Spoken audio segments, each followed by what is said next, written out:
to the inaugural ceremony of IEEE International Conference at Bangalore Institute of Technology. It is an honor to witness this exhilarating event, the high point of research pursuit. In this relentless quest for knowledge, Bangalore Institute of Technology has initiated and organized IEEE International Conference. Bangalore Institute of Technology is one of the premier engineering colleges in the state of Karnataka, established 4 decades ago in the year 1979 with the mission to impart quality education and research initiatives. It offers 13 undergraduate programs, 6 postgraduate programs, and 13 PhD programs with 9 UG programs and MCA accredited by NBA. Also, I gladly share that BIT is accredited with NAC A+ grade. It has reached enviable level of excellence in technical education with the unconditional support of management of Rajya Okkaligara Sangha, which was established in the year 1906 with the aim of providing education to community and society at large. The IEEE International Conference, being organized at Bangalore Institute of Technology, aims to provide an international forum for researchers, industry professionals, academicians, and students across the globe to share their research innovative ideas. With the theme, Transforming Engineering Through Innovation, this conference creates the platform to discuss future research directions, find solutions for existing complex technological challenges, and build network for further research collaborations. With the divine blessings and presence of Paramapujya Jagadguru Shri Shri Shri Dr. Nirmalanandanatha Mahaswamiji, Chief Pontiff of Shri Adi Chunchanagiri Mahasamsthana, we commence the 3-day IEEE International Conference on Advances in Electronics, Communication, Computing, and Intelligent Information Systems.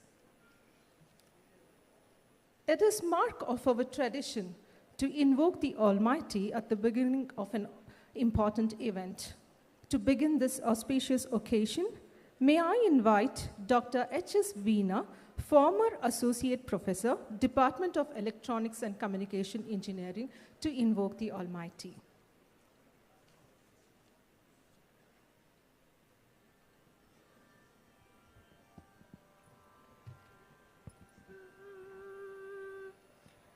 Shuklam Baradaram Vishnum Shashivarnam Chaturbhujam Prasanna-vadanam dhyayet sarva-vignopashantaye agaja anana padmarkam gajanana mahanisham anekadantam bhakta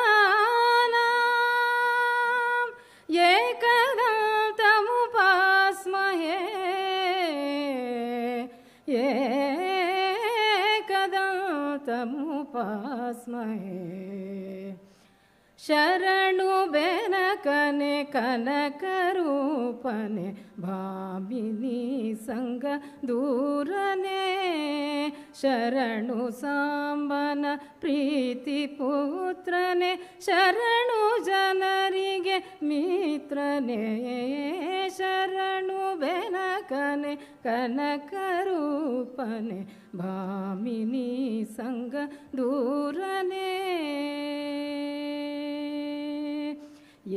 Ekadantane lokakyatane ekavakya pravinane ekavimshati patra pujita aneka vigna vinashaka ಲಂಬಕರ್ಣನೆ ನಾಸಿಕಾಧರನೆ ಗಾಂಭೀರ್ಯಯುತ ಗುಣಸಾರನೆ ಕಂಬು ಕಂದರ ಇಂದು ಮೌಳಿ ಬೀಜ ಚಂದನ ಚರ್ಚಿತಾಂಗನೆ ಶರಣು ಬೆನಕನೆ ಕನಕ ರೂಪನೆ ಭಾಮಿನಿ ಸಂಗ ದೂರನೆ ವಕ್ರತುಂಡನೆ ಮಹಾಕಾಯನೆ ಅರ್ಕಕೋಟಿ ಪ್ರದೀಪನೆ ಚಕ್ರಧರ ಹರ ಬ್ರಹ್ಮ ಪೂಜಿತ ರಕ್ತವಸ್ತ್ರಾಧಾರನೆ ಮೂಷಿಕಾಸನ ಶೇಷಭೂಷಣ ಅಶೇಷ ವಿಘ್ನ ವಿನಾಶಕ ದಾಸ ಪುರಂದರ ವಿಠಲೇಶನ ಈಶ ಗುಣಗಳ ಪೊಗಳುವೆ ಶರಣು ಬೆನಕನೆ ಕನಕ ರೂಪನೆ ಭಾಮಿನಿ ಸಂಗದೂರನೆ ಶರಣು ಸಾಂಬನ ಪ್ರೀತಿ ಪುತ್ರನೆ ಶರಣು ಜನರಿಗೆ ಮಿತ್ರನೆ ಶರಣು ಬೆನಕನೆ ಕನಕ ರೂಪನೆ ಭಾಮಿನಿ ಸಂಗದೂರನೆ ಭಾಮಿನಿ ಸಂಗದೂರನೆ ಭಾಮಿನಿ ಸಂಗದೂರನೆ. Thank you.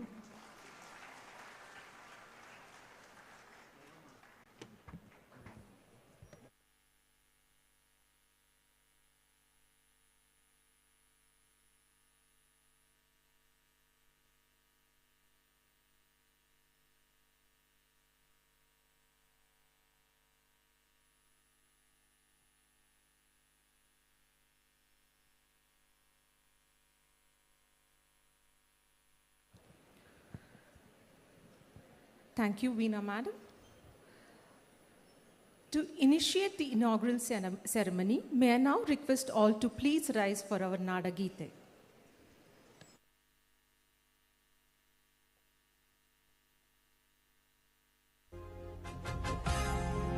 Jaya Bharat Jananiya Tanjate, Jaya He Karnataka Mate, Jaya Sundara Nadivana Kalanade, Jaya He Rasarushivala Bide.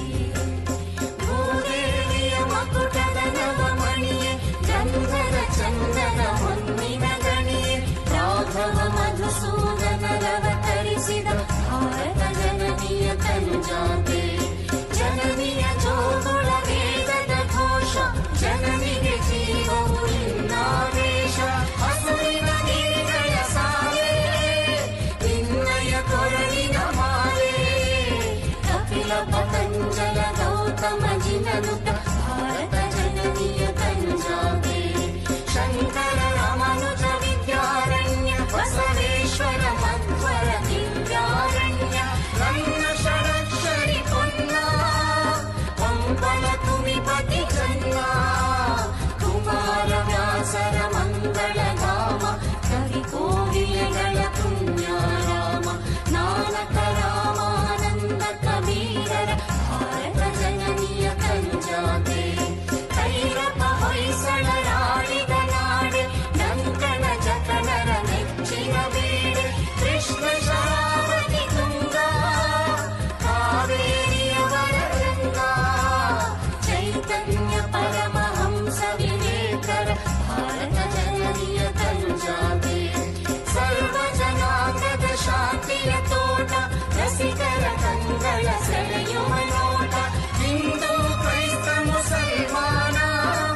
I would now like to invite our respected principal, Dr. Ashwath MU, for the welcome address.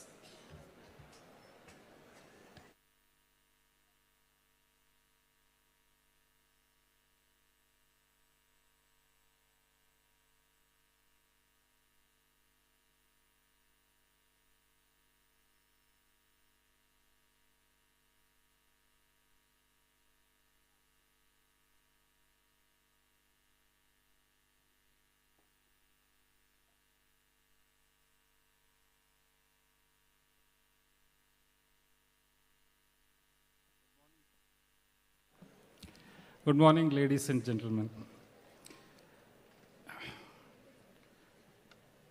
I'm very happy today that we are organizing an international conference on the latest topics. And for this program, we have our Pujya Swamiji, our Ashirvada Matha Padaಗಳಿಗೆ ನಮಸ್ಕರಿಸುತ್ತಾ I will start to say a few words about the need of this conference and where the higher education sector is moving forward and what is the role of or challenges for the teaching learning process in our country especially, and how BIT and Rajya Vakaligar Sangha is moving in that direction. I'm very happy that all of you know, Madam already, Dr. Bhargavi has already mentioned, BIT has got all the required mandatory accreditations and rankings and all the affiliations. And if I want to say a few facts about the process of higher education happening.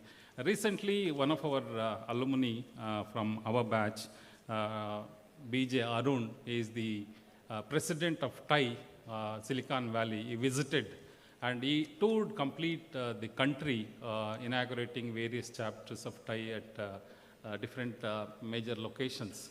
And when I was interacting with him, he had also visited BIT and he has advised what is the way forward for higher education. If you look at some of the facts that as of March 1st, 2023, there are about 30 EdTech unicorns. Recently, we celebrated that we have crossed 100 unicorns in our country, and the number has increased from then. But across the world, about 30 unicorns are there. And when you take India itself, there are about 4,500 plus EdTech companies, the startups. All these are working on different models of blended learning. And offering all that courses that so far all engineering colleges and universities were offering. So that is the biggest challenge for the survival or sustainability for all engineering colleges and of course faculty. So in that direction, if you look at, if so many EdTech companies come, they start offering online programs and community-based learning platforms, then what is the role of higher educational institutions like BIT and other engineering colleges? That is a serious thought process all of us should seriously think. And it is also learned that India is the second largest in this sector, in this EdTech community sector. A lot of companies are there. One of the highest valued companies, Byju's, and it is going on little variations in the last 2 years. But in any case, lot of EdTech companies are there who are working on the similar model of higher education engineering colleges. So India is the second largest as far as I'm concerned, and whereas the first place goes to US. EdTech market is expected to reach 10.4 billion by 2025. That will give us parallelly what is the scope or opportunities available in the education sector. So we don't have to worry about the competition from the EdTech, but if we adapt the sustainable methodologies for teaching learning process, then we also have a lot of other opportunities. And recently there is another buzzword, what ChatGPT and AI-related softwares can do, whether they will take off all the jobs of all of us, that is another aspect. So with that, from last few decades, we have seen whenever there is a new technology comes, there will be a lot of apprehension among the community and among the society that jobs will go down. So it has never happened so far. When there are new technologies, new challenges, there are new opportunities equally available. So looking at all these things, all of us should definitely do brainstorming and we should adapt, we should reskill ourselves, we should collaborate with both national and international organizations and work in this direction to develop new teaching learning methodologies and processes. So if we do that, then automatically there will be a good platform, good learning experience. All the mandatory organizations like universities and ICAECIS always gives us, there should be a lot of opportunity for the students, the learner-centric and experiential learning platform should be there. So each one of us, now our curriculums are also modified. Tutorials are introduced in every subject. So it is not just dictating notes in the class that never be there in the future. We need to create a lot of activities, experiential learning platforms so that students learn by doing it. So that kind of teaching learning is essential. And I'm sure these kind of international conferences will bring together the concepts available in different countries. I'm very happy both national and international participants are there. There will be a lot of presentations and we will learn in the next 3 days a lot of things on these aspects. And in these lines, already BIT has taken a lot of initiatives. We have centers of excellences, industry-oriented labs. We have recently launched idea labs, skill labs in all the departments. Opportunities are created in BIT. We need to strengthen that, and definitely our chairman and management of RVS, the general secretary is here and directors are here.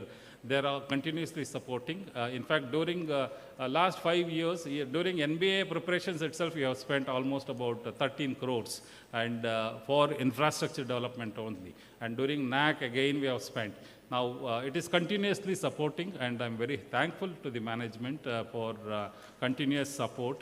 And in the days to come also, they also understood the competitiveness. In fact, recently UGC chairman also announced that the foreign universities can come in. It will happen. We are also happy that RVS also got university, RVSU. Recently it is approved. We will be the startup center at BIT. All these things will be strengthened in the near future, and all our students and faculty will have a lot of opportunities to do work, research in this direction. A lot of publications are happening already. A lot of patents are also coming in. In the next few years, definitely BIT will be on the top of the higher education sought after institutions. With these few words, IEEE for your association for conducting this program. We got almost, maybe details will be given later, about 400 plus papers in a very short period of time, and after blind review, we got almost about 160 plus papers shortlisted with good quality.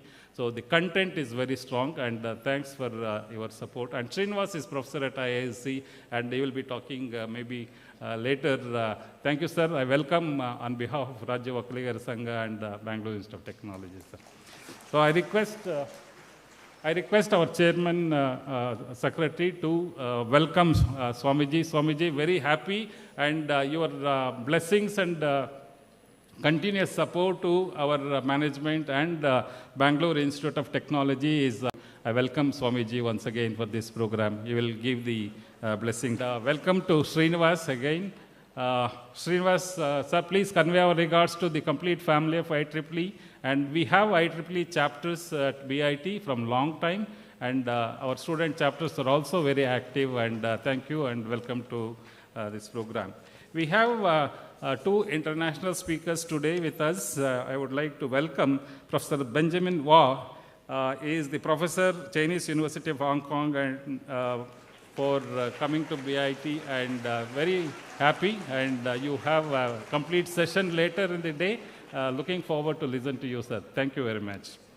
I welcome Dr. Jin Song, a professor and deputy head, Computer Science Department, National University of Singapore, to this program.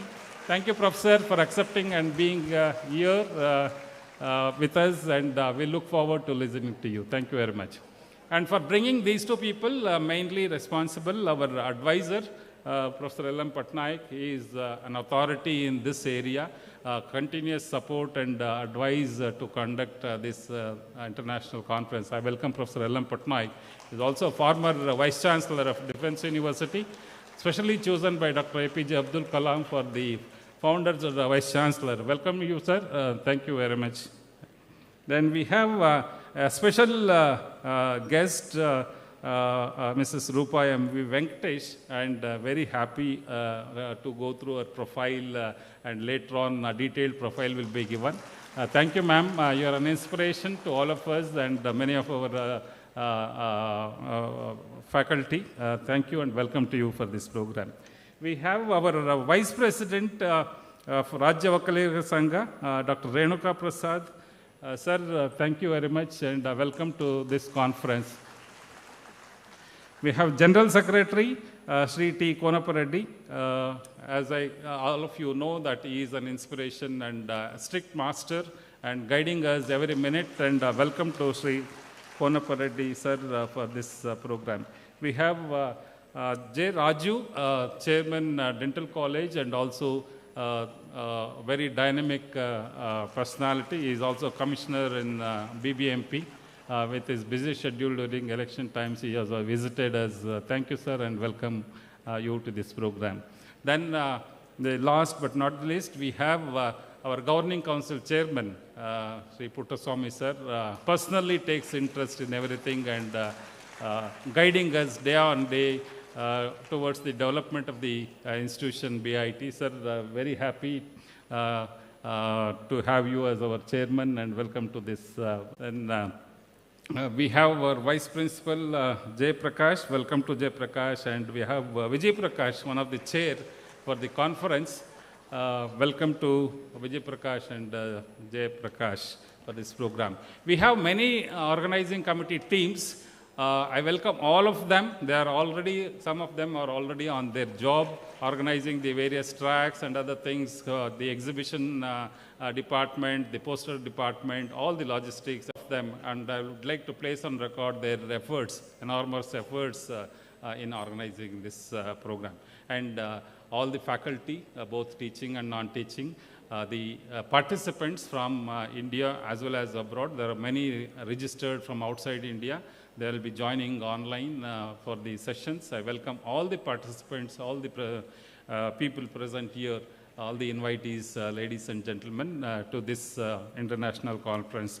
Happy day, and next 3 days, I am very sure that there will be a lot of value addition to your knowledge base, and you will have a lot of interactions, networking with various people, and collaborate. Next 3 days, you Now, we shall have the auspicious lamp lighting ceremony as a tribute to Mother Saraswati, the goddess of knowledge. I request the dignitaries on the dais to light the lamp and symbolically inaugurate this program.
Thank you all.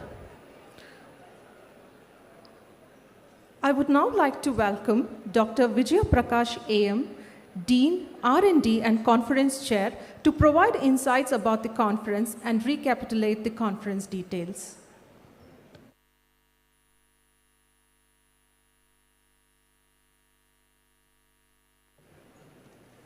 Thank you, Bhargavi. Good morning, everybody. With the divine blessings of All in Us, Jagadguru Padma Bhushana, Shri Dr. Bala Gangaranatha Mahaswamiji, and His Holiness Jagadguru Shri Dr. Nirmalanandanatha Mahaswamiji. Good morning to everyone present here. It is with great pleasure and I welcome you to the IEEE International Conference. Electronic parts of the state and are being maintained also. So with respect to the IEEE conference, as a session chair, the creativity and innovative has triggered the robust developments in the areas of intelligent information system. So these developments also made changes in the structure of information and innovations in the field of electronics, artificial intelligence and communication. So experts from respective fields will share their knowledge and insight to the providers, delegates with the comprehensive understanding of these emerging areas. The presentations during this conference will cover a wide range of topics, so including emerging technologies, new applications, and cutting-edge research elements. So in this conference, the delegates from all over the globe, so researchers from India as well as abroad. So theme of this conference is transferring engineering through innovation. Conference will attract many companies, professionals, presenters, speakers, and simply delegates. Objective of the conference is to discuss your presentation, which will shine new light on your work, bring fresh ideas, suggestions for further improvement are given, so to the seed for future collaborations. But not only will you gain from discussing your work with others, you can inspire others too. It is also an opportunity for you to meet colleagues who are interested in your area of practice. Networking cannot be underestimated in terms of sparking ideas for future improvement to patent your actual research work.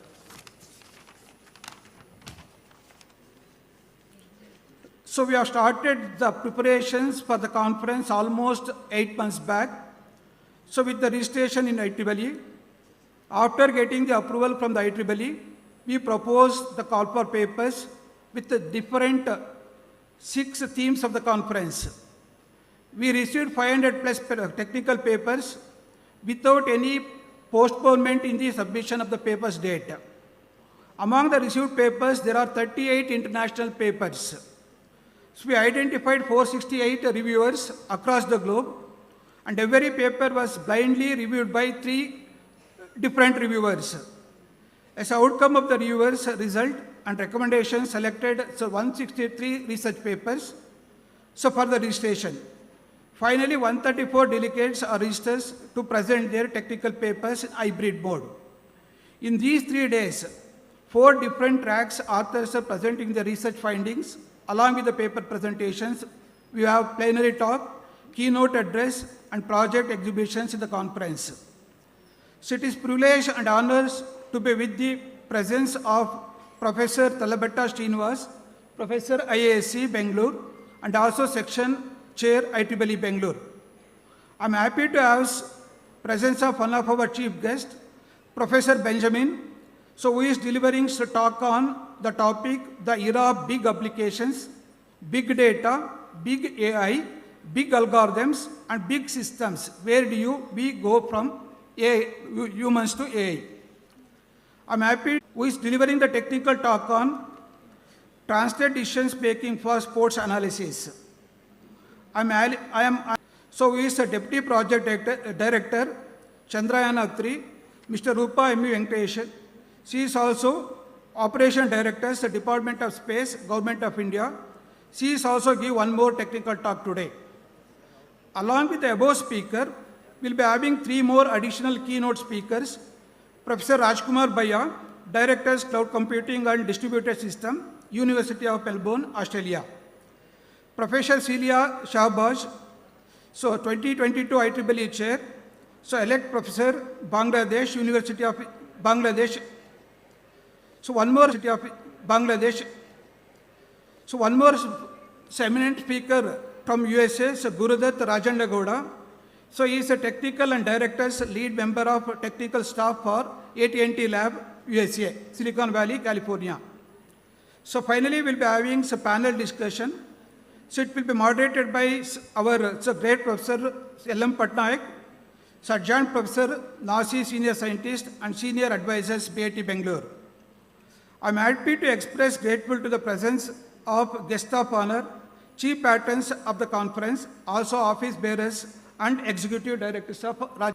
As a conference chair of ICEAIS 23, I know that the success of the conference depends ultimately on the many people we have worked with in planning and organizing both technical program and supporting social arrangements. So in particular, we thank our management always for magnanimous support, our principal and vice principal for suggestion and encouragement for the conference, the program chairs for their wise advice and brilliant suggestion organizing the technical programs, the technical program committee for their thorough, timely reviewing the research papers, and our sponsors, especially Dr. Rupa Madam, so Professor and Dean Skill Development, who have helped us in keep down the cost of the ICIC 23. So for all participants, recognition should go to the local organizing committee members.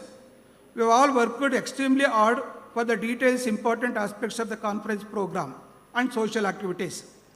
Last but not least, our core committee members, Dr. Shankar Gowda, Dr. Hemant Kumar, Dr. Shiv, Dr. Jalaja. I hope all congratulating the college and the organizers for taking up this conference and this particular topic. I wish the conference a very big success. I would like to highlight one important point about the conference. I hope some of you would have noticed, and the organizers had thought about that. There is a word intelligent in the conference title, along with other topics like electronics, communications, computing systems, etc. Of course, this has not been a very common thing, but it's a very useful thing. So the point that I'm trying to highlight is there are emerging topics in this subject. Broadly, you can say as the ICT, Information and Communication Technology. So the most important benefit or the use of attending this conference should be to pick up the top keywords that are emerging in the technology. Just as an example, I'll throw that quantum computing or quantum information technology is the buzzword. I hope many of you involved or those who are attending the conference will take up the keywords or the topics of your own interest from the conference and from the experts and from interaction with all the peers in this conference. That's the first point I would like to emphasize or highlight. Then I would like to say about the organization of the conference. The most important aspect of organizing conference, of course, there are a lot of niceties, difficulties and troubles in organizing conference, but the important point in this conference is that it is supported by the IEEE. As you know, IEEE is the global society for electronics, communications, computing engineers, and of course, a lot of other interdisciplinary areas. So this has brought in a different status to the usual conferences that we come across around. So I hope by attending this conference, your papers will get into IEEE Explore, and of course, it will have wider readability and much wider exposure. There is another important aspect of organizing conference. Because I'm coming from the IEEE, I'm not emphasizing too much about the other aspects, but on the organizing part of that, you know that we need to attract top conferences to India. If you look at the IEEE conferences or any other conferences of any other society, not many have come to India. As an example, let me point out IEEE Globecom is the top conference of communication society. We can say it is a top conference in the world. So we have not got many conferences to India. So I would hope by organizing conferences like this, we'll get ready, and I hope in the near future, of course a few conferences have come to India, not many, very, very, very rare. I hope we'll be able to attract top conferences here. And also another important aspect of organizing conference is we are trying to equalize. It is not only the conference of BIT, it is a conference of everyone. I hope members, I was just now we were told that there are over 500 papers, including papers from all over the world. That means we are internationalizing ourselves. Our conference is one more step ahead towards organizing top international conferences.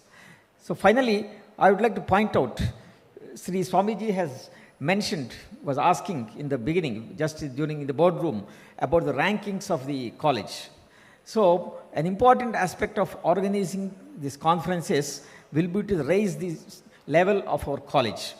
So I hope the lot of people would know that we have organized such a conference, and hope everyone else will take, and the BIT would be a leader in attracting and inspiring others to organize similar conferences. Of course, I would like to say that there is one more aspect which related to the rankings. As you know, the rankings of many of our institutes globally is not so high, even though there's a lot of talent, and we contribute many of our students to universities abroad who raise the rankings of their universities, but our rankings are low.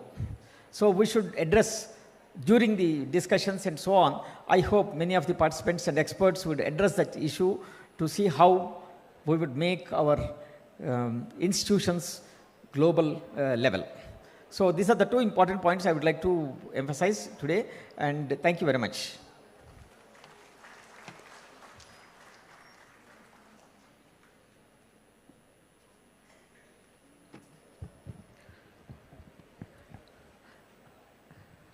Thank you very much, sir, and thank you for all the support extended. It gives me immense pleasure to invite Professor L.M. Patnaik, National Academy of Sciences India Senior Scientist and Adjunct Professor with the National Institute of Advanced Studies, to address the gathering.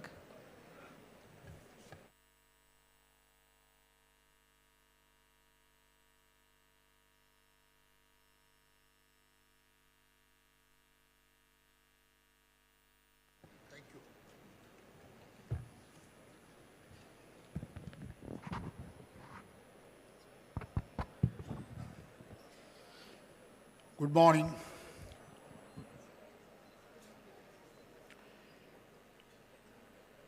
Parama Pujya Jagadguru Sri Sri Sri Dr. Nirmalanandanath Mahaswamiji, Chief Pontiff, the center of attraction of the morning's function, our chairman, Sri Puttaswamy Gowda, Secretary Konaparadi, and we have, I think, a couple of directors, Mr. Renuka Prasad and Mr. Raju, Principal Dr. Aswath, Vice Principal Dr. Prakash, from IEEE, my former colleague at IISc, Professor Srinivas, and we have from overseas a couple of plenary speakers, Professor Benjamin Wah and Professor Jin Song, and Madam Mrs. Rupa Venkatesh from ISRO. We have, as I said, Vice Principal Dr. Prakash, and from the conference side, the Dean R&D, Professor Vijay Prakash, and others involved in the conference, like Professor Hemant, Dr. Jalja, Dr. Bhargavi, several of you who are there among the audience, delegates to the conference, young student friends. At the outset, I would like to congratulate the BIT for organizing this wonderful conference. It has been a talk for several months. Finally, it could take off. Conferences like this are very important because young researchers get a forum to present their work, get feedback, network with peers in their area. We are extremely thankful to have two overseas speakers who have taken the pain to travel all the way. That is Professor Benjamin Waugh, whom I know since 1990 when he was with University of Illinois Urbana-Champaign. I had visited his university, and one of my former students, Professor Nitin Vaidya, who is a professor there, sits next to his room in University of Illinois Urbana-Champaign. And after that, when he came to Hong Kong, I had a few interactions with him. And I know another colleague from the same university, Professor Yo Ming, and he was the Research Grants Council chairman, during which I served as a member, reviewer for research projects in Hong Kong. So we have long association with him. I took the liberty of inviting him. So immediately he was kind enough to agree to come here physically. Regarding Professor Jing Song, we have a common friend, Professor Michael Hinche, who was the former president of International Federation of Information Processing. Like you have IEEE, ACM, we have IFIP, which is a very prestigious body. He was the principal, now he serves on the Board of Governors of IEEE. I discussed with him that we want to have someone from Singapore, National University of Singapore, which is, as you know, highly ranked university these days in the global ranking. And Professor Jing Song was kind enough to agree to come over here, give this talk. And we are really grateful that both of them agreed. And we have Madam Rupa, who brings with her, I think, rich experience of Indian strategic sector and how complex interdisciplinary projects are handled. Because I too had several interactions with the Department of Space over the last 3-4 decades as several students and interactions with directors. So we have a distinguished set of speakers, galaxy of speakers, and Professor Srinivas represents the IEEE, and all probably thanks to the blessings of Jagat Guru Sri Sri Sri Nirmalananda Swamiji. My interactions with Swamiji date back to probably a couple of years, decades or so. When he was with Chikbalapur, I used to go to that college as AICTE Inspection Committee Chairman. After the visit, we used to meet Swamiji to get his blessings, discuss with him. He used to be very keen to find out about the academics, very kind and sweet, to discuss about the programs, how they can be improved. So it is always a pleasure and honor to seek his blessings and meet him. Regarding the theme of the conference, Professor Srinivas did touch upon, because nowadays it is the common talk everywhere about AI, machine learning. So we have topics like electronics, electrical engineering, computer science, AI, machine learning, and youngsters, particularly students, they are all excited about ChatGPT-4. And this has been accepted as a standard norm. Most universities are now taking for granted that you can use it for assignments, courses.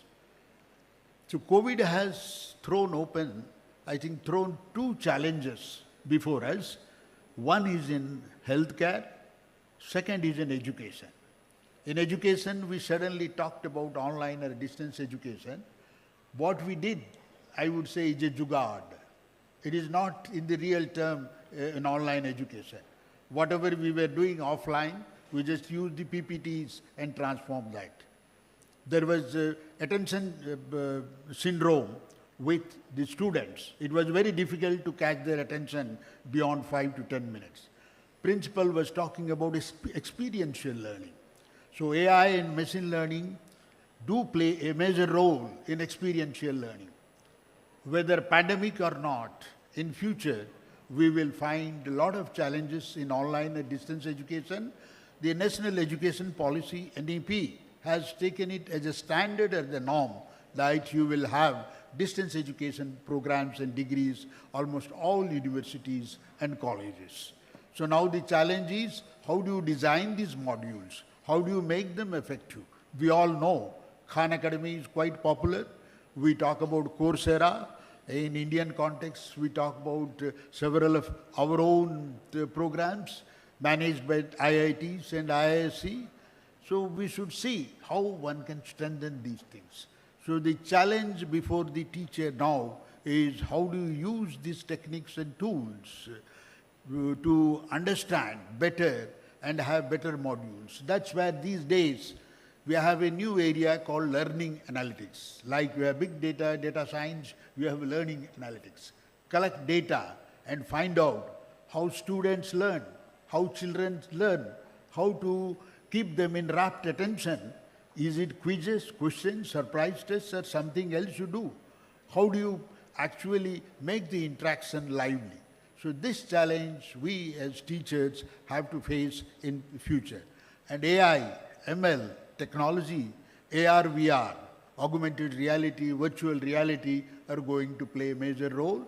I am glad to note that the conference is addressing almost all the topics, cutting across disciplines, electrical, electronics, computer science, IT, AI, ML, different topics. This is a forum particularly to interact for young researchers with their peers, get feedback. That is the main purpose of this. Other than that, I think young students should take part in the organization of the conference because it trains them how to organize events like this. No website, no textbook will give you how to organize a conference. It is very important in life. Those of us who have organized, we find out the difficulty in organizing a conference. I always draw an analogy. Organizing a conference in India is like arranging a marriage ceremony in India. You have equally tough challenges.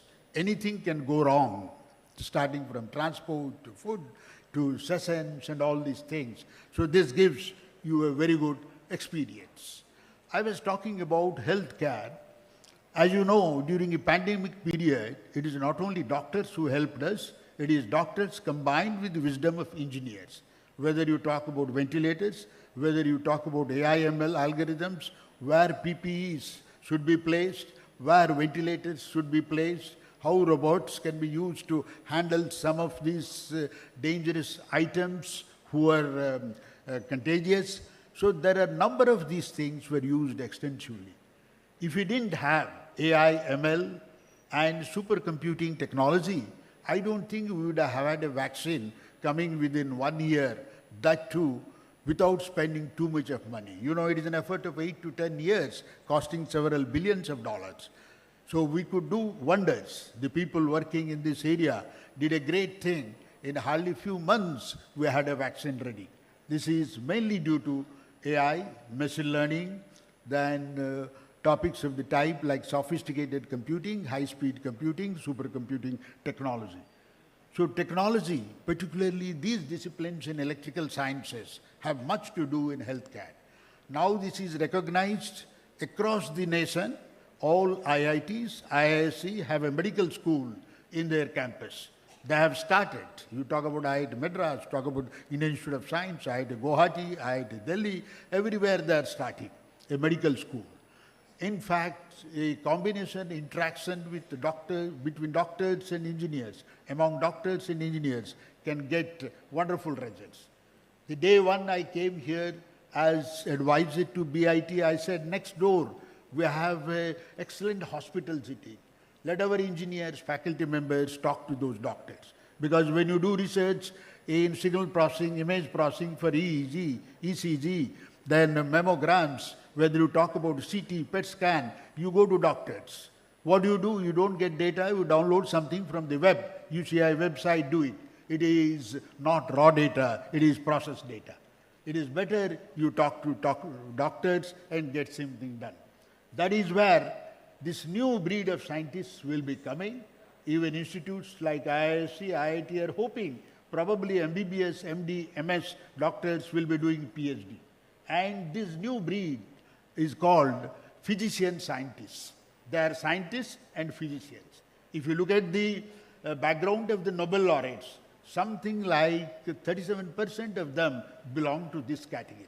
Doctors, biologists who play with maths, who play with machine learning, competition techniques, and do wonderful things. As I said, the future is going to be a big challenge in healthcare. That is, how can health systems adapt to post-COVID area? For the first time in the human history, you will find we are approaching a point where there will be more old people than young. The world is undergoing a demographic transition characterized by low fertility rate and aging population triggered by longevity gains from progress in medical science and education. Aging populations will place a large demand on healthcare infrastructure given the associated increase in age-related disease and multimorbidity. We have seen even in India, we have a lot of aged people who are left to themselves or old age homes because their children, grandchildren, great-grandchildren are probably in North American countries or Singapore or Australia. Japan is facing this problem. They have robots as elderly care assistants. We may not be far off from that point.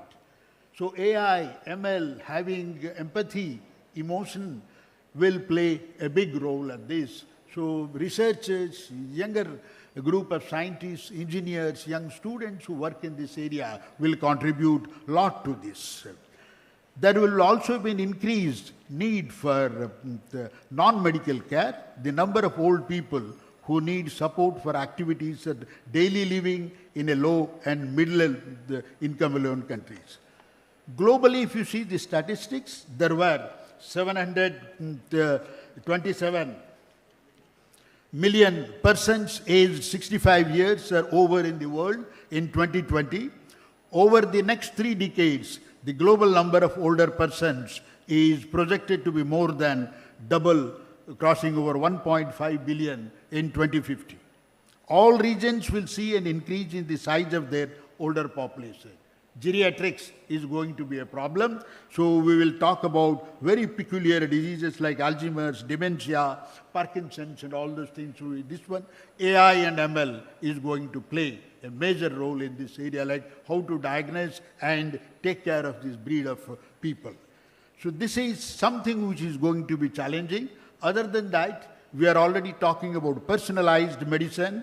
It's a medical approach which takes into account an individual's unique characteristics such as genetics and lifestyle, and where medicines designed or manufactured to a particular individual's need using what is called pharmacogenetics. AI, ML, and computing, supercomputing, image processing, and all will play a new role.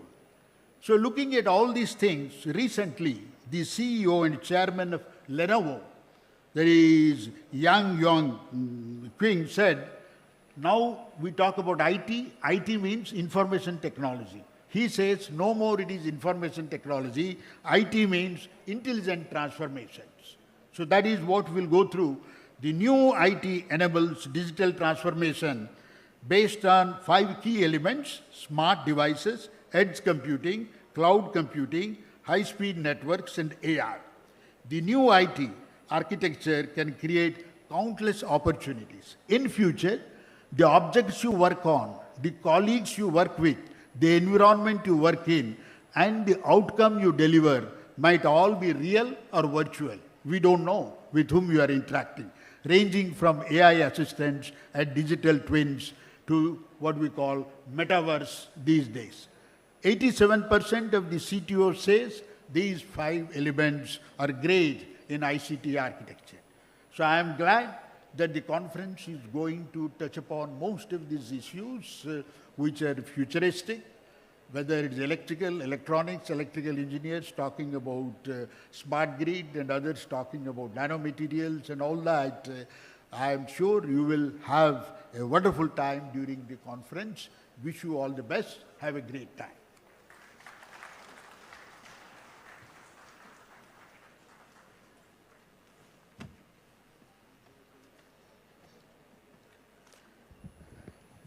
Thank you, sir.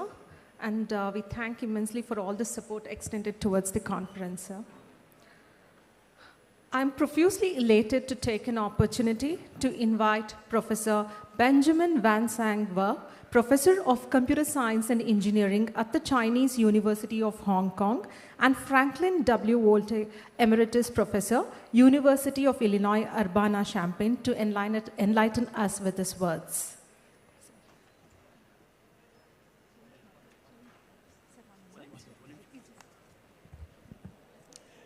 Good morning, distinguished guests. Let me add my warm welcome to you to the first International Conference on Advances in Electronics, Communication, Computing, and Intelligent Information Systems. The conference covers the core areas critical to developing today's communications and computing industry in many applications ranging from healthcare, agriculture, science, medicine, robotics, and emerging technologies. These areas are increasingly important today, relying on large-scale systems with big data and artificial intelligence. In addition, the world is getting smaller with the internet, and we are constantly bombarded with information. Further, we are facing acute issues with pollution, resources, clean water, and diseases that make it challenging for our society. We see many new exciting developments in this field. For example, with the announcement of the ChatGPT last year, we face an unprecedented challenge of interacting with so-called intelligent systems. We wonder whether such designs will one day replace humans.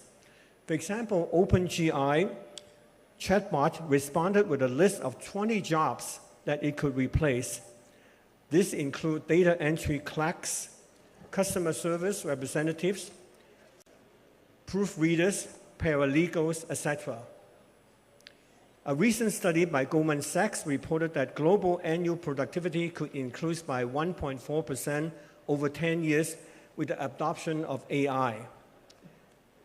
The most high-risk jobs for AI replacement are office and administrative support, 46% of the employment, law, 44%,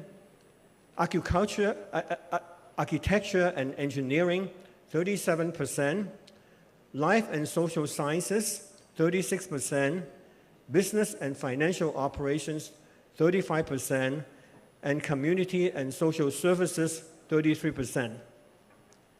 The bad news is that Hong Kong, where I'm from, see 30% of the jobs replaced by AI. This is the highest in the world, followed by Israel, Japan, Sweden, the US, the UK, and Singapore.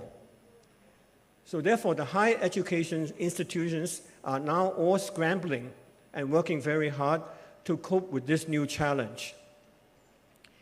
Against the backdrop, the topics discussed at today's conference will be particularly relevant. With the gathering of professionals and delegates to share the innovations and developments, this forum is a rare opportunity for us to meet new friends and discuss our work with experts and practitioners in the field.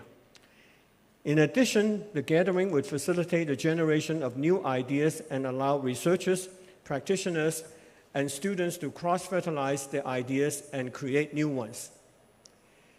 We are particularly grateful for the kind support of the Bangalore Institute of Technology for this conference. BIT is a relatively young university established in 1979. It aims to provide quality education at the forefront of technology. With its proximity to the Silicon Valley of India, it has worked with industries in Bangalore to provide quality training to practitioners in the area. We envision that this conference will be the beginning of a long series of subsequent meetings to follow. I'm excited to extend the presentations and meet you in person, and I look forward to learning and collaborating with you at this conference. Thank you very much.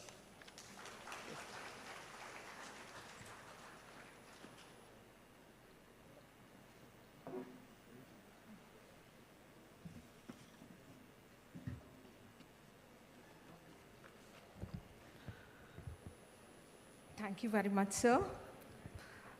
We are eagerly looking forward to your plenary session, sir.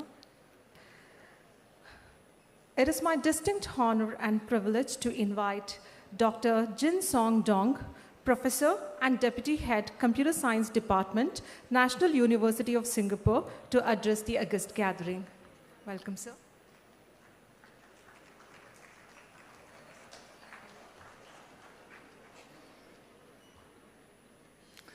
So, dear conference organization committee, distinguished guests, and all the attendees, it is my great honor to be invited to this great institution to share one of my research work later. This is really my second time visiting Bangalore. Last time was more than 10 years ago. I have witnessed a great transformation of the Bangalore into a modern, advanced city. The theme of the conference, Transforming Engineering, Computing, Education through Innovation, also highlights the importance of adaptability, innovation in today's rapid evolving technology landscape. So this great conference provides an ideal platform for exchange experience, ideas, fostering collaboration among researchers and industry professionals, students, and academics. I express my great gratitude to the management of RVS and the BIT for the opportunity to share my insights with the conference participants. I'm confident that this conference will inspire groundbreaking discussions and innovative solutions and contributing to the transformation of engineering and computing, education, and research. May this conference be the catalyst for the positive exchange. May the spirit of innovation and collaboration prevail. Thank you.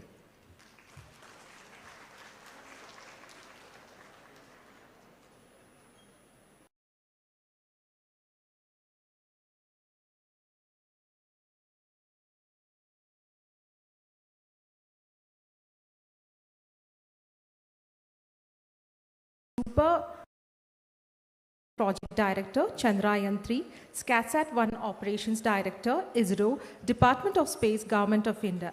I request you to say a few words on this occasion, ma'am.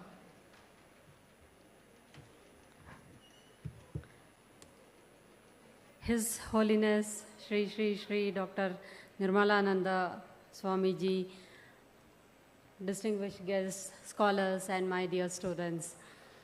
I am honored and privileged to be part of this and represent ISRO for this conference. For this conference theme is very relevant in this emerging technology. All other scholars, definitely, I hope they are addressing the other field. I just want to address the space technology in electronics, communication, computing, and AI/ML, how it is emerging the technology from past 60 years or 70 years of space technology.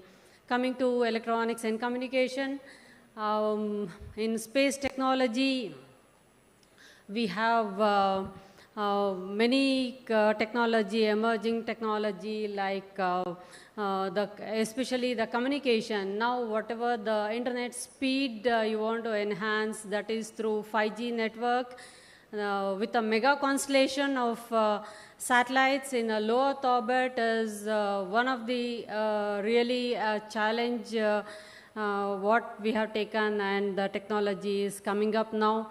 And communication, inter-satellite communication is another technology emerging nowadays through secured mode, like a CDMA type of communication, optical communication, and crypto-quantum communication. For even those communication is demanded by surveillance satellites.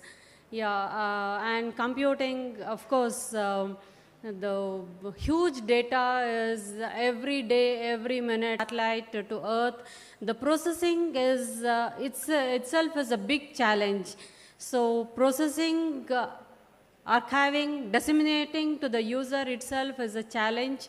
So that is we are doing with big computing servers and real-time processing and showing, see the landing or any other sequence, what you are seeing a real-time.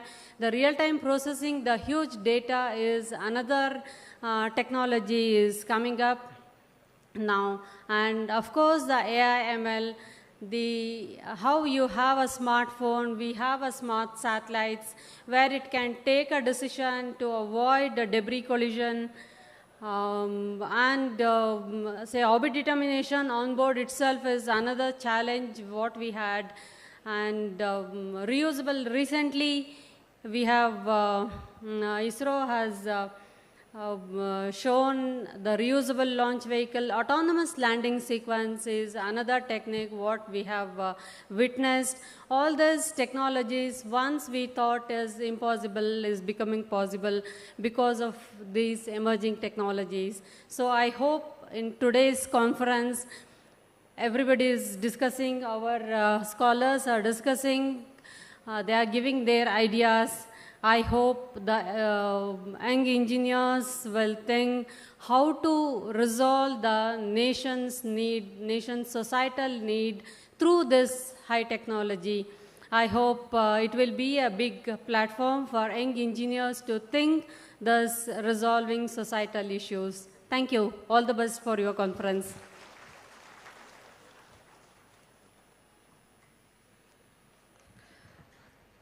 Thank you very much, Madam. I now humbly request Shri T. Konappa Reddy, sir, General Secretary, Rajya Okaligra Sangha, to say a few words.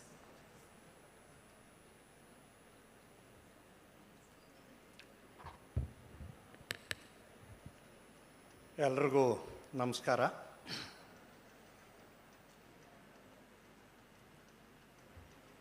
Jagadguru Shri Shri Shri doctor Nirmalananda ಸ್ವಾಮೀಜಿಗಳ ಪಾದಗಳಿಗೆ ನಮಸ್ಕರಿಸ್ತಾ, ರಾಷ್ಟ್ರೀಯ ಮತ್ತು ಅಂತಾರಾಷ್ಟ್ರೀಯ ವಿಷಯ ಪರಿಣಿತರು, ಅತಿಥಿಗಳೇ, ಕಾರ್ಯಕಾರಿ ಸಮಿತಿ ಸದಸ್ಯರೇ, ಬೋಧಕೇತರೇ, ವಿದ್ಯಾರ್ಥಿಗಳೇ, ವಿದ್ಯೆ ಅನ್ನೋದು ಮೊದಲಿಗೆ ಕೆಲವರೆಲ್ಲ ತಿಳ್ಕೊಂಡಿದ್ದಾರೆ, ಇದು ಸಾಹುಕಾರರ ಸೊತ್ತು, ದುಡ್ಡಿರುವವರ ಸೊತ್ತು ಅಂತ. ಆಸಕ್ತಿ, ಶಿಸ್ತು, ಶ್ರಮ ಎಲ್ಲಿದೆಯೋ ಅಲ್ಲಿ ವಿದ್ಯೆ ಇರ್ತದೆ. ಅದನ್ನು ಮೈಗೂಡಿಸ್ಕೊಂಡಾಗ ತಾನಾಗೆ ಅಧಿಕಾರನೂ ಬರ್ತದೆ, ದುಡ್ಡು ಬರ್ತದೆ, ಎಲ್ಲ ಬರ್ತದೆ. ಮೊದಲಿಗೆ ಬೋಧಕರು ಮಾತ್ರ, ಹೆಚ್ಚಿನ ಬೋಧಕರು 95% ಹಿಂಗೆ ಕೈಯೊಡ್ಡೋರು ಆಗಿರಲಿಲ್ಲ. ನಿಮ್ಗೆ ಅರ್ಥ ಆಗ್ತದೆ. ಈಗ ಮೋರ್ ದ್ಯಾನ್ 98% ಟೆಕ್ನಾಲಜಿಕಲ್ ಸೈಡಲ್ಲಿ ಕೆಲಸ ಮಾಡ್ತಕ್ಕಂಥವ್ರು ಕೈಯೊಡ್ಡೋರು ಅಲ್ಲ ಅನ್ನೋದು ಎಲ್ರಿಗೂ ಗೊತ್ತಿರ್ತಕ್ಕಂಥ ವಿಷಯ.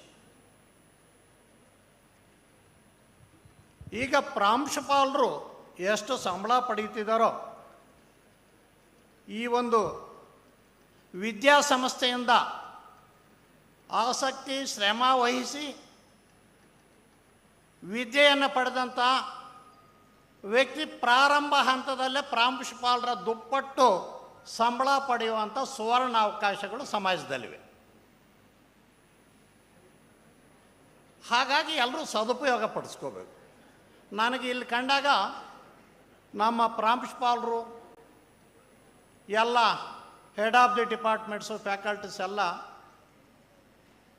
ನಮ್ಮ ಸಮುದಾಯದ ಗುರೂಜಿಗಳನ್ನ, ಮುಖ್ಯ ಅತಿಥಿಗಳನ್ನ ಬರಮಾಡಿಕೊಂಡ ರೀತಿ ಎಲ್ಲನೂ ನಾನು ಸಂತಸ ತಂದಿತ್ತು. ಆದರೆ ಈಗ ನೋಡ್ತಾ ಇದ್ದರೆ ಇಂಥ ಒಂದು ಅರ್ಥದಾಯಕವಾದಂಥ ಒಂದು ವಿಷಯಗಳಲ್ಲಿ ಅಂತಾರಾಷ್ಟ್ರೀಯ, ರಾಷ್ಟ್ರೀಯ ಮಟ್ಟದಂಥ ಅತಿಥಿಗಳನ್ನು ಕರೆಸಿದಾಗ ತುಂಬಿ ತುಳುಕಬೇಕಾಗಿತ್ತು ಈ ಸಭಾಂಗಣ. ಅದು ಕಾಣಲಿಲ್ಲ. ಇವತ್ತು ಈ ಸಂಘದ ಅಧ್ಯಕ್ಷರು ಚುನಾವಣೆಯಲ್ಲಿ ಬ್ಯುಸಿಯಾಗಿರೋದ್ರಿಂದ ಸಮುದಾಯದ ಗುರುಗಳು ಇಲ್ಲಿ ಬರೋದನ್ನು ತಿಳಿದು ಸಂಘದಿಂದ ಅಧ್ಯಕ್ಷರಾಗಲಿ, ಉಪಾಧ್ಯಕ್ಷರಾಗಲಿ, ಕಾರ್ಯದರ್ಶಿಗಳಾಗಲಿ ಸ್ಥಳದಲ್ಲಿದ್ದು ಬರಮಾಡಿಕೊಂಡು ಸಮುದಾಯದ ಗುರುಗಳಿಗೆ ಗೌರವ ತೋರಿಸುವುದು ನಮ್ಮ ಆದ್ಯ ಕರ್ತವ್ಯ ಅಂತ ತಿಳಿದು ನಾನು ಬಾಗೇಪಲ್ಲಿಯಿಂದ ಇಲ್ಲಿ ಬಂದೆ. ಇಲ್ಲೇ ಇರ್ತಕ್ಕಂಥ ವಿದ್ಯಾರ್ಥಿಗಳಿಗೆ, ಬೋಧಕರಿಗೆ ಯಾಕೆ ಆಗಲಿಲ್ಲ?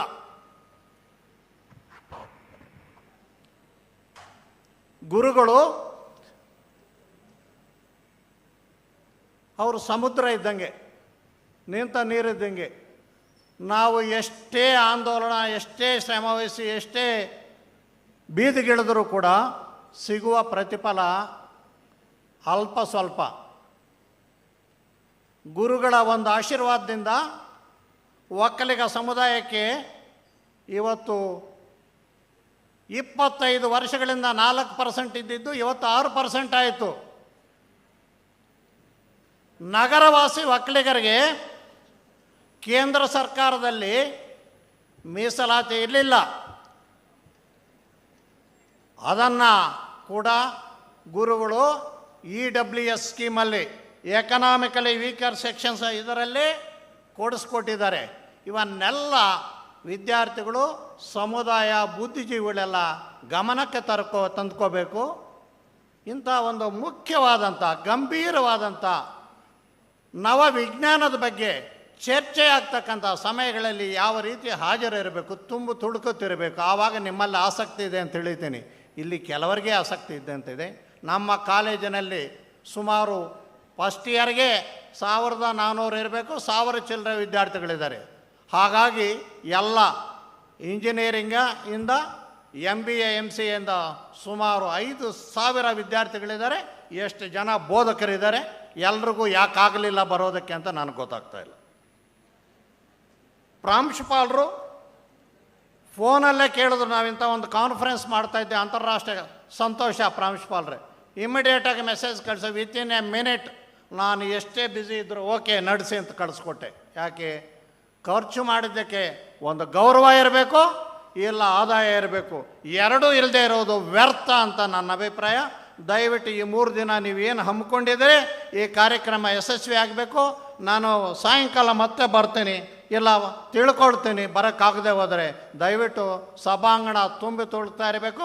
ಬರ್ತಕ್ಕಂಥ ಗಣ್ಯರಿಗೆ ಇಲ್ಲಿನ ಒಂದು ಹಾಜರಾತಿನೇ ಅವರಿಗೆ ಅತ್ಯಂತ ಹೆಚ್ಚಿನ ಗೌರವ ತಂದುಕೊಡ್ತದೆ. ಅದು ಸಂಸ್ಥೆಗೂ ಗೌರವ, ಸಮುದಾಯಕ್ಕೂ ಗೌರವ, ಈ ಒಂದು ವಿದ್ಯಾಸಂಸ್ಥೆಗಳಿಗೂ ಗೌರವ ಅಂತ ಹೇಳಿ ನಾನು ಮಾತುಗಳನ್ನು ಮುಕ್ತಾಯ ಮಾಡ್ತಾನೆ. ಜೈ ಹಿಂದ್, ಜೈ ಕರ್ನಾಟಕ.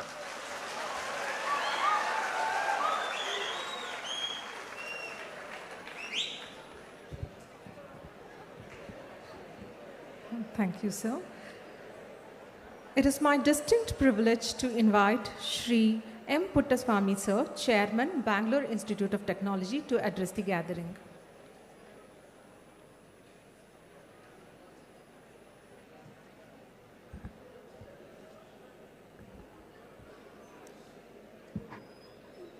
ಪರಮ ಪೂಜ್ಯ ಜಗದ್ಗುರು ಶ್ರೀ ಶ್ರೀ ಶ್ರೀ ನಿರ್ಮಲಾನಂದನಾಥ ಸ್ವಾಮೀಜಿಗಳ ಪಾದ ಕಮಲಗಳಲ್ಲಿ ನಮಿಸುತ್ತಾ, ವೇದಿಕೆಯ ಮೇಲೆ ಆಸೀನರಾಗಿರ್ತಕ್ಕಂಥ ಎಲ್ಲ ಗಣ್ಯಮಾನ್ಯರೇ, ವೇದಿಕೆಯ ಮುಂಭಾಗದಲ್ಲಿರ್ತಕ್ಕಂಥ ಬೆಂಗಳೂರು ತಾಂತ್ರಿಕ ಮಹಾವಿದ್ಯಾಲಯದ ಎಲ್ಲ ಸಿಬ್ಬಂದಿ ವರ್ಗದವರೇ, ವಿದ್ಯಾರ್ಥಿಗಳೇ, ಈ ದಿವಸ ರಾಜ್ಯ ಒಕ್ಕಲಿಗರ ಸಂಘದ ಸಹಯೋಗದೊಂದಿಗೆ ಬೆಂಗಳೂರು ತಾಂತ್ರಿಕ ಮಹಾವಿದ್ಯಾಲಯದಿಂದ IEEE ಇಂಟರ್ನ್ಯಾಷನಲ್ ಕಾನ್ಫರೆನ್ಸ್ ಸಮಾವೇಶವನ್ನು ಹಮ್ಮಿಕೊಂಡಿದ್ದು, ಇದರ ಒಂದು ಸದಾವಕಾಶವನ್ನು ನಮ್ಮೆಲ್ಲ ಸಿಬ್ಬಂದಿಯವರು ಪಡ್ಕೊಳ್ಬೇಕು ಅನ್ನತಕ್ಕಂಥ ಉದ್ದೇಶದಿಂದ ರಾಜ್ಯ ಒಕ್ಕಲಿಗರ ಸಂಘ ಉದಾರ ಮನಸ್ಸಿನಿಂದ ಈ ಒಂದು ಸಮಾವೇಶಕ್ಕೆ ಬೇಕಾಗತಕ್ಕಂಥ ಎಲ್ಲ ಒಂದು ಆರ್ಥಿಕ ಸೌಲಭ್ಯವನ್ನು ಒದಗಿಸಿಕೊಟ್ಟಿದೆ. ಅದಕ್ಕೆ ರಾಜ್ಯ ಒಕ್ಕಲಿಗರ ಸಂಘದ ಎಲ್ಲ ಪದಾಧಿಕಾರಿಗಳಿಗೆ, ವಿಶೇಷವಾಗಿ ಇಲ್ಲಿ ನೆರೆದಿರ್ತಕ್ಕಂಥ ಒಕ್ಕಲಿಗ ಸಂಘದ ಪ್ರಧಾನ ಕಾರ್ಯದರ್ಶಿಗಳಾದಂತಹ ಶ್ರೀ ಕೊನ್ನಪ್ಪಡ್ಡ ರೆಡ್ಡಿ ಅವರಿಗೂ ಹಾಗೂ ಉಪಾಧ್ಯಕ್ಷರಾದಂತಹ ರೇಣುಕಾ ಪ್ರಸಾದ್ರವರಿಗೂ ಸಹ ಅಭಿನಂದನೆ ಸಲ್ಲಿಸ್ತೀನಿ. ಈ ಸಮಾವೇಶ ಭಾಳ ವಿಜೃಂಭಣೆಯಿಂದ ನಡಿಬೇಕು ಅನ್ನತಕ್ಕಂಥದ್ದು ನಮ್ಮ ಒಂದು ಸಂಘದ ಒಂದು ಆಶಯಕ್ಕೆ ತಕ್ಕಂತೆ ನೀವೆಲ್ಲರೂ ಇದನ್ನು ಬಳಸ್ಕೊಂಡಾಗ ನಮ್ಮ ಸಂಸ್ಥೆಗೂ ಒಂದು ಹೆಸರು ಬರ್ತದೆ. ಆ ಮುಖಾಂತರ ರಾಜ್ಯ ಒಕ್ಕಲಿಗರ ಸಂಘದ ಒಂದು ನಿಜವಾದಂಥ ಆಶಯಗಳು ಮಾದರಿಯಾಗಿ ಬೇರೆ ಬೇರೆ ಕಾಲೇಜುಗಳಿಗೆ ಹೊರಹೊಮ್ಮಬೇಕು ಅನ್ನತಕ್ಕಂಥದ್ದು ನಮ್ಮ ಒಂದು ಉದ್ದೇಶ. ಬೆಂಗಳೂರು ತಾಂತ್ರಿಕ ಮಹಾವಿದ್ಯಾಲಯ ಒಕ್ಕಲಿಗರ ಸಂಘದ ಒಂದು ಸಂಸ್ಥೆಯಾಗಿದ್ದರೂ ಸಹ ಸಾಕಷ್ಟು ಜನರಿಗೆ ಒಕ್ಕಲಿಗರೇತರಿಗೂ ಸಹ ಇಲ್ಲಿ ಆಶ್ರಯವನ್ನು ಕೊಟ್ಟಿದೆ. ನಮ್ಮ ಸಂಸ್ಥೆ ಭಾಳಷ್ಟು ಹಳೆಯ ಸಂಸ್ಥೆಯಾಗಿದ್ದು 1979ರಲ್ಲಿ ಸ್ಥಾಪನೆಯಾದಂಥ ಈ ಸಂಸ್ಥೆ ರಾಜ್ಯದ ಅಥವಾ ದೇಶದ ವಿವಿಧ ಸಂಸ್ಥೆಗಳಿಗೆ ಮಾದರಿಯಾಗಿರ್ತಕ್ಕಂತಹ ವಿದ್ಯಾರ್ಥಿಗಳನ್ನು ಸೃಷ್ಟಿ ಮಾಡಿದೆ ಅನ್ನತಕ್ಕಂಥದ್ದು ಹೇಳಿದರೆ ತಪ್ಪಾಗಲಾರದು. ನಮ್ಮ ಸಂಸ್ಥೆಯಲ್ಲಿ ಓದಿರ್ತಕ್ಕಂತಹ ವಿದ್ಯಾರ್ಥಿಗಳು ರಾಷ್ಟ್ರ ಮತ್ತು ಅಂತಾರಾಷ್ಟ್ರೀಯ ಮಟ್ಟದಲ್ಲಿ ತಮ್ಮ ಬದುಕನ್ನು ಕಟ್ಟಿಕೊಂಡಿದ್ದಾರೆ. ಆ ಮುಖಾಂತರ ಇವತ್ತಿಗೂ ಸಹ ಸಂಸ್ಥೆಗೆ ಒಂದು ಒಳ್ಳೆಯ ಹೆಸರು ಇದೆ ಅನ್ನತಕ್ಕಂಥದ್ದನ್ನು ನಾವು ಇಲ್ಲಿ ಸ್ಮರಿಸ್ಬೋದು. ಪ್ರಪಂಚದ ಯಾವುದೇ ಒಂದು ದೇಶಕ್ಕೆ ಹೋಗಿ BITಯ ಸ್ಟೂಡೆಂಟ್ಸ್ಗಳನ್ನು ನಾವು ಕಾಣ್ತೀವಿ.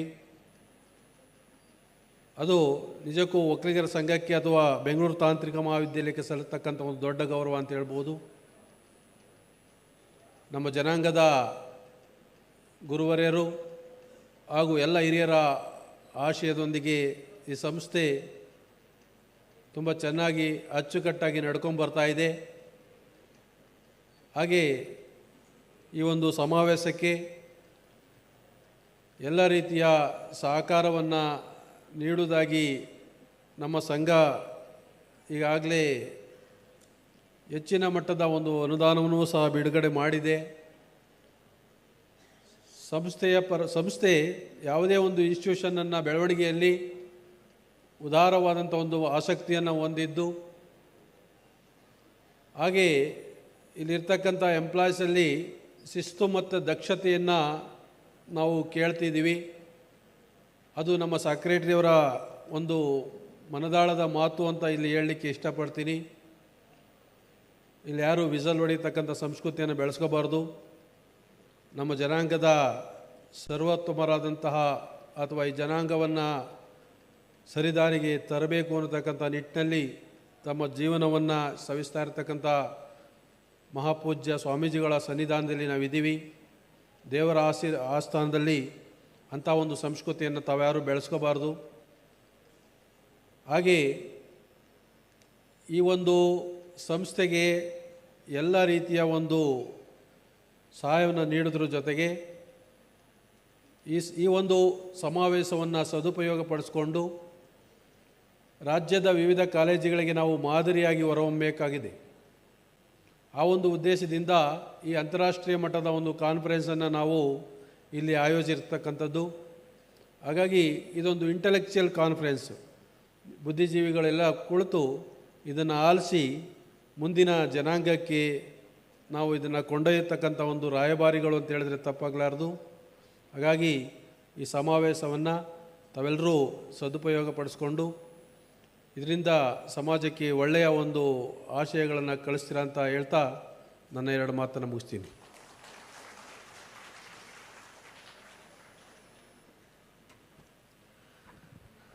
Thank you very much, sir. With the blessings and fond remembrance of His Holiness Jagadguru Shri Shri Shri Balagangadharanatha Mahaswamiji, now let us all seek the blessings of Reverend Paramapuja Jagadguru Shri Shri Shri Dr. Nirmalanandanatha Mahaswamiji, Chief Pontiff Sri Adi Chinchanagiri Mahasamsthana.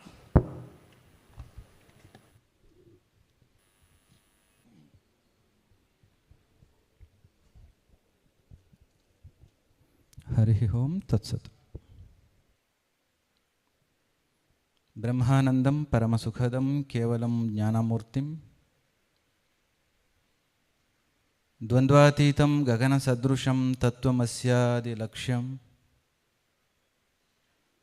Yekam Nityam Vimalam Achalam Sarvadhi Sakshibhutam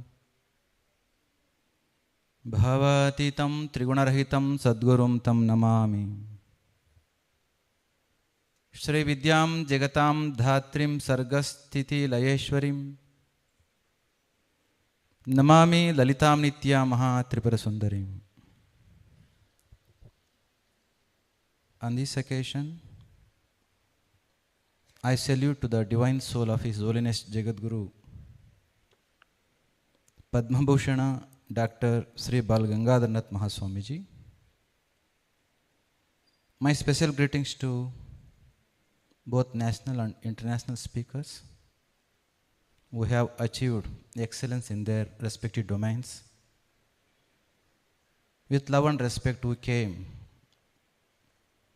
to translate their knowledge through our faculty and the students to the present world. And also my greetings to office bearers and the directors of Vokaligra Sangha who are present here. We have inspired and supported in all respect to make this event true. And technical speakers who have come from different institutions and different companies. Most importantly, students who are the stakeholder of this institution. We have been maintaining pin drop silence and the great discipline. And all the devotees who are present here. It gives me an immense pleasure to be present on this divine occasion. Though I am sannyasi, contrary to the topic for which I am here for the inauguration, understanding the responsibility and the duty both from the community and the society, when I am invited, I made up mind to be here. This is just inauguration program. During inaugural occasion, this should be concluded at the earliest, but it is dragged too much. Eagerly you all have been waiting to listen to the particular topic for which you people have assembled here. Our Konapredi was mentioning, crowd is not too much. This is not satsanga to listen to and to be crowded. If it is divine or holy satsanga, you could have expected all the students supposed to be here, fully crowded, both top and the bottom. This is a particular topic only for the particular students. So number of students are less and audience are less. Not that we are going to misunderstand with the empty chairs and all. This is the way how actually the conference should be. Also, as mentioned in the evening, he is going to come to see the full-fledged auditorium to see no empty seats. Please don't take such kind of risk of bringing all the students, those who are not at all concerned with this conference at all. This is the international conference. Don't mind otherwise. This is the international conference from the Institute of Electrical and Electronics Engineers, which must be the biggest organization in the world, comprising more number of members under this. This is a very good initiative on advances in electronics, communication, computing, and intelligent information systems. These are the topics which they are going to discuss. There is no scope for other branch students to come and sit here. Great learned speakers are here.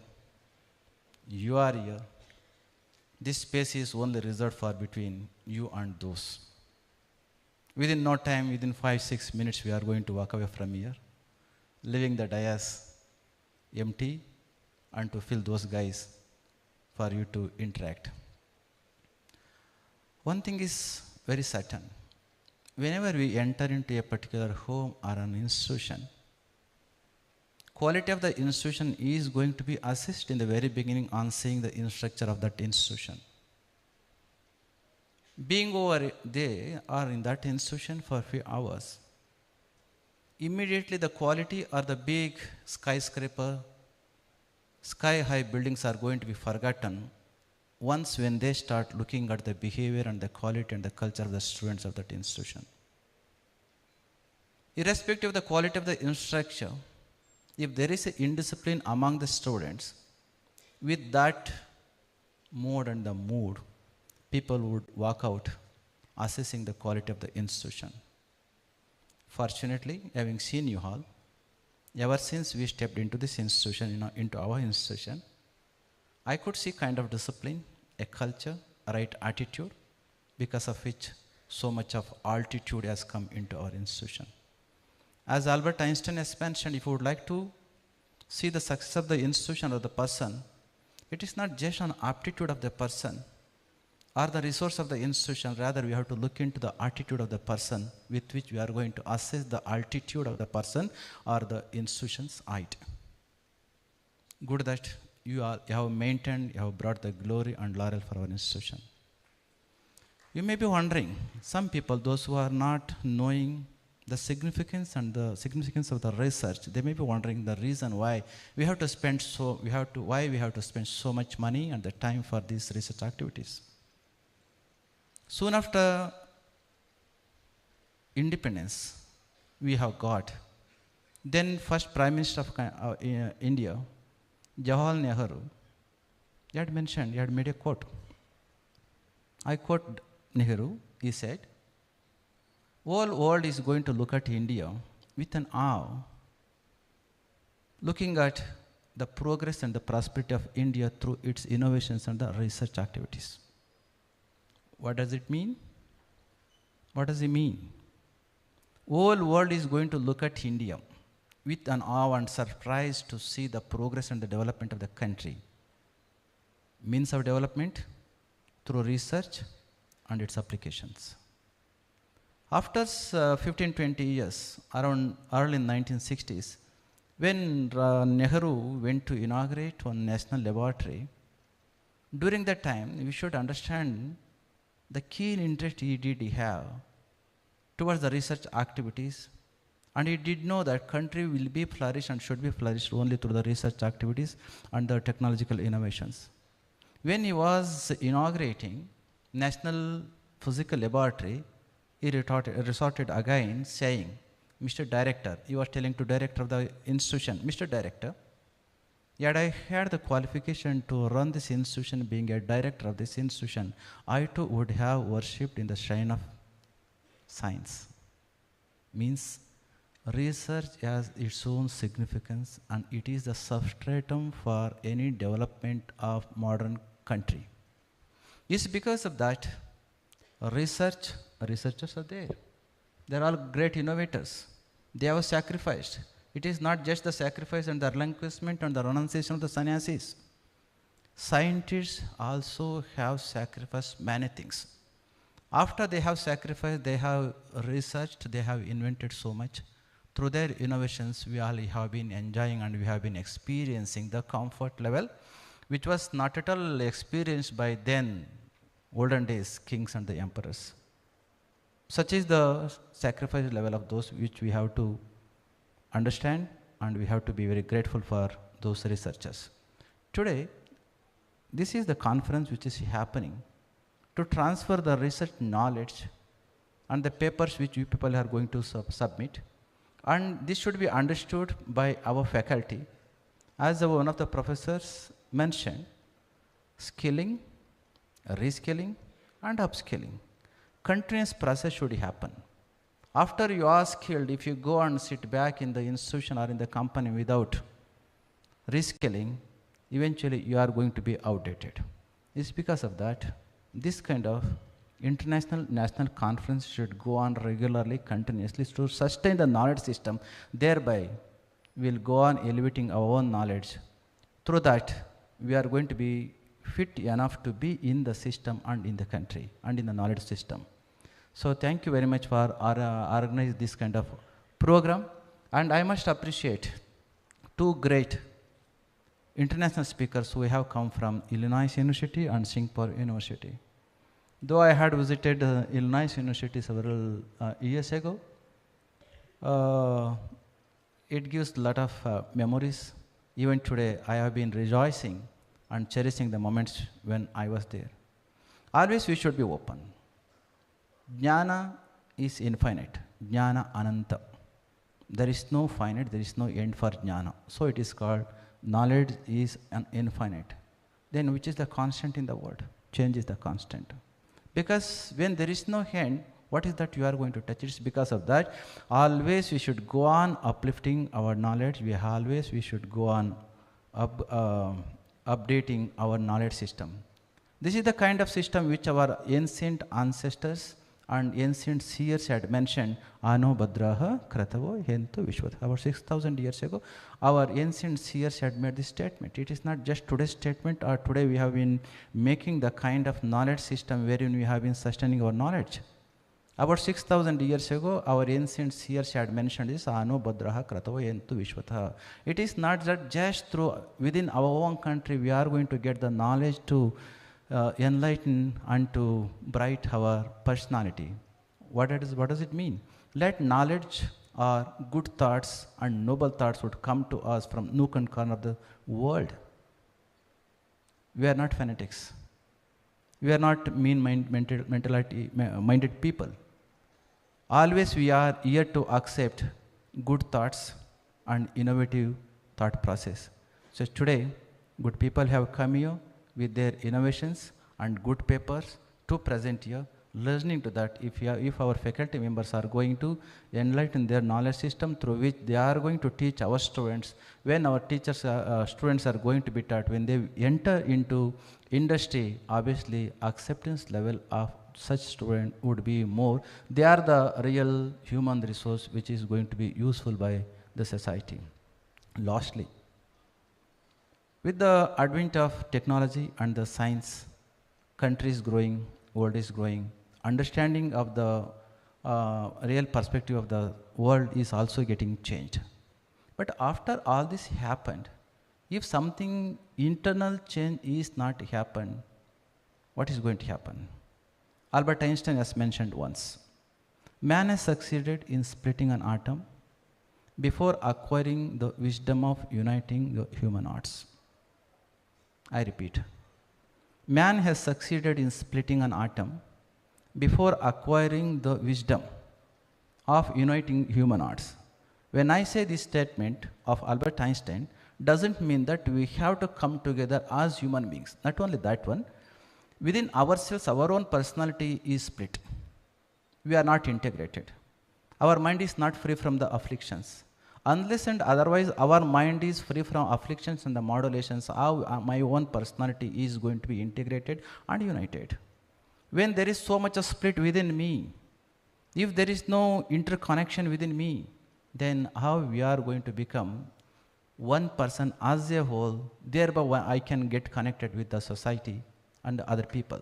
So, as Albert Einstein has mentioned, apart from this worldly, technical and scientific knowledge, if we forget to realize our own inner knowledge, whole understanding is not going to happen.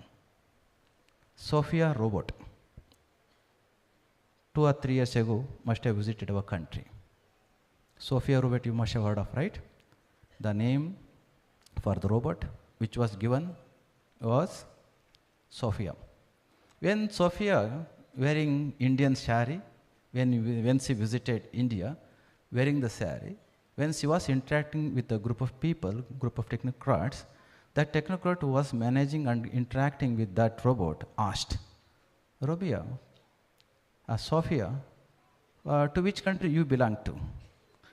First question was, to which gender you belong to? Robert Sophia said that gender discrimination is there only for you human beings, not for us. To which country you belong to? We are universal beings. How can you bind us to particular country? Last question, or next question. Do you have any animosity towards these human beings? Beautiful answer given by robot, Sophia. When you human beings are good enough to destroy yourself, why should we have animosity towards you? What does it mean? Soon after Second World War, 1945, when E is equal to mc square was resulted in atom bomb, destroying Hiroshima and Nagasaki over there, group of media people approached Albert Einstein and asked, because of your innovation, Second World War has come into standstill. Mr. Einstein, if Third World War takes place, how it would be? Albert Einstein said, I don't want to say anything about the Third World War, but I can say how Fourth World War is going to be fought. Media people asked to say, he said, if Fourth World War takes place, people are going to fight with the stones and the pebbles and the rocks.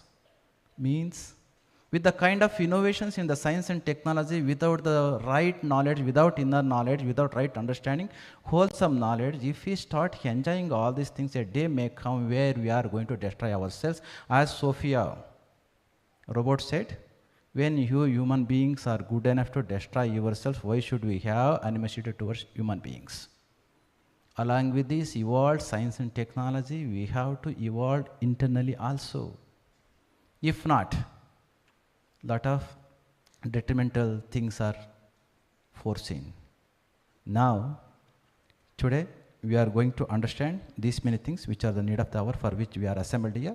Along with this one, we have to strive quite hard to understand ourselves also. So with these few words, with this kind of understanding and conveying you all to make your knowledge system to go, not only to go outside, even to go inside. Yasmin vijnate sarvamidam vijnate bhavati. Learning which one can feel that everything is going to be learned. Today we are here to learn technology and the science. Let us learn inner things also, with which we are going to have the fullest and complete knowledge. Appreciating the right effort of Bangalore Institute of Technology, BIT, after COVID 2019, okay? Well before 2019 COVID, they had conducted one international conference on technology in healthcare. Afterward, this is the first international conference which is being conducted. Now onwards, I wish more and more such conferences are going to be conducted through BIT. BIT, Bangalore Institute of Technology, is established by great CEOs, great personalities, with the great relinquishment and the renunciation. All those people's renunciation and the sacrifice are going to be rewarded through this kind of works and the conferences. Wishing you all the best for this 3-day conference. I conclude my words. Jai Shri Gurudev.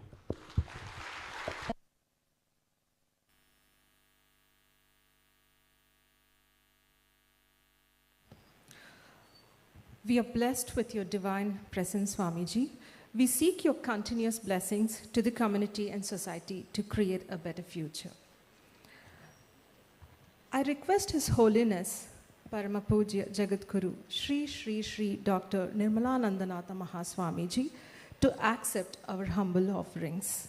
I request all the executive committee members, principal, vice principal, to do the honors.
May I now request the Executive Committee members to felicitate Dr. Srinivas Talabattulu, Professor, Electrical Communication Engineering, Indian Institute of Science, with a memento as a token of gratitude.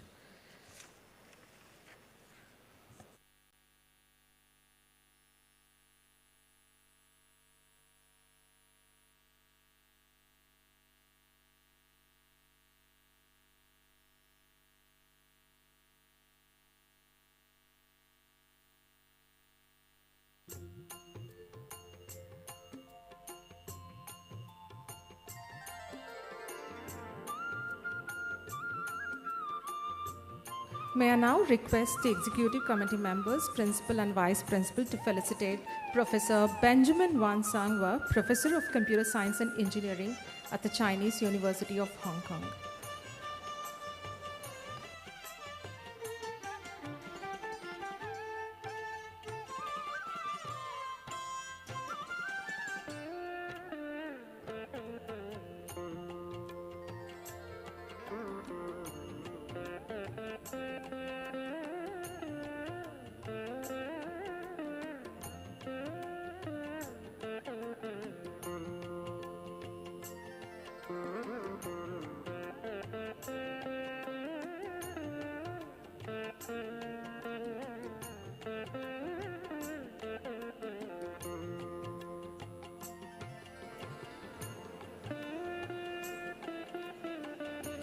May I now request the Executive Committee members, Principal and Vice Principal, to felicitate Dr.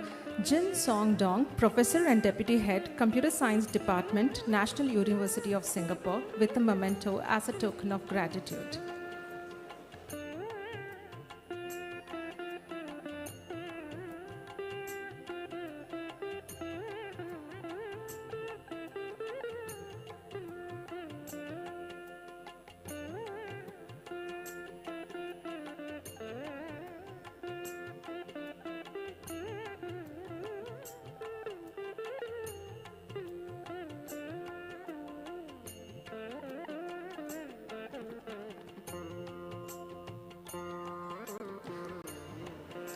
May I now request the Executive Committee members to felicitate Mrs. Rupa M.V. Venkatesh, Deputy Project Director, Chandrayaan-3 SCASAT-1 Operations Director, ISRO, Department of Space, Government of India, with a memento as a token of gratitude.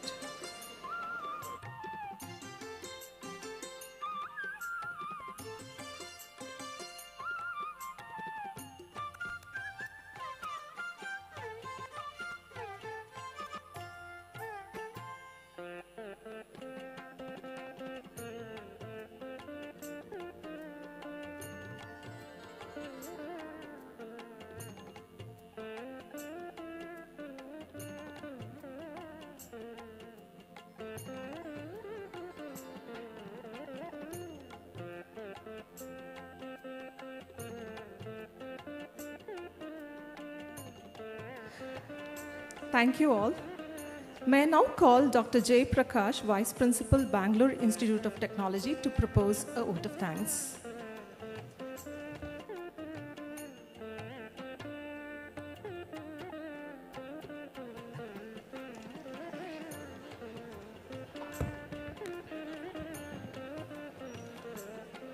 ಎಲ್ರಿಗೂ ನಮಸ್ಕಾರ. Good morning to all of you. ಬಹುಶಃ ನೀವು ಜ್ಞಾಪಕ ಇದ್ದರೆ 13 ವರ್ಷಗಳ ಹಿಂದೆ 2000 ಇಸ್ವಿಲಿ ಇದೇ ವೇದಿಕೆಯಲ್ಲಿ ಭೈರವೈಕ್ಯ, ಪದ್ಮಭೂಷಣ, ಪರಮಪೂಜ್ಯ ಡಾಕ್ಟರ್ ಶ್ರೀ ಶ್ರೀ ಶ್ರೀ ಬಾಲಗಂಗಾಧರನಾಥ ಸ್ವಾಮೀಜಿಗಳು ನಮ್ಮ ಒಂದು ನ್ಯಾಷನಲ್ ಕಾನ್ಫರೆನ್ಸ್ VLSI ಡಿಸೈನ್ ಟೆಕ್ನಾಲಜಿಗೆ ಆಗಮಿಸಿ ಒಂದು ಮಾತು ಹೇಳಿದರು. ಅದೇನೆಂದರೆ, ಇಲ್ಲಿ ಕೂತಿರ್ತಕ್ಕಂಥ ವಿಜ್ಞಾನಿಗಳು ಮನುಷ್ಯನ ಮನಸ್ಸಿನಲ್ಲಿ ಏನಿದೆ ಅಂತಕ್ಕಂಥದ್ದನ್ನು ಕಂಡುಹಿಡಿಯೋಕ್ಕೆ ಒಂದು ಮಿಷನ್ ಕಂಡುಹಿಡಿಯಿರಿ ಅಂತ ಹೇಳಿದರು. ಇವತ್ತು ನಮ್ಮ ಸೌಭಾಗ್ಯ ಅವರ ಮಾತು ಅಕ್ಷರಶಃ ನಿಜ ಆಗಿದೆ. ತಾಂತ್ರಿಕತೆಯಲ್ಲಿ, ವಿಜ್ಞಾನದಲ್ಲಿ artificial intelligence and machine learning ಯಾವ ಮಟ್ಟಕ್ಕೆ ಹೋಗಿದೆ ಅಂದರೆ, ಮನುಷ್ಯನ ಎಮೋಷನ್ಸನ್ನು ಅನಲೈಸ್ ಮಾಡ್ತಕ್ಕಂಥ ಕೆಪಾಸಿಟಿ ಆ ಲೆವೆಲ್ಗೆ ನಾವು ರೀಚ್ ಆಗಿದ್ದೀವಿ. ಇಂದಿನ ದಿನ ಇದೇ ವೇದಿಕೆಯಲ್ಲಿ ಪರಮಪೂಜ್ಯ ಶ್ರೀ ಶ್ರೀ ಶ್ರೀ ಡಾಕ್ಟರ್ ನಿರ್ಮಲಾನಂದ ಮಹಾಸ್ವಾಮೀಜಿಗಳು ಆಗಮಿಸಿದ್ದಾರೆ. ಇದು ನಮ್ಮ ಸೌಭಾಗ್ಯ. ವಿಜ್ಞಾನ, ಸಂಶೋಧನೆ, ತಾಂತ್ರಿಕತೆ, ತಂತ್ರಜ್ಞಾನ ಎಷ್ಟೇ ಬೆಳೆದರೂ ಮಾನವೀಯ ಮೌಲ್ಯಗಳು, ಮನುಷ್ಯನ ನಡೆನುಡಿಗಳು ಒಂದಾಗಿದ್ದರೆ ಮಾತ್ರ ಈ ಒಂದು ಜಗತ್ತು ಎಲ್ಲವನ್ನೂ ಉತ್ತಮ ರೀತಿಯಲ್ಲಿ ಸಾಗಿಸ್ತಕ್ಕಂಥದ್ದಕ್ಕೆ ಇವತ್ತಿನ ದಿನ ಸಾಕ್ಷಿಯಾಗಿದ್ದಾರೆ ನಮ್ಮ ಮಹಾಸ್ವಾಮೀಜಿಗಳು. Dear friends, thank you is such a prayer that cannot be seen or touched. It must be felt by heart. I feel honored and privileged to get the opportunity to propose vote of thanks on this special occasion.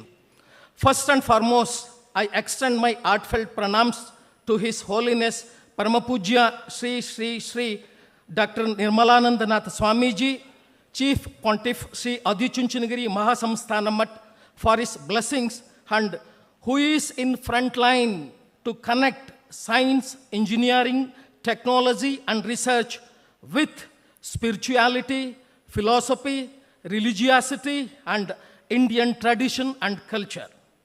On behalf of Rajya Vakkaligara Sangha, Bangalore Institute of Technology, and conference team, I humbly submit my heartfelt pranams and gratitude to Guruji. Thank you, Swamiji. I take this opportunity to extend our most sincere thanks to all of our chief guests, Professor T. Srinivasa, Section Chair, IEEE Bangalore, Professor Benjamin, Chinese University of Hong Kong and Franklin, Professor Zin Song, National University, Singapore, Srimati Rupa Venkatesh, Project Director, Chandrayaan-3, ISRO. Despite their busy schedule, who come here from different destinations to deliver keynote address and to share their knowledge with delegates. On behalf of Rajya Vakkaligara Sangha, Bangalore Institute of Technology, and conference team, I sincerely submit my heartfelt thanks to you, sir. We are really grateful to have the office bearers of Rajya Vakkaligara Sangha as guest of honors for this international conference. So our Vice President, Sri Renuka Prasad, ದಕ್ಷ, ಪ್ರಾಮಾಣಿಕ, ನೇರ, ನಿಷ್ಠುರ, ಪಾರದರ್ಶಕ ಕಾರ್ಯದರ್ಶಿಗಳಾದಂಥ ಮಾನ್ಯ ಶ್ರೀ ಕೋನಪ್ಪರೆಡ್ಡಿ ಅವರು ಈ ಒಂದು ಸಭೆಗೆ ಆಗಮಿಸಿದ್ದಾರೆ. ಮತ್ತು ನಮ್ಮ ಕಾರ್ಯಕಾರಿ ಸಮಿತಿಯ ಸದಸ್ಯರಾದಂಥ ಜೆ ರಾಜು ಅವರು ಬಂದು ಅವರು ಸಹ ಅನ್ಯ ಕಾರ್ಯ ನಿಮಿತ್ತ ಹೊರಟಿದ್ದಾರೆ. ಅವರಿಗೆಲ್ಲರಿಗೂ ಬೆಂಗಳೂರು ಇನ್ಸ್ಟಿಟ್ಯೂಟ್ ಆಫ್ ಟೆಕ್ನಾಲಜಿ ಮತ್ತು ಕಾನ್ಫರೆನ್ಸ್ ಟೀಮ್ ಪರವಾಗಿ ಹೃತ್ಪೂರ್ವಕ ಧನ್ಯವಾದಗಳು.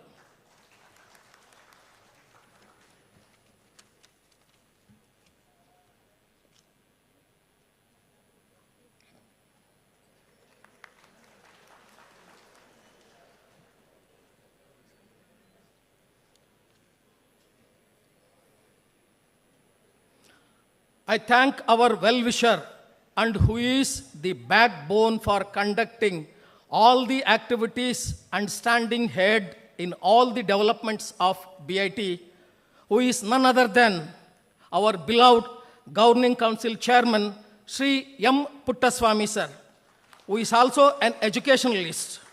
On behalf of Bangalore Institute of Technology and the conference team, I wholeheartedly submit my grateful thanks to you, sir.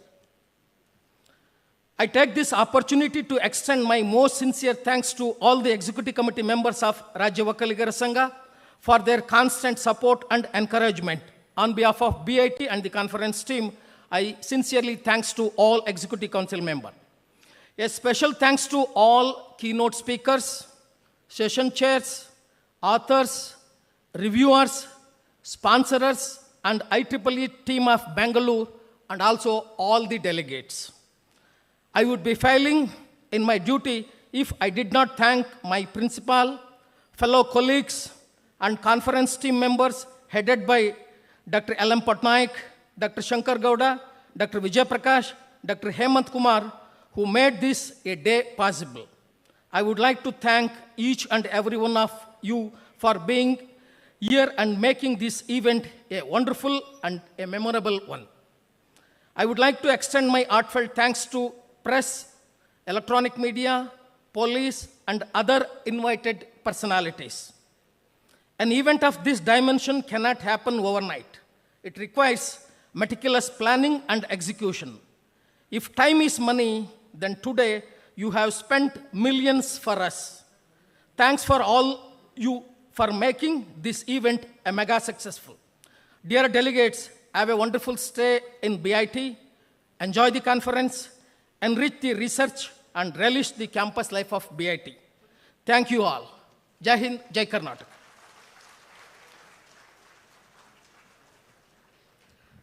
Thank you, sir. I request all the heads of the departments, PG coordinators, deans to join for the photo session here.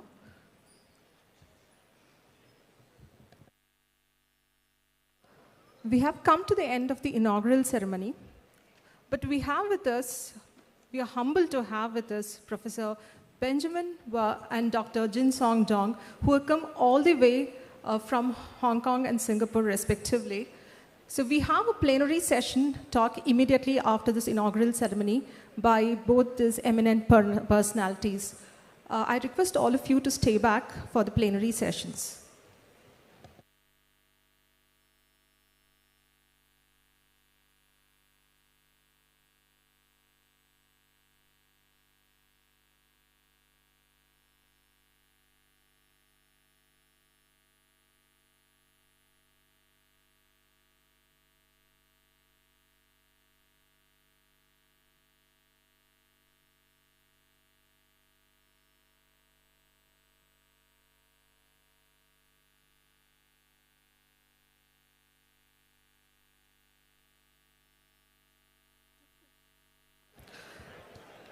To conclude the inaugural ceremony, now I request all to rise for the national anthem.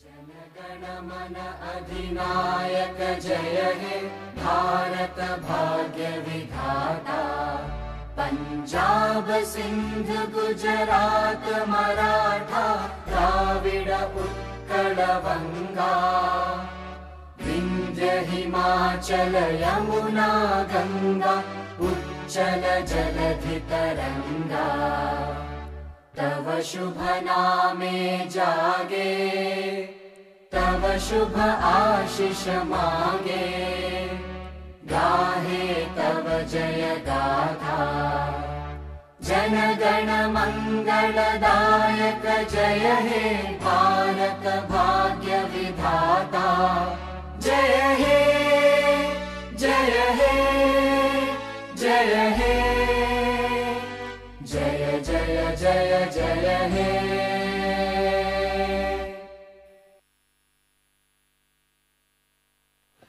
I request all to stay back for the plenary session.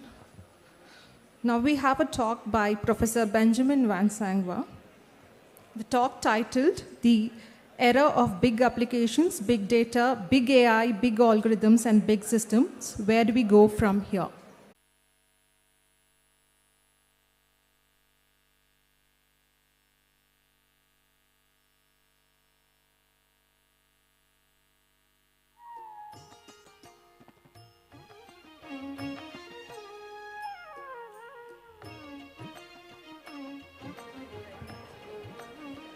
I request all to stay back for the talk.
let me look at the era of the big era from the computer science perspectives. So first, there is the evolution of computers.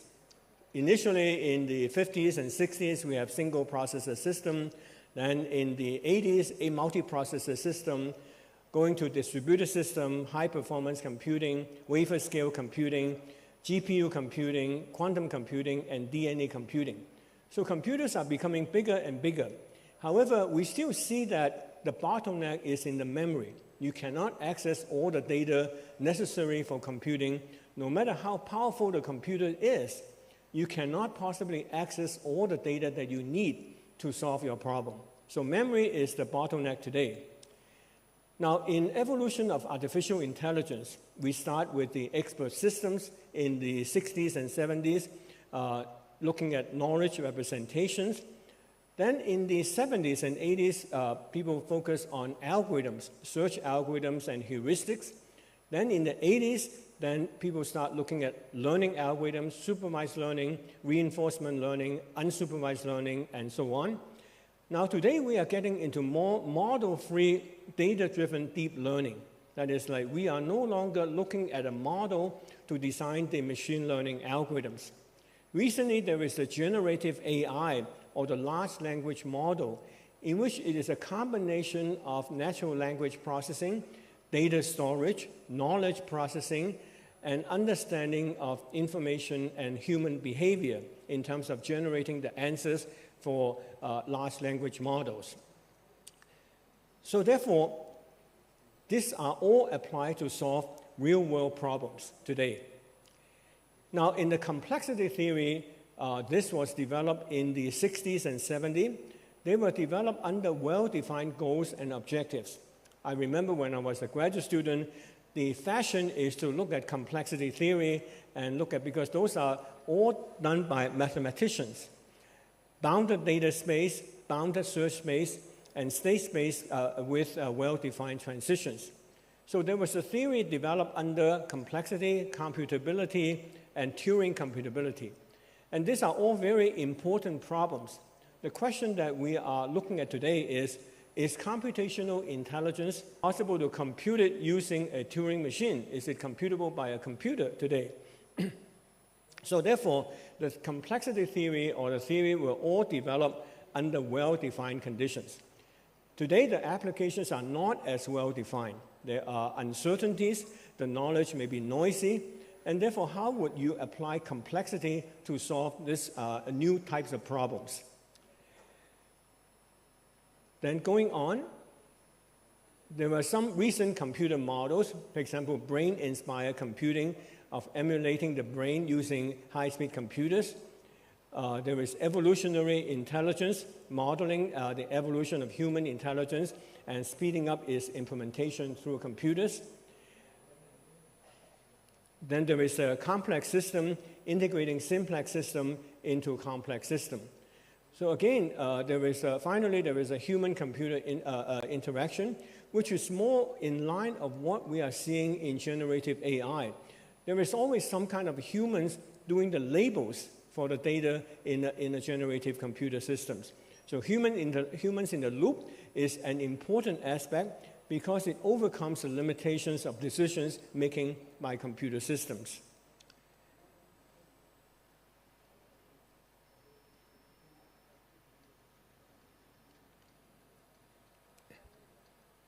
So next, let me look at the big era in terms of the applications, AI, data, algorithms, and systems.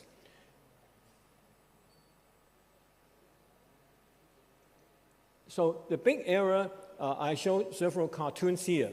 So on the top left-hand side, there was a board meeting, and people were saying that let's solve this problem using big data. None of us have the slightest idea what to do with.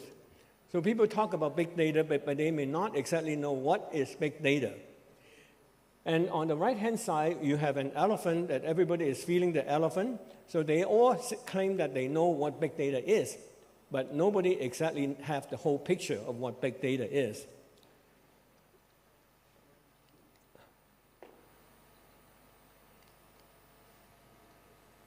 It's not moving. Oops. Oops. What do we do?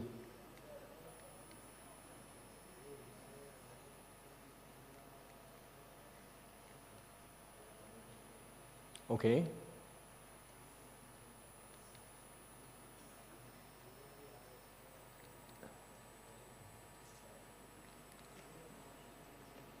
It's not moving.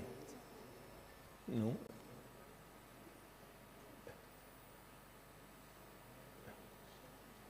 It's not moving.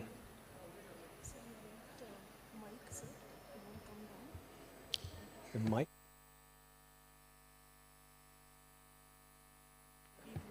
No, this is not, yeah.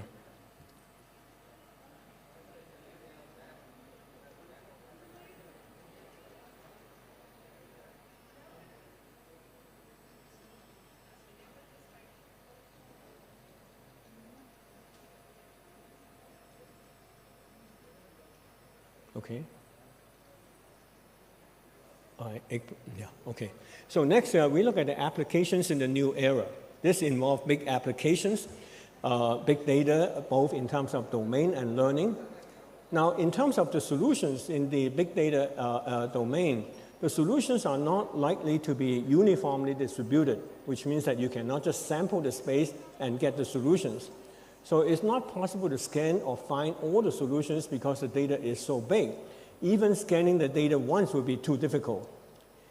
So maybe you also have soft and not absolute objective functions, may have many or ill-defined objectives in solving the problem.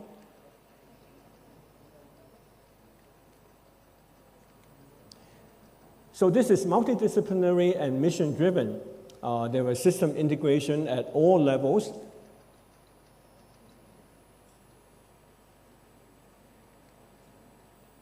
Oops.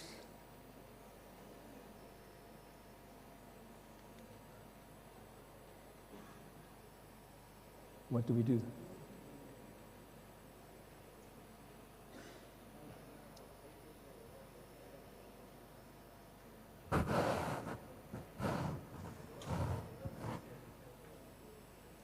Okay, so finally, the applications are all driven by, so we are looking at application-driven research, not research-driven applications. So it's important to focus on the applications and not only on the research.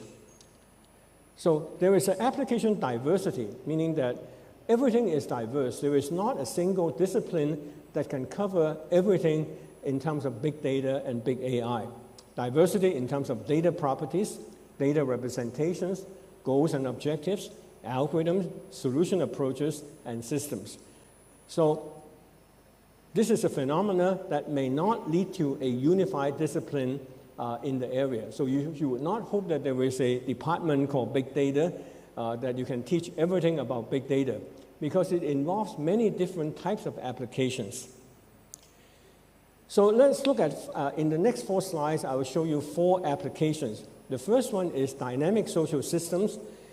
This involves big, distributed, time-varying data.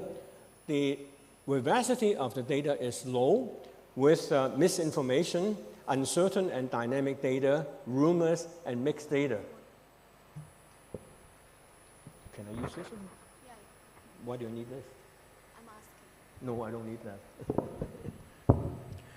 Okay, so there is the dynamic systems are all okay.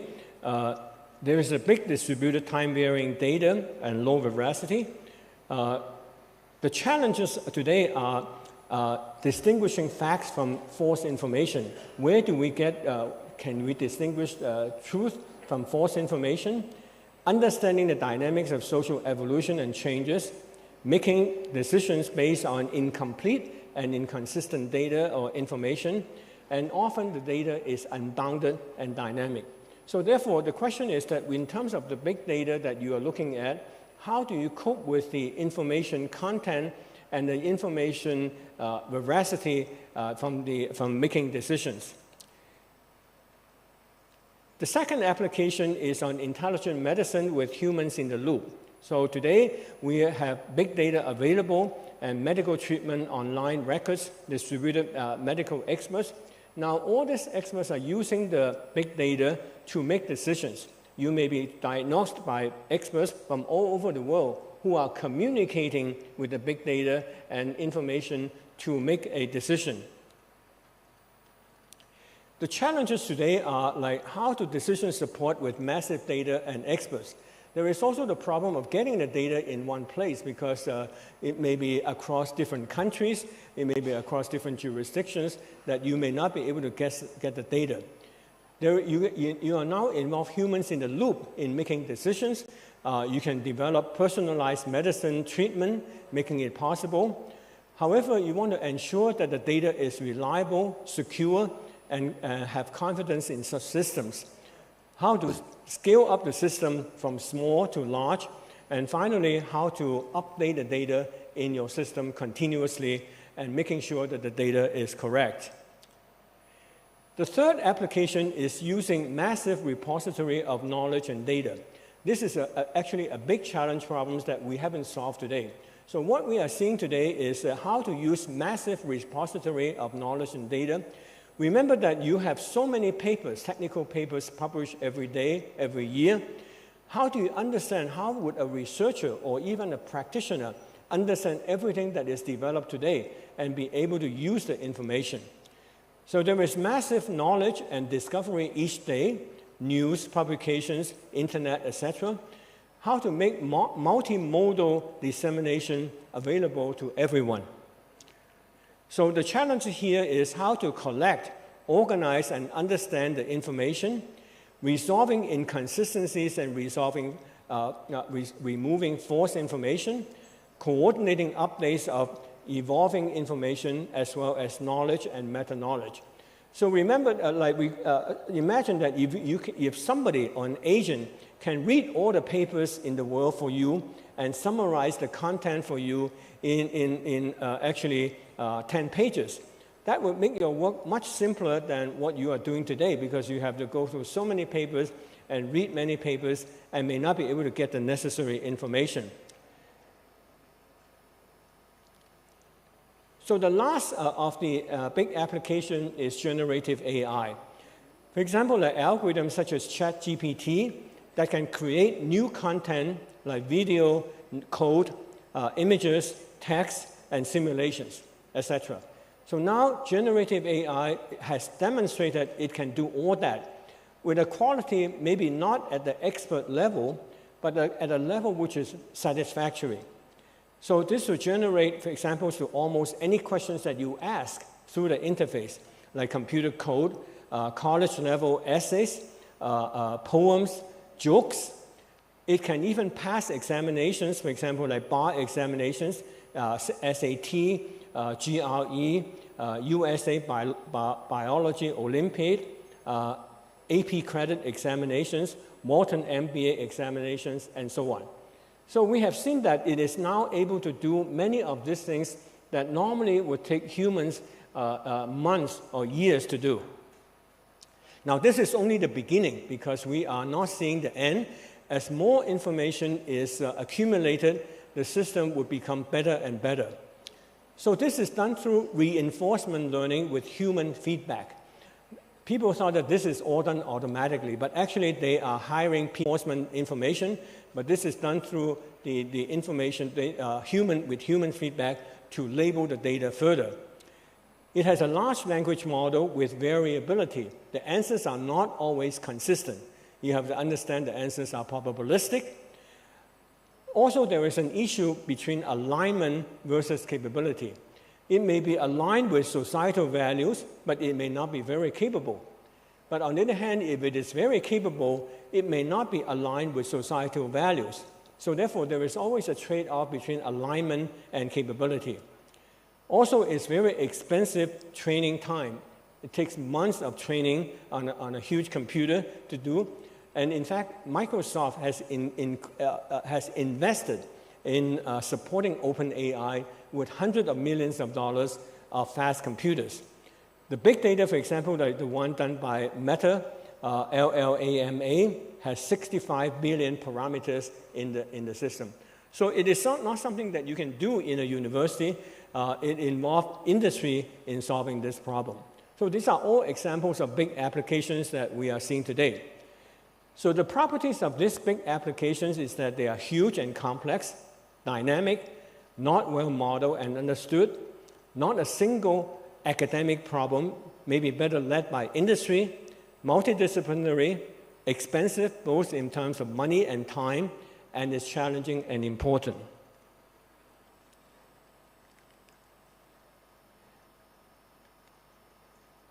So next, this is actually a way to depict multidisciplinary applications. So there is a disciplines on the top and applications on the side. So this follows a crossbar, meaning that disciplines would involve multiple applications, and applications would also involve multiple disciplines. So now let's look at big AI in the new era.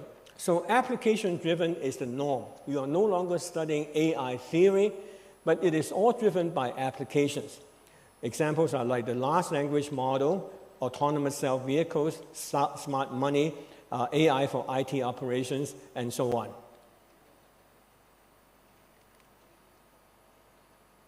So this is the work involved design and hybrid integration of applications, application needs and technologies. So next, look at the big data in the new era. The book on the top right-hand side is called The Fourth Paradigm. This was written by Jim Gray in the early 2000s, and it actually started the revolution on big data. So this is ever-growing without bounds. Now, in the project that I managed on 973 in mainland China between 2013 and 18, it involves $40 million RMB in China. We discovered that we are trying to solve a big data problem. But the big data problem is so huge, it is difficult to solve. So eventually, we have to resort to using small data, how to reduce the big data to small data to make it useful, to make the problem solvable.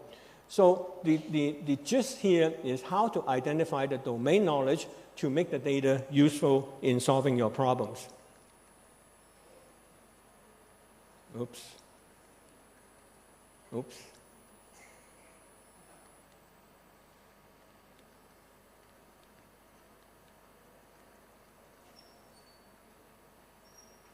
Can you go back? Can you go back?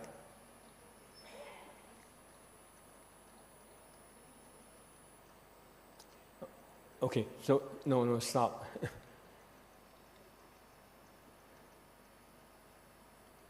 Okay, so here we stop there, and then we look at the big data in the new era, reducing the big data to small data. It is domain and meta-knowledge is the key through analysis, observations, and hypothesis. Oops.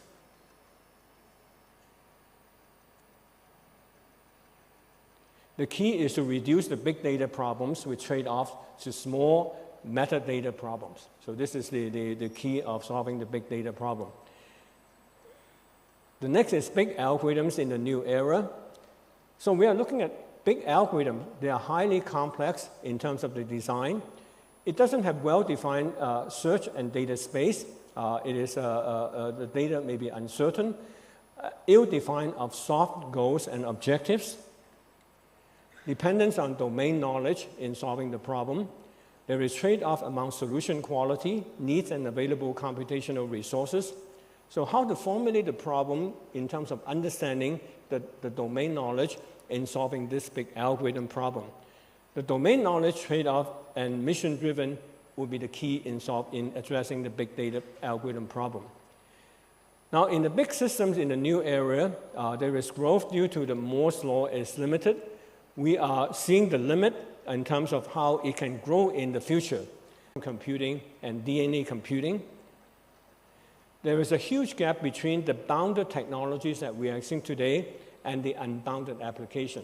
So there is not a good match between what we cap with trade-off is a big challenge. So how to trade off in terms of getting the best solution with the available resources that you have. So the key takeaway message is that Domain knowledge and understanding is the key in these problems, and also trade-off is important. This is projects. So now let's look at the strategy. The recipe for the big projects is that you have to get clear mandates, availability of background algorithms and software. You have to get the algorithms ahead of time rather than developing them from scratch. Well understood domain and meta knowledge, top-down management, and an integrated engineering approach. The big projects usually require big money. However, big money is not always helpful. Even if you get big money, you may not be able to solve the problem because you still have to coordinate the projects and coordinate the people in solving your problem. Time and maturity is the essence. So we look at three types of projects. Small-scale research project with a well-defined focus. So this is something like a small grant that you get from a government agency. Now finally, on large-scale projects is to focus on deployment, meaning that it is strongly based on experience and maturity, well-defined strategic importance, top-down management, and it is focused mainly on solving a mission and deploying a mission. So a barrier has to be removed to facilitate sharing. So next, the outlines is in what are the challenges in the new era. So in the next few slides, I will outline 4 challenges that we see in the new era. This non-deterministic uncertainty. When it is uncertain data, it is hard to use a neural network. Reducing the big data to small data, managing relations and causal relations. Rather than looking at causal relationship, you have to look at actually interrelationship of data, especially under incomplete data. Next. So you have to figure out how to measure solution quality. Solution quality is not absolute. That is, like, you may not be able to get the best solution in the time allowed. You have to be satisfied with getting a suboptimal solution within a reasonable amount of time. Generalizing the solution is also important. You may use learning, but you would discover that there is often overfitting and not able to generalize. Overcoming security and privacy issues of getting the data in terms of using the data. So I want to give you a summary of what Andrew Ng at Stanford in his paper in CACM 2022 called Unbiggen AI. In terms of Unbiggen AI, he called it data-centric AI. So this is to systematically engineer the data needed to successfully build on an AI system. Meaning that when you're given the big data, you don't just use the big data in a raw form. You identify, for example, problems, inconsistencies in the data to allow additional data collected, cleaning the old data, using syntactic data. In a sense, you want to massage the data into a form that is useful for AI. So therefore, you develop the tools to automate the process to make sure that the data is useful before you apply deep learning or neural networks. So reducing the big data to small data in AI problems is the key. Next. Challenge number 2 is to manage meta-knowledge. Now, meta-knowledge is actually higher level knowledge than the basic domain knowledge that you have. Next. So this is knowledge about pre-selected knowledge. So this is, for example, like knowing how to program in Python is a domain knowledge. But how to design an algorithm using Python is a higher level meta-knowledge. So you unify objects abstracted from local conceptualization and terminologies. So you use your understanding of the problem, this is the domain knowledge, and develop meta-knowledge or higher level knowledge to solve the problem. So example of the first level meta-knowledge would be like planning methods, modeling, tagging, learning of domain knowledge. So that is like what is one level of knowledge above the basic domain knowledge. Next.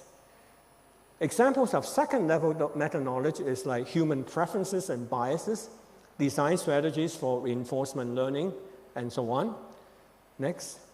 So we need to have automated acquisition of learning and learning methods to reduce the big data to small and useful data, manage the domain knowledge, and automated improvement methods of the meta-knowledge. Next. So finally, an integrated platform for learning and integrating meta and domain knowledge in problem solving. So this is actually one of the big challenges today. How to manage the domain knowledge, how to actually collect the domain knowledge, make them into meta knowledge, and then collect meta knowledge, and so on. So in terms of, for example, ChatGPT, it is really a systematic refinement of domain knowledge into meta knowledge and meta knowledge. Next, in terms of the third is the boundary between computers and computational intelligence, complexity versus quality. So in generative AI, how to explain the results? Because the results are probabilistic. You ask the question today, it gives you one answer, but you ask the same question tomorrow, it gives you a different answer. How to explain and make the answers robust? Deep learning system, what is the boundary between computational intelligence and generalizability? That is, you can have a system that is very complex, but it may not generalize. So the limitation of group intelligence is that you may say, let's put multiple experts together and do this better. However, integration of brain-inspired computing, evolutionary computing, and humans in the loop is not perfect today. How to interface AI with humans in the loop for solving grand challenge problem is still in a very early stage of solving the problem. The last challenge is actually the most important, called complexity theory.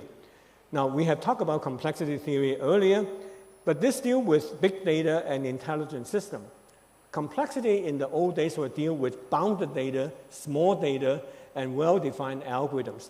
But today, when you are dealing with big data and uncertain data, what is the complexity, or the complexity in terms of data complexity, computability, solution quality, and big systems? So we are looking at complexity under limited time with incomplete and in uncertain data.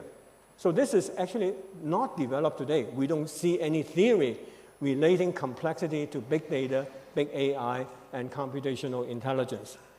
So the key here, the question that has not been answered today, is whether intelligent computing is Turing computable. Nobody knows the answer today, because we are all claiming that intelligent computers can do anything possible under the sun, but that may not be Turing computable. So are we overcoming Turing computability in this case using intelligent computers? Next slide. So the key takeaway challenges are reducing complexity through problem understanding, managing domain knowledge and meta-knowledge, explaining computational intelligence, and theoretical study on limitations of computers. So these are the four big challenges that people are seeing today that have not been solved. Now, you may think that these are all very high level, but actually without addressing these problems, it cannot get down to the fundamental understanding of solving computational intelligence. You can only solve applications with heuristics, but you need actually more fundamental understanding to solve these problems. So the last question I ask is whether a new paradigm is coming today. Next. So there are four paradigms in the development of science and engineering. Next.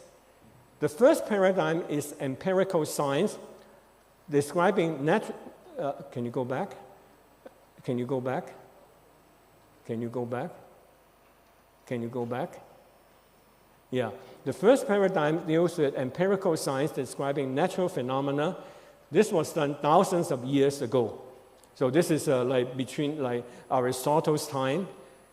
Next slide. So the second paradigm deals with theoretical science based on theory and models. This was done in the Newtonian physics for the last hundreds of years. The third paradigm deals with computational science driven by algorithms and computational models. This was done in the last tens of years. So between 1990s, when we try to simulate nuclear fusion, data computing, big data science driven by model-free big data in the last 10 years. So these are all we're dealing with the ages of big data. So now the question we are asking, is there a new paradigm coming today? So next. So the question we ask, is it data-driven? Next. Is it knowledge-driven? Is it intelligence-driven? Or is it human-driven? So the question is that what will be the fifth paradigm? Are we seeing the end of the big data era, and what is going to happen next? So we don't have an answer to that question because it is very open today. So the key takeaway message that I want to give you in this presentation is that we are tackling more challenging applications today. We have bigger data, more complex algorithms, large language models, bigger systems. Everything is becoming bigger. So how do we handle this complexity in this age and time? So the answer is small is beautiful. That is like, you may think that whenever you... Okay, can you stop here? All right, so the answer is small is beautiful, meaning that you need to reduce the big problem to small problem before you can handle the problem with humans. It doesn't work by putting together 10 experts or 20 experts in a room and hope that they will solve a big problem. You need to divide and conquer, meaning by divide a big application into manageable blocks. You can be doing data-centric computing, but the key is useful data. That is, you may be looking at the big data in finance, which is all over the web, but you may not be able to handle the data because the data is very difficult to collect in the first place, and even if you can collect the data, it will be outdated.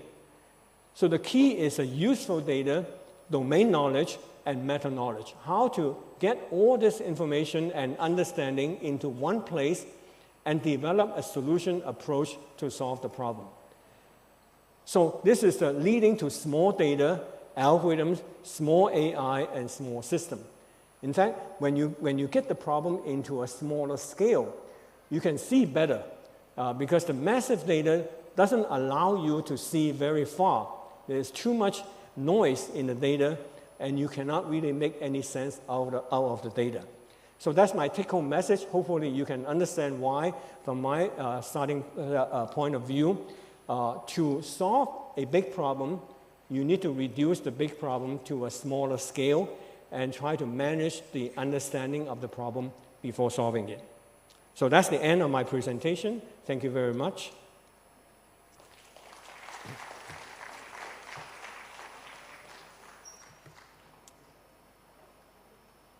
So if there are any questions, I'll be happy to answer. Sure, yeah. Can you get a microphone?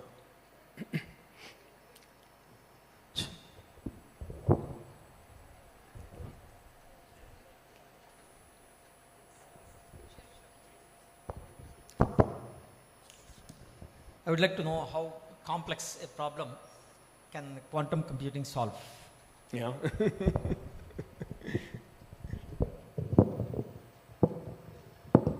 There's one question here.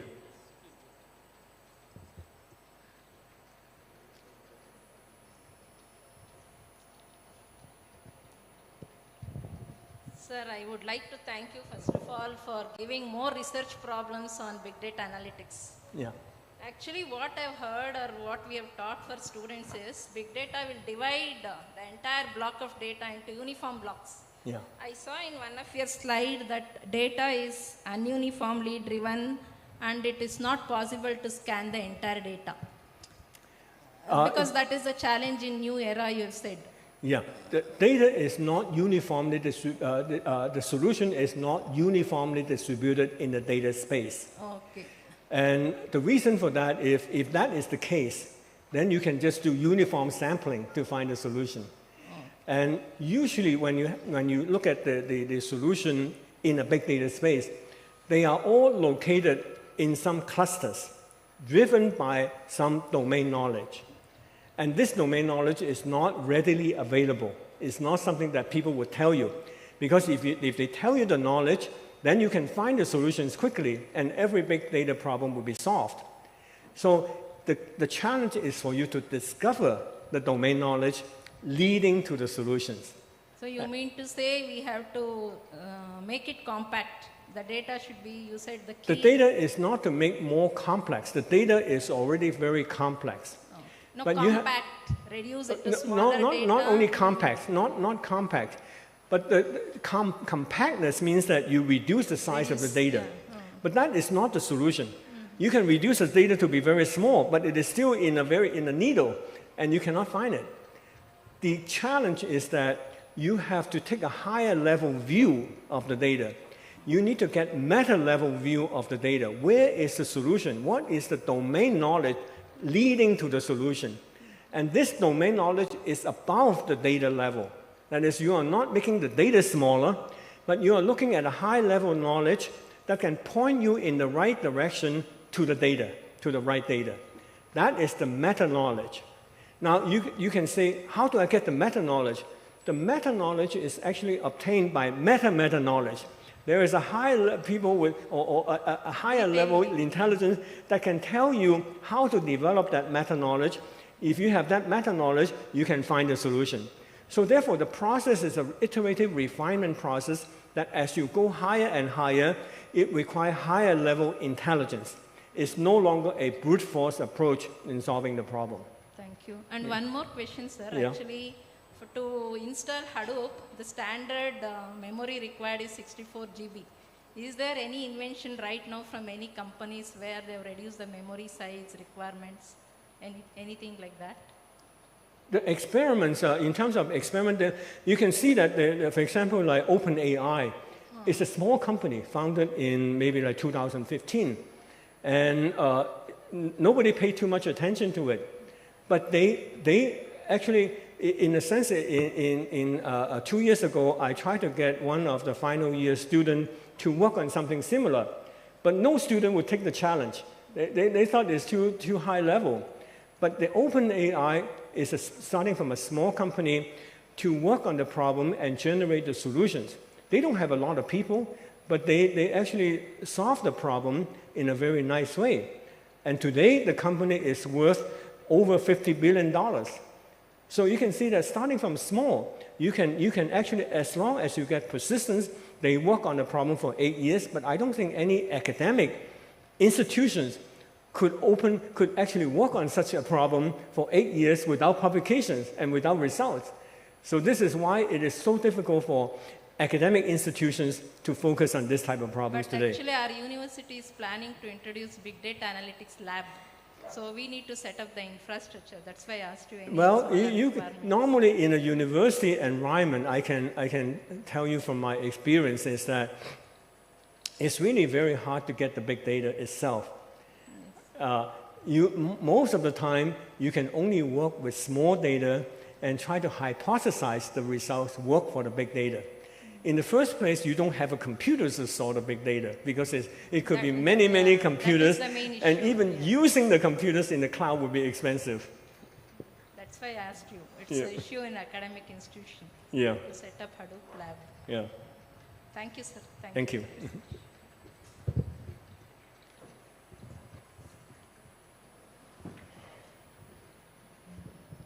So thank you, sir.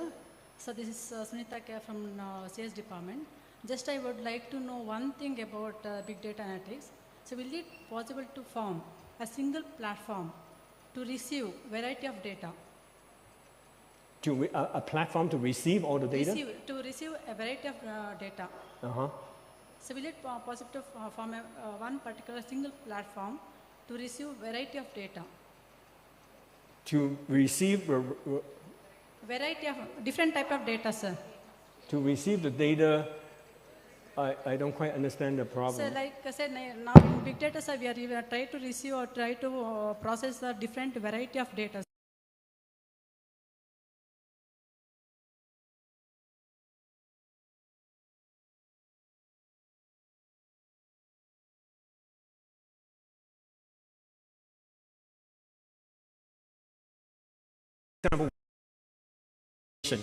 Working on social media.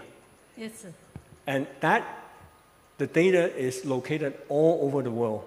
Yes, sir. There is not a single platform that you can collect the data. Okay. And also the data is changing all the time, inconsistent. So today, people realize the difficulty of getting up-to-date information. It is a trade-off. Yes. Again, it boils down to trade-offs. You can spend a lot of time to get the data and put it in one place, but the data will be useless. On the other hand, the trade-off is that you get partial data and try to make the best use of the data available to solve your problem in real time. Yes, so again, the question is not to ask whether there is any platform that you can collect the data. All the applications we are dealing with today deals with massive data. The question to ask is not to get all the data into one place. The question is how do you solve your application problem best in the time available? Okay. The time available is the key, meaning that if you have only one day to solve the problem or 1 hour to solve the problem, you cannot get all the data. Yes, sir. Okay, sir. Okay, can. Okay. Okay, can.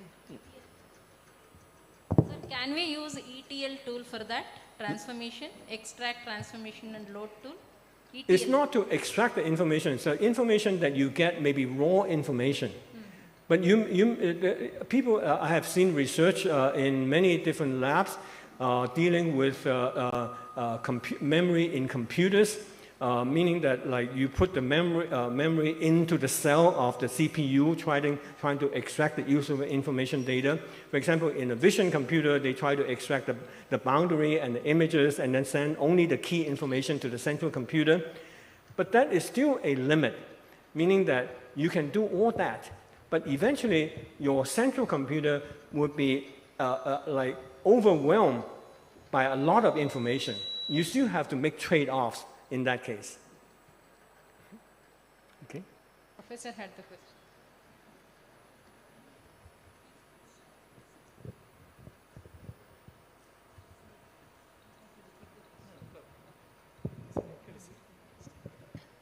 Sir, I am hearing DNA computing for the first time.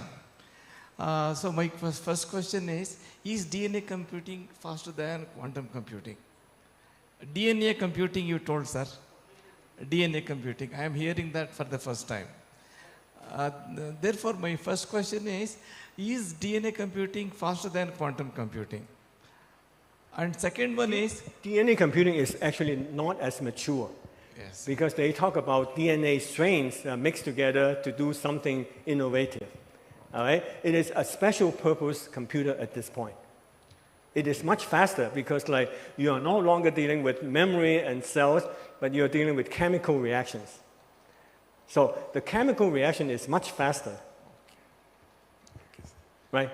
Yes. Quantum computing is still good, but again, it is like people have been doing this for the last 10, 20 years, but it is still at a very, it is still not, there have been prototypes built, but whether it can actually solve day-to-day computing problem is still much earlier.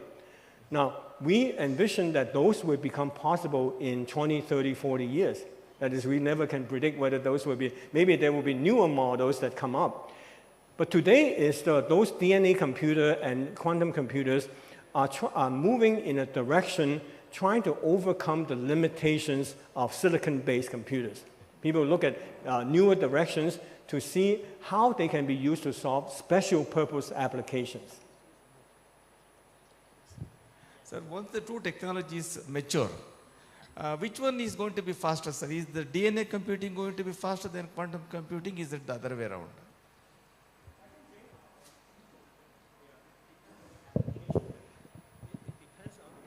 It depends on the application that you are solving today. Some of those that are more suitable for DNA computer may be like based on chemical reactions. Quantum computing, you have to look at the qubits, and like they may be good in breaking codes, but not much more than that. We cannot solve the day-to-day spreadsheet problem with quantum computer. So they are special purpose systems on solving special problems today. And we are not sure whether they can really become general purpose in the long run.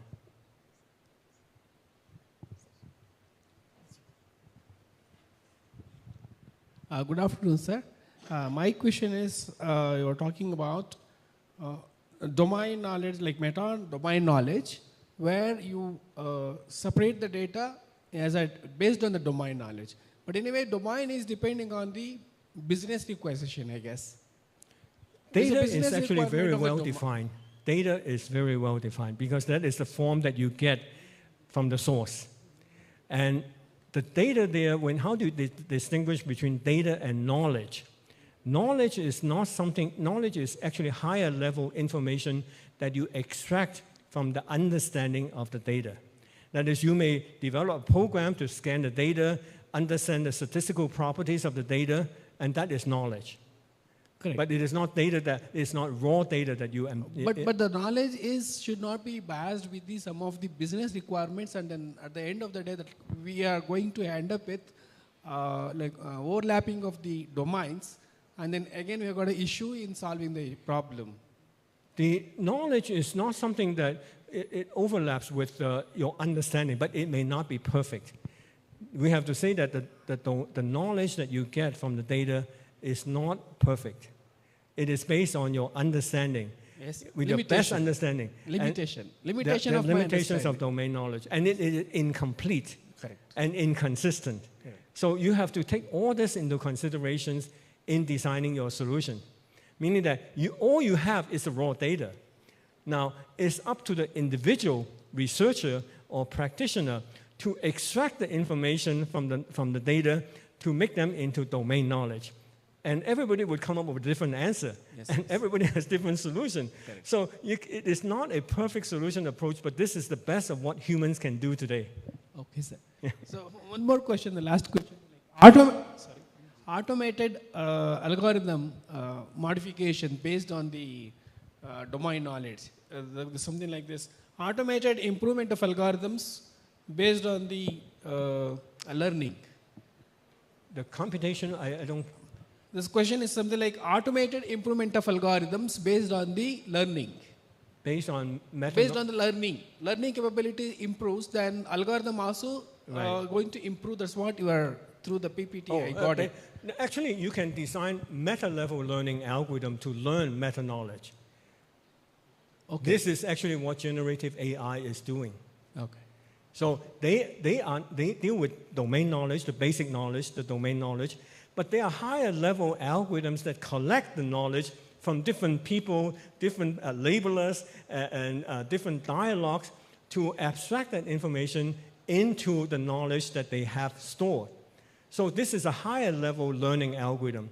Now you may say that there are even higher level learning algorithms to discover this high level learning algorithm. So it just go on forever, meaning that you have to continue to develop higher and higher level intelligence. Thank you, sir.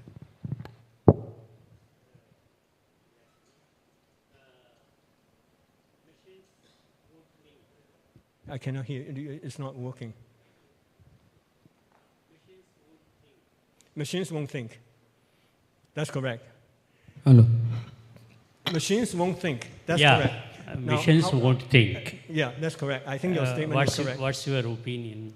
No, machines won't think, but machines can. There's a difference between what thinking and what machines can do. Now, machines don't think, but they have massive memory.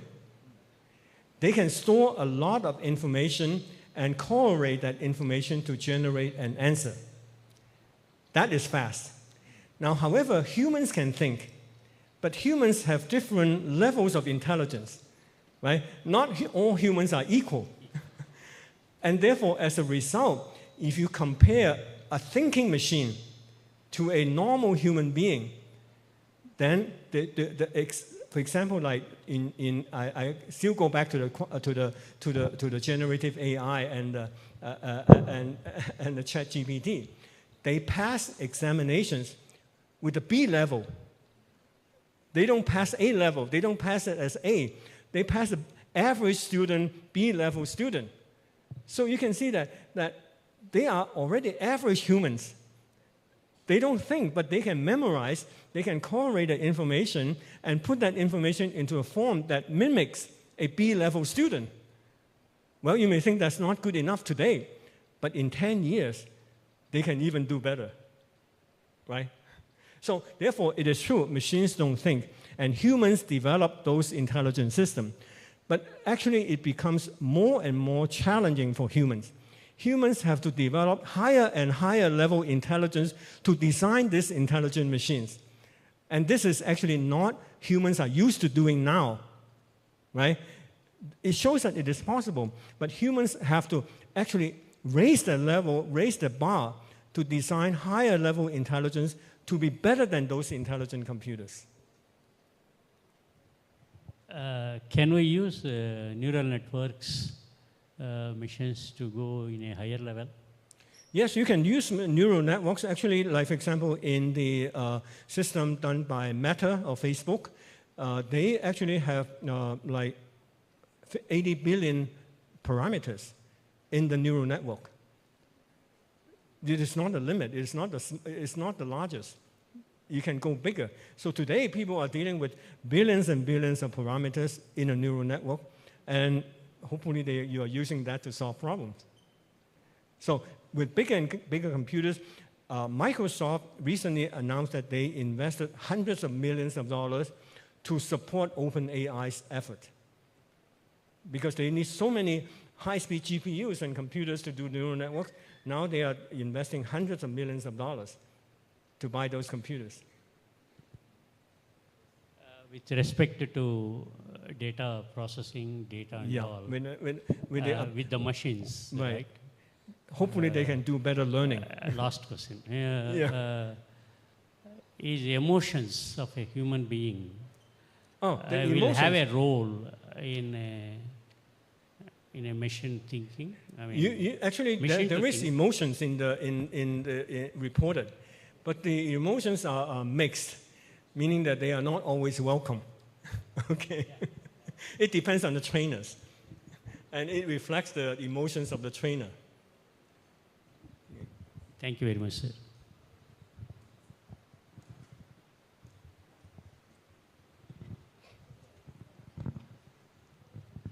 I just interested in the previous discussion whether machine can think.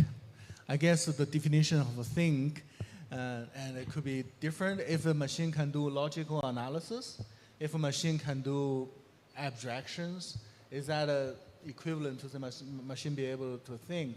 I think this black box, this neural network connection, this evolving, maybe they can already to build internal abstraction, logical deduction, maybe not as precise as a symbolic system, but as approximation of a certain logic, of a certain knowledge graph, implicitly generated, which captured by these neural connections.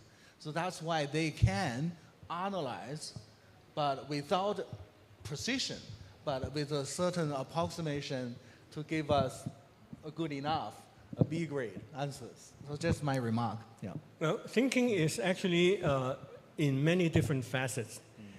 In some form of thinking is called creative thinking. Yeah. For example, like in inventing a poem. Yeah. The system can invent a poem, can actually write a poem. But if you say, can you invent mathematical theorem? Probably not at this point. Well, they are prediction that they will.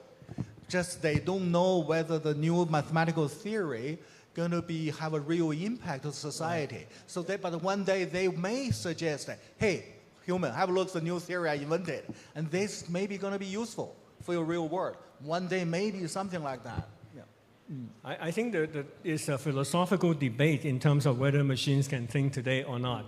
And actually, that debate may not end, even in 10 or 20 years. They may actually demonstrate higher and higher level intelligence as time goes on, because they can store more information, they can analyze better, they can correlate better. So therefore, it will show that eventually, they may be as good as a person with an IQ of 150.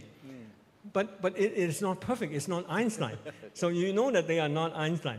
But eventually, they can generate more and better systems with more information. So that's not an end of the horizon that we can see. It is actually going up all the time, and we humans have to actually meet the challenge. Because as an educational institution, we have to be very concerned about about this challenge because students and we become less and less thinking. They just rely on ChatGPT to submit a paper as a term paper. And so they are talking about using timestamps or actually using watermarks in the ChatGPT data to prevent students from using it. Yeah. So in a way that we actually have to raise the bar ourselves. Educational institutions have to face the challenge to make sure that students learn the right thing and be able to do it the right thing. As I mentioned earlier today, I see that a large fraction of the jobs are going to go away. So this was done by, normally by universities or technical institutions, but the jobs are going to go away. So we have to train the student to do something different. Otherwise, they won't have a job. So this is something that the institution cannot just stop at this point, and we have to look at the trend and see how we can address this challenge. Yeah, indeed, just to follow up with that. Do you believe the society is going to move into one day people probably just working 2 days a week? And machine will doing a lot of work? No, I don't think so, because I would not be able to stay at home for 3 days or 5 days in a week. I always love working. But you probably spend 4 or 5 days playing sports or entertainment. Yeah, no, I don't think I can do that. But there may be people who may not want to work. Yeah. But there are already people like that today. Okay.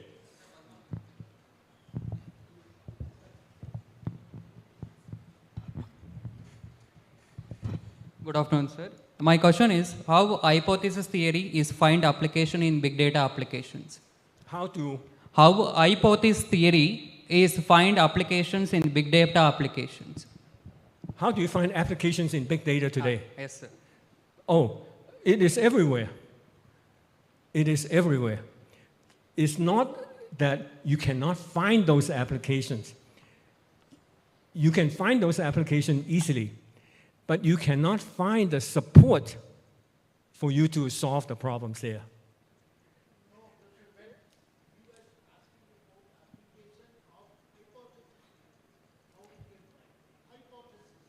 The hypothesis and application. Okay, the hypothesis in the applications are that is like the data is large, but in order to verify your hypothesis, you may have a hypothesis to solve your problem, but you may not be able to verify your hypothesis. It takes forever to verify your hypothesis. Now, let me give you some example. Like, suppose you look at financial data. It's everywhere.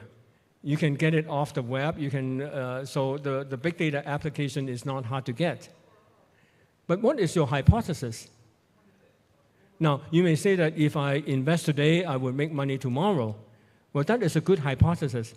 But to verify the hypothesis across time is difficult. So you may not have the support. In order to solve the problem, there's a lot, I mentioned in my talk, a lot of maturity and background information and knowledge is needed. People usually have solved those problems for tens of years before they can address the problem.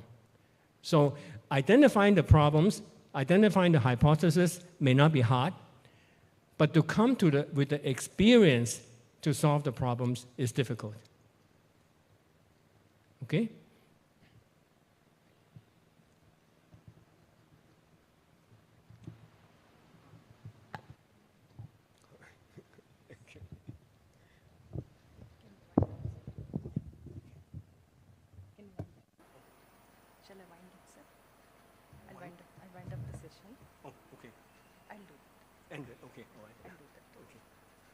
All right, I was told that the session has ended. Okay, so it means that you can go to lunch? Okay.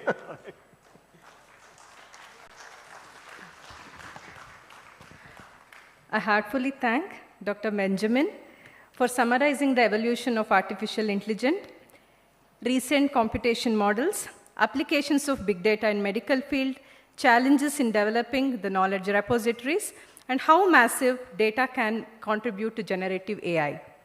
That was thought-provoking about how big data problems can be solved with domain knowledge and understandings. It was interesting to know the requirement of reducing big data problem into AI problems, importance of dividing the big data applications into manageable blocks with the knowledge of metadata. On behalf of the organizing committee, I'm thankful for providing your insights about the big data application, sir. Thank you very much.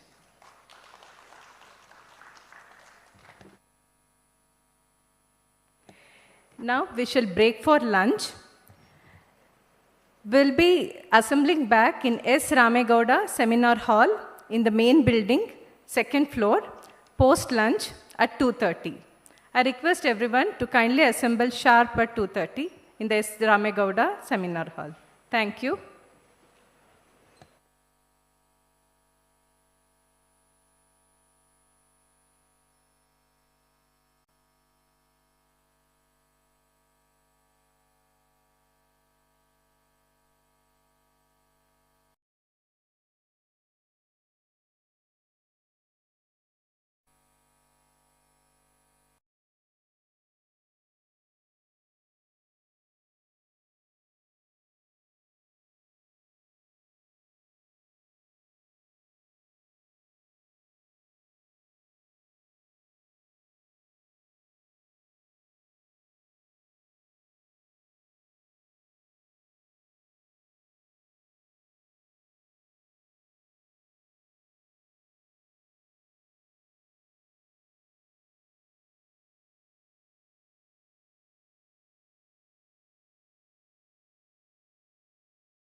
It comes with user-friendly interfaces, featured model editor, and animated simulator.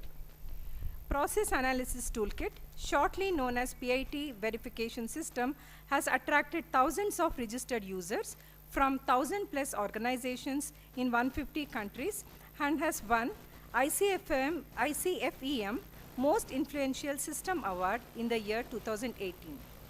He also co-founded SILAS, the trusted machine learning and the dependable intelligence company. He has the prolific publication record in refereed journals and conferences with respect to his research areas, and with more than Dr. Jin Song has been on the editorial board of ACM Transaction on Software Engineering and Methodology, Formal Aspects of Computing, and Innovations in System and Software Engineering, a NASA journal. He has successfully supervised 27 PhD students, and with most of developed the Markov decision process models for tennis strategy analysis in PAT. This has helped the professional players in their pre-match analysis. Dr. Jin Song is also a Grand Slam junior coach and enjoys coaching his 3 kids, and all of them have reached #1 position in Singapore National Junior Ranking. That's good.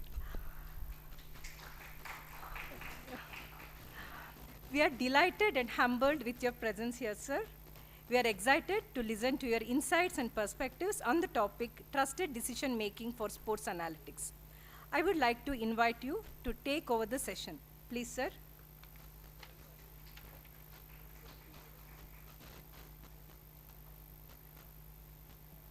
Many thanks for the invitation. It's my great pleasure actually to talk about 2 commercialized systems which we build with my students, and with a particular focus application on sports analytics. I will also touch on some other applications during the talk, but sports analytics is probably the most the fun part.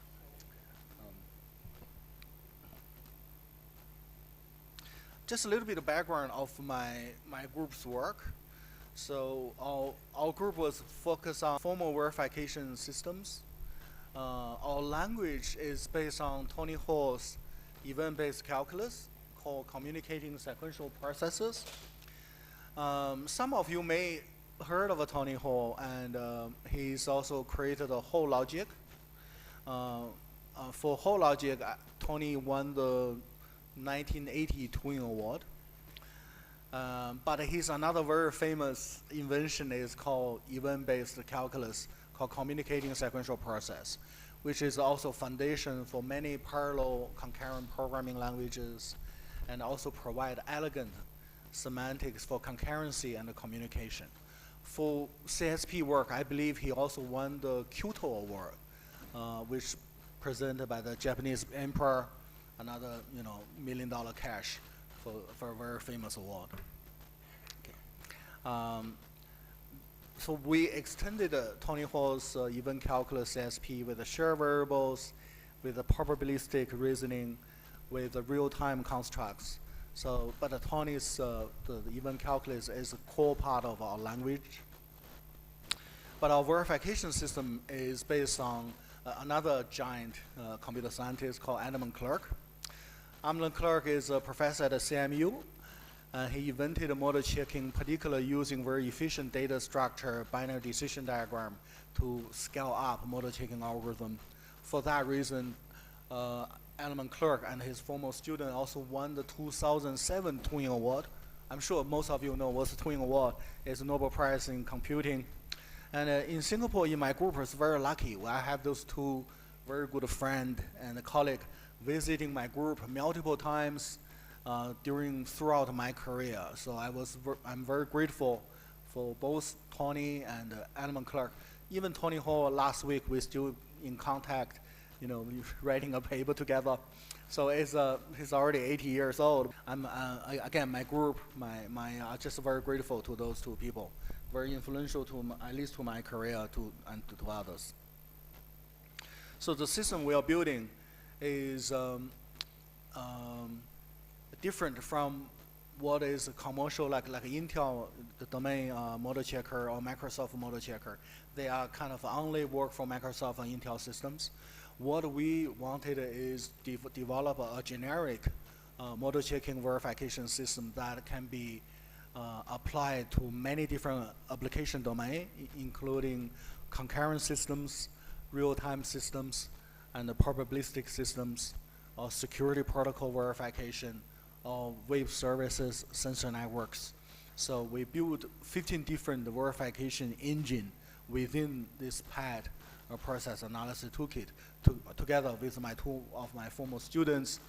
Liu Yang is also become full professor at NTU. Sun Jun also become a full professor at SMU. So two of my very proud students, we are still working together to manage this 1 million lines of C# source code. And the system has been commercialized, selling well in Japan. And we get any companies, Toyota, Mitsubishi, NTT, Space Agency, every year. The Influence System Award. Again, credit to two of my students, most of the systems which I contributed to the language design. So recently we apply model checking into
new domain in sports analytics, and we can do many interesting analysis. So we can helping a particular low-ranked player be the world best, be the Roger Federer.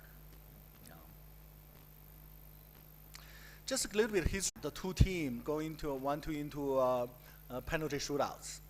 Just before the penalty shootouts, the German coach passed a little secret note to the German goalkeeper. And this particular works.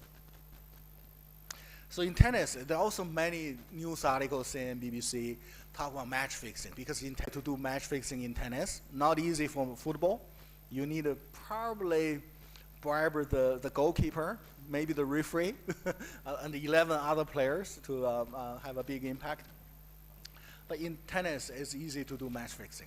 But some of the prediction using data analytics to predict match fixing actually was not reliable. We actually proved one of the accusations, one of the biggest star was actually wrong. Because the inertia, someone put a lot of money for Leighton Hewitt. It looks like, and make a little sense, but if you look at carefully, what they basically to say that for Federer being Nadal, Federer need to play very well, need to serve well, need to play aggressive, change of the pattern so that we can have a maximum impact to improve Federer chance, right? And a particular, if you look at the last point, he actually gave a wrong recommendation. He asked Federer to do the backhand slice and to mix up Nadal's rhythm. However, in tennis, I mean, I'm coaching for many years, with a slice, with Nadal's also topspin forehand, taking the slice and the spin, with the topspin, Nadal actually can increase the ball rolling speed, attacking Federer even more. So that actually is technically wrong advice. Even the top coach also not going to recommend that. It may work against other players, but not Nadal. It's not the Nadal Pacific. It just shows that the current GTP4 is just no way to be able to have expert strategy analysis. I think our computer scientists have a much powerful left-hand topspin attack Federer single backhand, right? So the question is, what are you going to do about it? ChatGPT say, use slice, use a slice. No, that's okay. We're going to show you what's the difference later. So to do this kind of analysis, we use to take the big data and build a Markov decision process model. So the Markov decision model is something like this. Someone starts serving to the T area, and also the opponent will return to the cross court, to the backhand area, and also they're going to attack each other backhand. Who play tennis, by the way? Here? Anyone play tennis? One? Only one, huh? Okay, so today I'm not just only teach you formal verification, probability model checking, also teach you guys how to play tennis. How's that, huh? Okay, I'm gonna have an extra lesson from me. And usually in tennis, people attacking each other backhand. So I just give a NCAA Division I coach, my son's coach, a tip that your training pattern was wrong. Every time you spend 10 minutes forehand cross-court training, 10 minutes backhand cross training, guess what? Our data clear shows there are 37% more people attacking backhand. Therefore, if you spend 10 minutes practice forehand cross court, you need to spend 13 or 14 minutes practice backhand cross court. Now he take my advice. 2 weeks later, he beat the top 20 team in the nation. So it's just a little impact of that. So Markov model basically give you a trace of a probability choice. And so they basically, until someone make a mistake, that's one end of the round rally. So one of my favorite model in this to demonstrate how Federer beat Nadal is using this 8-region model. The reason is one ball landing deep, you play tennis, right? We need to keep the ball deep, because if your ball landing short, if your ball landing in this area, Nadal can come here to have much bigger angle to kill Federer, right? So Federer need to keep the ball deep in the 7 or 8 position. The probability distribution are very, very different. for the model, as you can see, it's kind of almost like a C# program. You have initially whose turn to serve, you don't know. Nadal, Federer both start from 0. Who won, we don't know, because that's what we're going to predict. But initially, at location 9, someone holding the ball ready to serve. Yeah? Okay, so who's going to do the first serve? Going to be decided by, here is a 20-hole choice operator, followed by what we extended with a piece of program to, by the event, toss a coin. You throw the coin, decide who's going to serve first. And that will decide either Federer do the first serve or Nadal going to do the first serve, right? Okay, now what's interesting, 7, and Federer against Nadal is the probability in average. So 23%. Okay, for serving strategy, so when you play tennis, in serving dimension, how many choices in terms of, again, Federer second serve.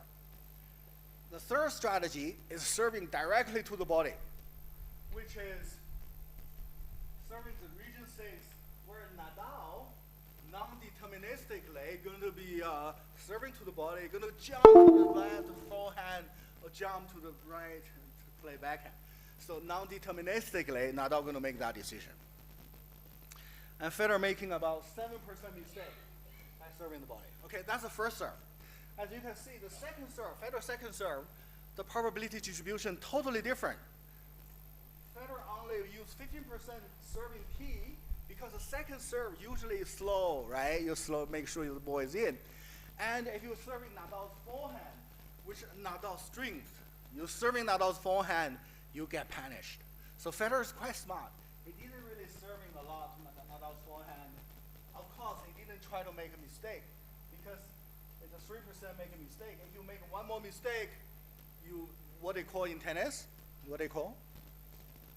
Second serve mistake, technically called double fault, right? Your double fault event, you trigger a piece of program which make Nadal winning the point, and here is a little program to calculate who's going to serve next, okay? So now you got an idea. I didn't list all of them. There should be 6 probability parameters, but you have idea that we actually going to automatically build this probability profile, not just for Federer, for every single professional player, automatically. And you may question how you get the data from, right? What it looks like. So this is what data looks like. This is tennisabra.com, very precise data by community. This is the match between Roger Federer and Andy Murray. The first serve, down the tee, fault. Second serve to the body, backhand return down the line, deep forehand. Taking this data, so what do we actually calculate? The probability parameter of those is based on this tennisabra.com data. Okay? And with this data, we can already perform many interesting analyses at a pressure point where player like to serve and where their favorite probability distribution of each particular player and so on. Like Djokovic and Nadal's patterns are very different. And you may also guess another application is what? Anyone? Making money? Online betting, right? We can, because we capture every single strokes. As online betting is big market, the question is also testing whether our prediction system is against the betting company, who is better, yeah? So, I just show you one example, we have many other examples. One of the simulation we showed, every time the betting company's prediction, if they say Federer winning chance 80%, we say Federer winning chance 70%, we will put money to another player, put $100 to put another player, right? And by this simulation, we show we make 22% profit. In Singapore, it's very strict. Citizens not allowed to do online betting with the $360 fund. Can only do betting with the government website, only soccer, no tennis. So we actually have a company in Australia to do that. So that's a different story. But what's interesting is not about betting. What is interesting is as a coach, I've been coach for my kids, for many years. They all become #1 in Singapore. #1, my second son also become #1 in Australia, Junior Davis Cup, playing the #1 position, beating #1 from China and Korea. But the strategy of the training is actually contacted scientifically to Markov model. So what is interesting is that I want to give you a real-time demo to show you how Federer is going to beat Nadal, okay? So this is the system. This is the past system we built. I have shown you the Federer-Nadal model, 23% to the T, 15% mistake, right? It's Federer second serve, and so on. And as you notice, we built for all the sub-skill sets. This is all automatically generated from the past 5-year data. One interesting area is that Federer backhand making about 18% mistake, which is quite high. 18% mistake means that 1 in roughly every 5 balls, Federer make a mistake. And give this model, firstly, we're going to verify Federer actually indeed going to lose to Nadal if without any change of strategy. So here's the probability, try to calculate what is the minimum winning chance and what is maximum winning chance by looking at this model. As you can see, just remember those two numbers. It's a bit small. The minimum winning chance is 46%. The maximum winning chance is about 47, 48%. Both below 50%, which proves that Federer going to lose to Nadal, right? Remember these two numbers, 46, 47, right? Now, if we have a training strategy, let's say Federer is going to play Nadal in 1 month's time. If you want to focus on particular improvement, particular on the backhand side, right? And what is the minimum number to change Federer's, to cut error 18 to what? So that Federer has a chance to beat Nadal, right? That's the question. So what's interesting is that we calculated is only need 2%. That is, if you're going to reduce 18% to what? To 16. Then the question, if you reduce it 2%, where does this 2% go? Right? The 2% cross court, that's ChatGPT recommended. Slice cross court, wrong. Should be top spin down the line deep. So put that 2% to down the line deep shots. So put that 2%, 18 plus 2 will give us 20. Now, as you can see, I didn't touch any other 300, 400 parameter. Federer serve don't change. Federer rally, forehand, nothing changes. Only backhand improve 2% and put down the line. Because down the line, that's Nadal's backhand. Now we're going to calculate again, right? Now, I ask you to remember the previous number is what? Anyone? Previous prediction was 46%, 48%, both below 50%, right? Now, with this 2% improvement, nothing else changes. The minimum is 50-something%, maximum is 51%. Now Federer can beat Nadal. Okay. This is the same demo I gave in 2016 in the coach conference. One of the coach is Federer former coach and a friend. He said, yeah, we kind of roughly know, but we don't know the number. We didn't know only 2% can have such a big impact. So he will pass a message to Federer at the end of 2016. I changed back because this model, I don't want to mix up the real model. Guess what? After message passed to Federer, in 2017, right? 2016, we passed a message. So Federer must be during the Christmas training sessions. What Federer has done is that practice backhand down the line. If you look at 4 matches, 2017, Federer beat Nadal 4 times and beat Nadal every single time. Every single time. Before his winning chance only 30% head-to-head. In fact, since then, Federer only lost to Nadal once in French Open, which Nadal's very good at clay, with, jumping up. And I watched the video. I saw many beautiful backhand down the line, not the slice, top spin down the line, which give Federer a big advantage. What do you think? I think Federer owed me at least $1 million, because if winning Australian Open, $4 million, Nadal, the second place, $2 million. It's a $2 million difference. What do you think? Federer definitely owes some money to me, and he hasn't paid me yet. So what am I going to do? What do you think? What I'm going to do? I'm going to use a very low-ranked player to beat Federer, to teach him a lesson, right? He owes me money. So the player I'm going to help, I helped. It's called John Millman. We live in the same city, Brisbane, Australia, with my family. I also happen John Millman is a practice partner with my son.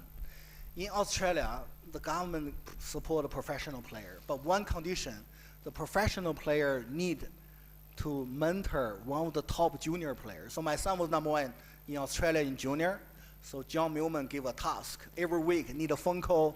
Whenever he come back to Brisbane, need to practice together. So we know each other almost like a family friend. So that's the player I'm going to help. So here is all the evidence between my communication to John Millman before he played Grand Slam US Open 2018. Before he played Federer, John Millman was ranking 40 or 50 in terms of world ranking. He actually has never beaten Federer before. He also has never ever beaten a top 10 player ever in his life. So when he played Federer in the 4th round US Open, the betting company odds is what? If you put $1 for Federer to win, if Federer win, you get $1 back, and they give you 3 extra cents, right? But if you put $1 for John Millman to win, you get $1 back, but also get $18 back. That's a very big difference. So what I did is that I basically gave the probability profile of Federer under pressure where he liked to serve, to you backhand or forehand or to your body, 30-40. And also when you come to the net, Federer on the run forehand, what is the percentage he like to pass you cross or from left or right? What is the percentage? Basically, a particular profile to beat Federer. So John actually did a very good job. He executed the plan, beat Federer first time in his life, and also first time he went into quarterfinal US Open. So BBC, CNN had a big article on that, and it just shows that the probability reasoning, the precise reasoning can have a big real impact. And after that, guess what? Djokovic actually have a scientist. Anyone know Djokovic? Current #1 in the world from Serbia.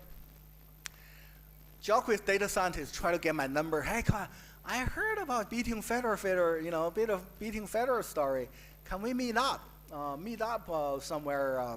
I said, of course we can. Obviously, we can meet up in Australian Open, because my son played Australian Junior Grand Slam, same time as Djokovic play senior Grand Slam in Australian Open. I said, okay, another condition is that, I can give you some tips, but you need also practice 1 hour with my son. So that's what I did in this video.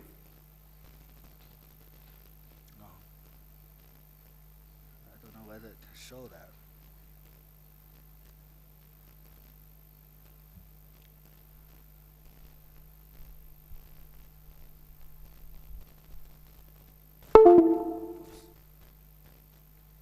I just try to show you this video. Yeah. Did that work?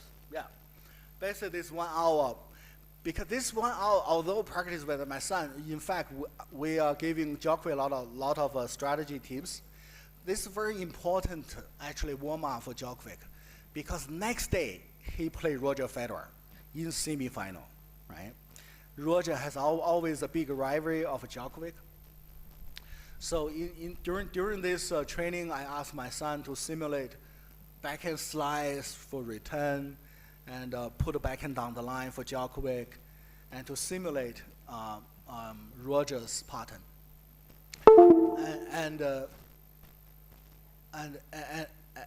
Djokovic did very well next day. He beat Roger Federer 3 sets without losing a set. So we're still in keep contact with Djokovic. There are many different kind of analysis we perform, but I'm also looking into, because as some of you know, that my kids all got a full scholarship in U.S. NCAA Division I tennis scholarship. So I'm started interested in college tennis. But college tennis, they don't have this data, right? You know, the data I showed you earlier, this kind of data, this is only for professionals.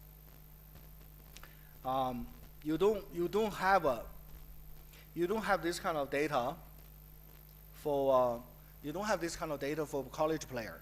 You don't have this kind of data for junior player. So what I like to do, I have 2 PhD students working on it, is take the video as an input and try to count automatically those action recognition and ball recognition. So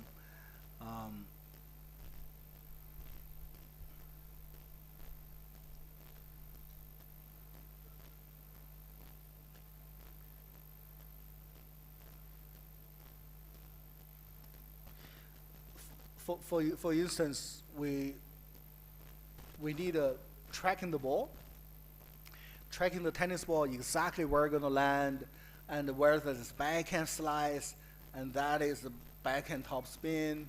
Yeah, by the way, on the other side is my son played for Georgia Tech at that time. So we get this kind of data, we can perform analysis to help individual player, and yeah, this is my son on this end now. And also helping the team to have a better training pattern to beat the other team to their best ability. There are many interesting research going on. Is that every week there is a professional tournaments, but you don't want your player play every single week because you get an injury, right? So the idea is that if someone got an injury, can we trace back the data based on historical? We try to analyze to give an ultimate schedule for player dynamically so that they can minimize the injury. Another interesting research we are working on is that there are many smart IoT sensors which connect to the cloud, which can track your performance of your swing, your serving speed with your swing pattern. And one interesting area we try to identify is helping social player to get rid of a tennis elbow, for example, one of the very common sports injury. So the basic idea is that whatever you have a big data, whether it's a sports or whether it's kind of military or environmental prediction or cybersecurity or smart city, whatever you have the data, we try to integrate it with the machine learning so that we can make informed, verified decisions and also calculate the planning and schedule and so on. However, there is some kind of limitation with model checking because the number of the state, if it's getting very big, for example, soccer, is provided some kind of a challenge. We do have a publication in soccer predictions, but in terms of prediction compared to tennis, they are not as accurate as tennis. So one area is really looking at combining model checking with machine learning, that is automatic reasoning with machine learning. So the second system we actually build, also commercialized, is called Silas. Built based on random forest algorithm also integrated with the automatic reasoning techniques like model checking, SMT solving, and SAS solving. And to create basically prediction systems can also be explainable, also can be verifiable.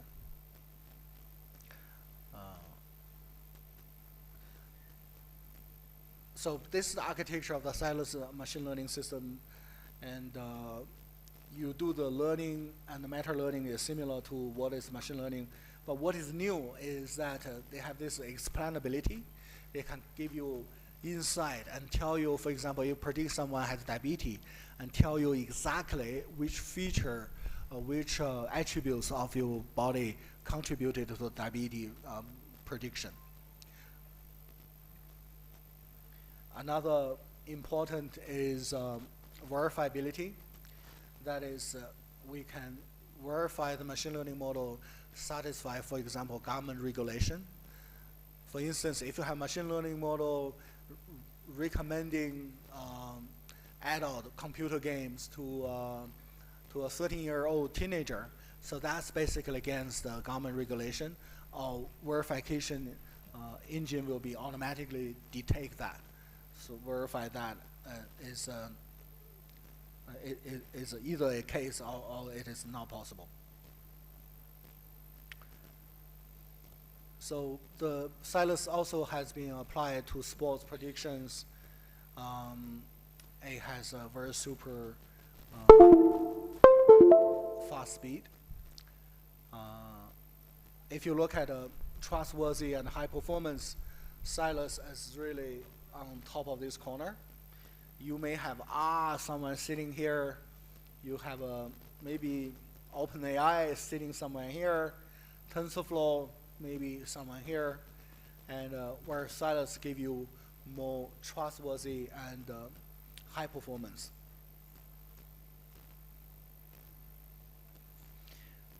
This is just a number of the current industry customer of using Silas, using the commercial version of Silas.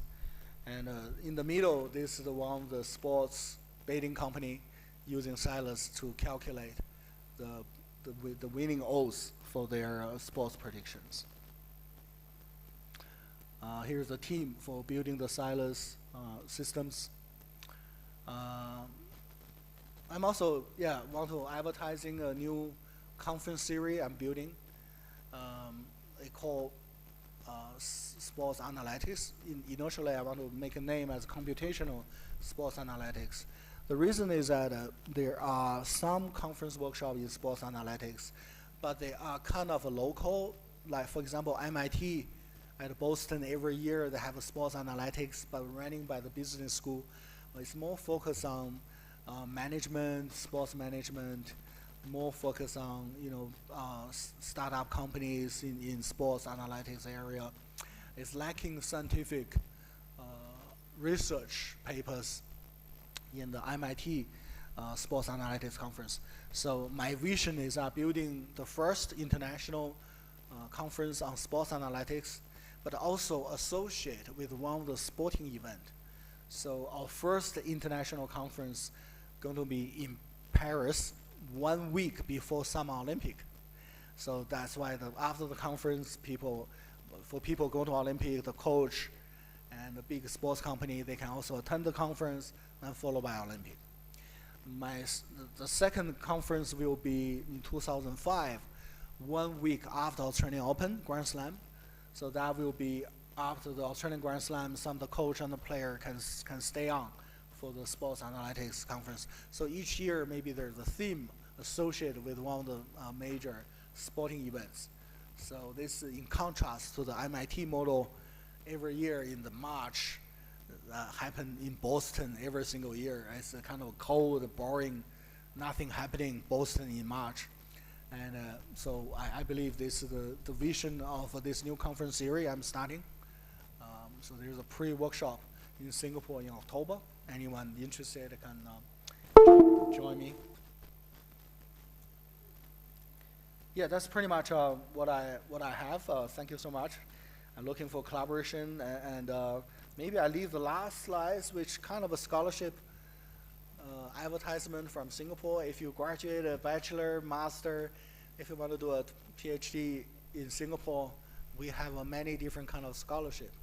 Covers the full tuition fee, also provide living allowance, and I will pass my slides to professor, and you can also get those information. Thank you.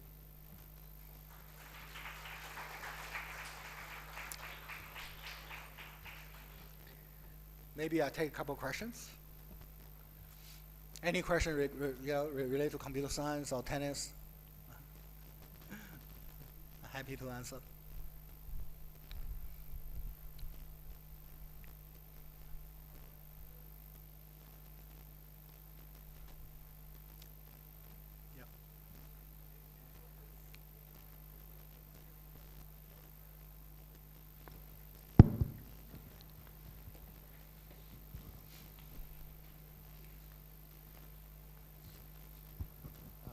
The 22.35% that you just showed for the results, when you just compared, when you finished the analysis, you just showed that you had a 22.35% increase.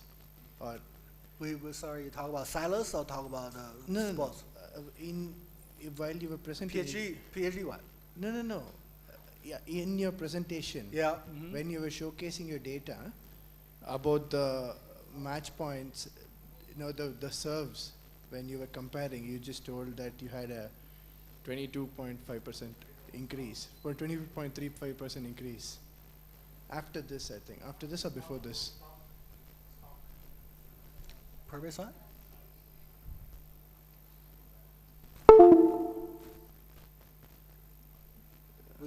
We should talk about, keep going, next slide. Yeah.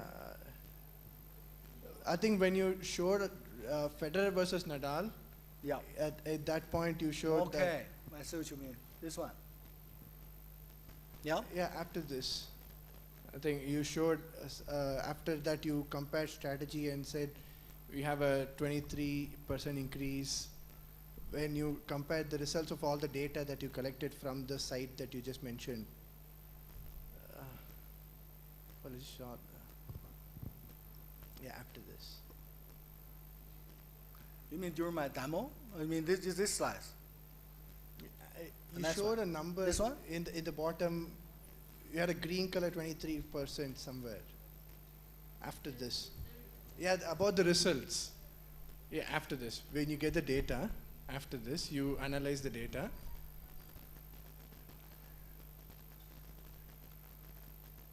You mean the betting? Yeah, this one. This one. Okay. Yep. So what is this 22%? 22% profit.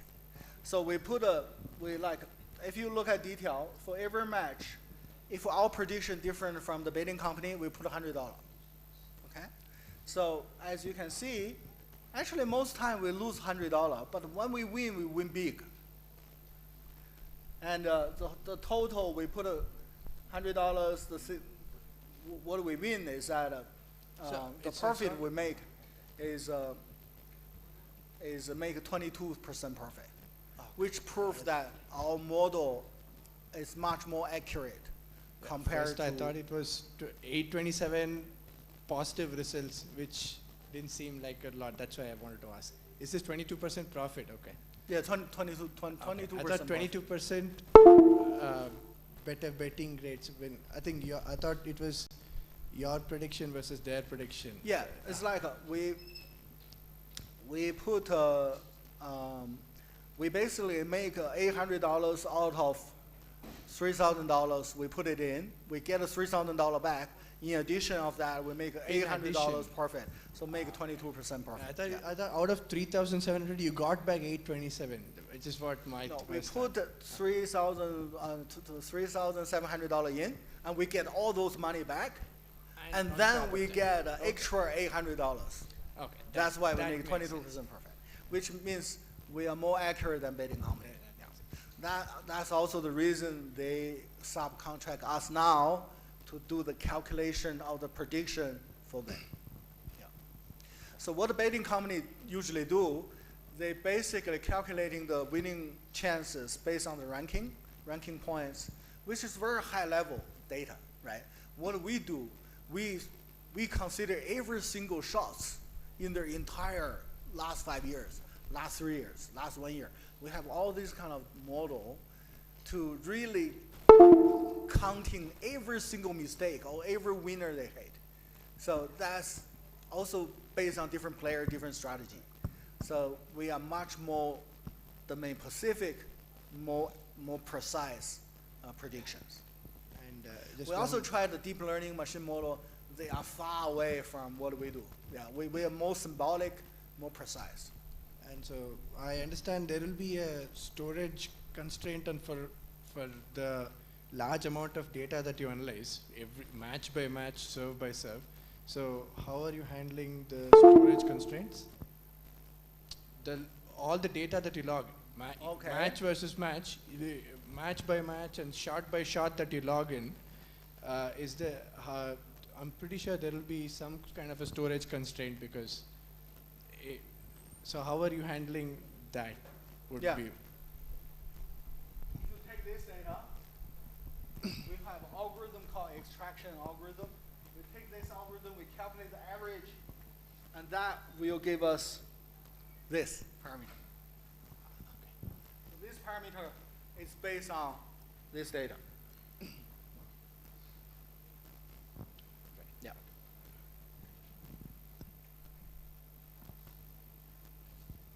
Yeah, good question. Yeah? Yeah. Good. Actually, I have an Indian. Yeah, I have a. Yeah. Yeah, I know. I have an Indian company working with us on cricket. So what we do is that, although I'm more expert in tennis, but in cricket, I believe the bowler, each famous bowler has a particular favorite, whatever, top spin, underspin, flat, or fast, or slow, or whatever side spin. And based on historical data, you can actually calculate what is the pattern he likes to play. Maybe a fast ball followed by a spin ball, followed by a slide ball, whatever. And if we can get that calculate, we basically build a profile for this bowler at least. So the cricketer, what is player called? Batsman. Batsman? Yeah. The batsman will have an idea of how to facing a particular bowler. And yeah, very good question. Another interesting, the MIT Sports Analytics Conference, I met one of the Canadian guy. And he published quite a lot of paper on sports analytics. And one of the Canadian top ice hockey teams said, yeah, you publish this paper, you can calculating like which player in ice hockey, they don't have a player ranking. So he has a way of using reinforcement learning to calculate the player ranking. But one question from the ice hockey team to say, can you help our team to beat another team? How you can help us, to beat another team? And he has absolutely no answer. So I basically gave him a very simple idea. What my idea is that I say, if you take the video analysis, right, every single goal, when the ice hockey to go, record that top corner, left corner, between the leg, many times between the leg. So each goalkeeper has a certain weakness. You can get that by the video analysis, right? And then you build a profile for the Toronto team. Next time they say, that team, the weakness of that goalkeeper is between the leg. So all the player, get ready, go for between his leg. So that's, I think a similar probability profile can be built for many different kind of sports. Obviously, badminton, table tennis are similar to tennis, can be easily use a framework to apply there. But I think other sports can be applied too. Good question.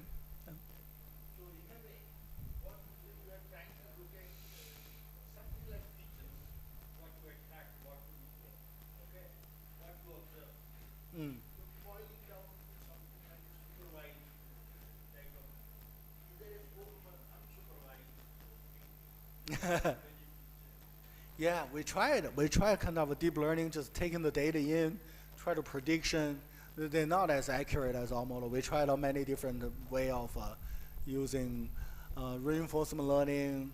I think later what's interesting is that when we have a certain stage, when we build a robot against human, I think we can train the robot by using reinforcement learning with the deep learning, with the machine, so that the robot has a chance to maybe to one day be the world champion, one day. But in tennis, my prediction is that it probably take another 30 years for robot to be able to beat world champion. I know Go, they already beat, for chess also. But for physical, I think the mechanical engineering is a challenge. But to be honest, we have to use the same racket, right? Maybe we need to put a certain restriction. The robot not allowed to fast wheel. They have to use similar humans features, be able to challenge human, right? Maybe step by step. Inertia allowed to have a wheel, but the arm cannot be too long. The arm had to be similar to humans to be fair. So if we put that condition, my prediction is that it probably take a robotic 30 years to be the human champion in tennis. But maybe 10 years to be the world champion in golf. That's my prediction for robots. Yeah, question, yeah.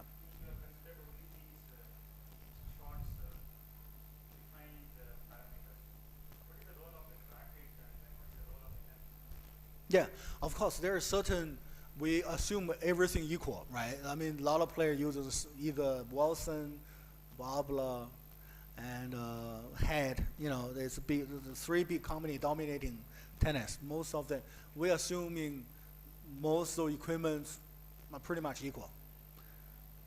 And we also assume everyone mental, family, relationship equal. Under this assumption, we focus on the technique side. Of course, if you have an argument with the wife the night before, they may not perform well. Those special cases, by average out, we assume everyone equal footing. Yeah. Question? Yeah.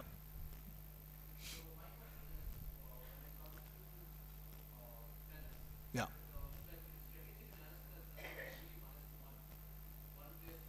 Mm.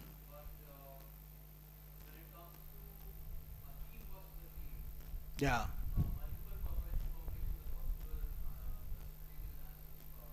Yeah.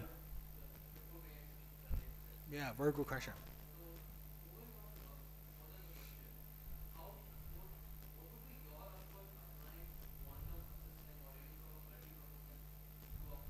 Yeah. Yeah, actually, I give an example. I can talk a little bit more. I just actually emailed to my son's coach. I told him that you 10 minutes, right? You 10 minutes forehand to forehand, followed by 10 minutes backhand to backhand. That is not appropriate. You want to simulate exactly what's going on in the match. In the match, people attack backhand more, 37% more, our data shows. Therefore, when you have 10 minutes forehand to forehand practice, you should have 13 or 14 minutes for backhand to backhand. And also another observation, I calculated my son's team, when they return serve, I think they 2% lower, 2% more mistake compared to similar ranking team, top 50 team in US NCAA Division I. And the reason of that, I asked the coach, is that I know you practice a lot of serve, but you player all standing on one side because the coach can give each player hints, correction what's happened to your serve. But you need, whoever serve, need another player to practice return at the same time. If you don't do that, you practice too many serve, lacking of a return serve. That's why you have a 2% average down. So therefore, my consultancy to the team is the overall training pattern and how the percentage of time. They're going to have two-hour training. How to divide the time to be most matching to the match situation. In the match, how many serve, almost equivalent to how many return. That's why the number of practice serve should be same as the number of practice return. So that's my advice to the coaching team with overall. Yeah. Sorry?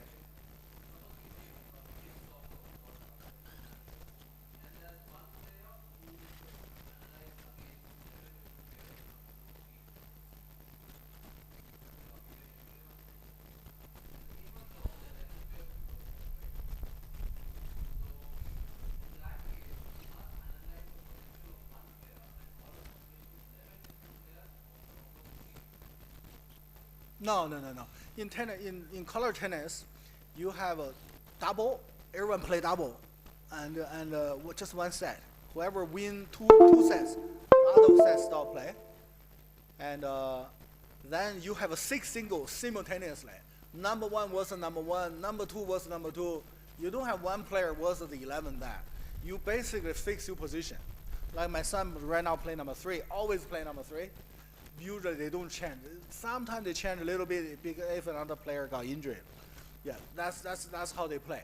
But what's interesting is that even though, let's say my son play number 3, sometimes play number 2, or they play there another team maybe play number 4, maybe he never played that player before.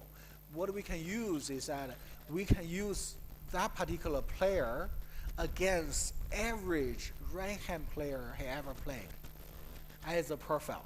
Even if they never played with my son, I can precisely predict what is going to happen. Now, if my son can change a little bit of pattern, how to optimize the winning chance against that particular player, even he never played that player before. So that's the point. Thank you.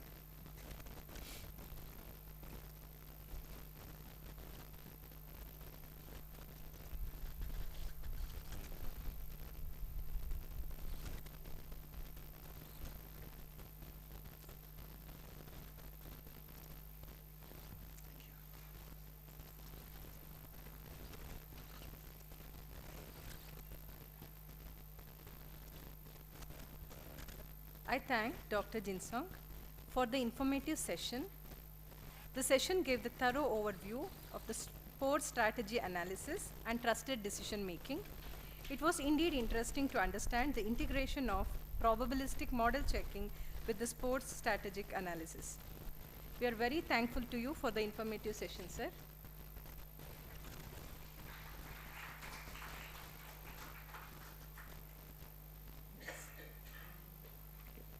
Next, we'll be having our session with Dr. Rupa Venkatesh.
Mrs. Rupa MB currently is serving as the scientist SG in the Indian Space Research Organization, ISRO. Mrs. Rupa obtained her bachelor's degree in the field of electrical and electronics engineering from SJCE Mysore and master's degree from SJCIT Chikbalapur in the field of computer science and engineering. Nurturing her interest in the field of Indian space research, Mrs. Rupa has 24 years of experience in spacecraft operation and health analysis. She has served as the Operations Director for OceanSat-2 satellite, Cartosat-3 satellite, SCATSat satellite. She has served as Operation Director for India's most prestigious Mars orbiter mission, Mangalyaan, and the Deputy Project Director in Spacecraft Operations area. Having achieved remarkable success throughout her career, she has been recognized with numerous awards and accolades for her outstanding contributions to the field of Indian space research. She is awarded with ASI Space Gold Medal, International Women's Day Award from Delhi Commission, HR Pratibha Women of Distinctive Vocation Award, Distinctive Women Scientist Award from VTU Belgaum, Navanakshatragalu Award from TV9 Kannada, and she is recognized as the Distinguished Alumni from SJCE Mysore. We are elated to have Mrs. Rupa with us today, who is recognized for her dedication, hard work, and the contributions in the field of Indian space research. It is inspiring to have you with us today, Madam.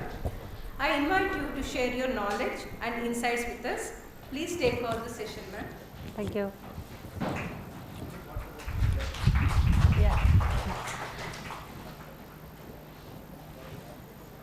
Yeah, good afternoon all. First, for both the sessions you enjoyed with computing and AI ML knowledge, I just want to touch upon the emerging space technology, especially in ISRO, how we have come up with 60 years of our ISRO history. Yeah, this is how we will move. We'll just, I'll tell you about what is technology we are using and how we are resolving the social needs and further. Yeah, when we started, this is how we have started our rocket, sounding rocket in 1967-68. This I think you can recognize him, and both. He has become President of India, Abdul Kalam. This is how our rocket, sounding rocket technology started. Actually, before starting, I'll just tell you how the ISRO, the Tumba has come, or Tumba, you know, the rocket launching place. Morning, Swamiji was telling about the PRL. I think everybody has heard about Physics Research Laboratory, Prime Minister Nehru, what he was telling. That research laboratory director was Mr. Vikram Sarabhai, and he was the founder director of PRL, and they were doing a research on ionosphere in the Physics Research Laboratory. For the ionospheric study, we need geometry. There is Earth magnetic field, you know.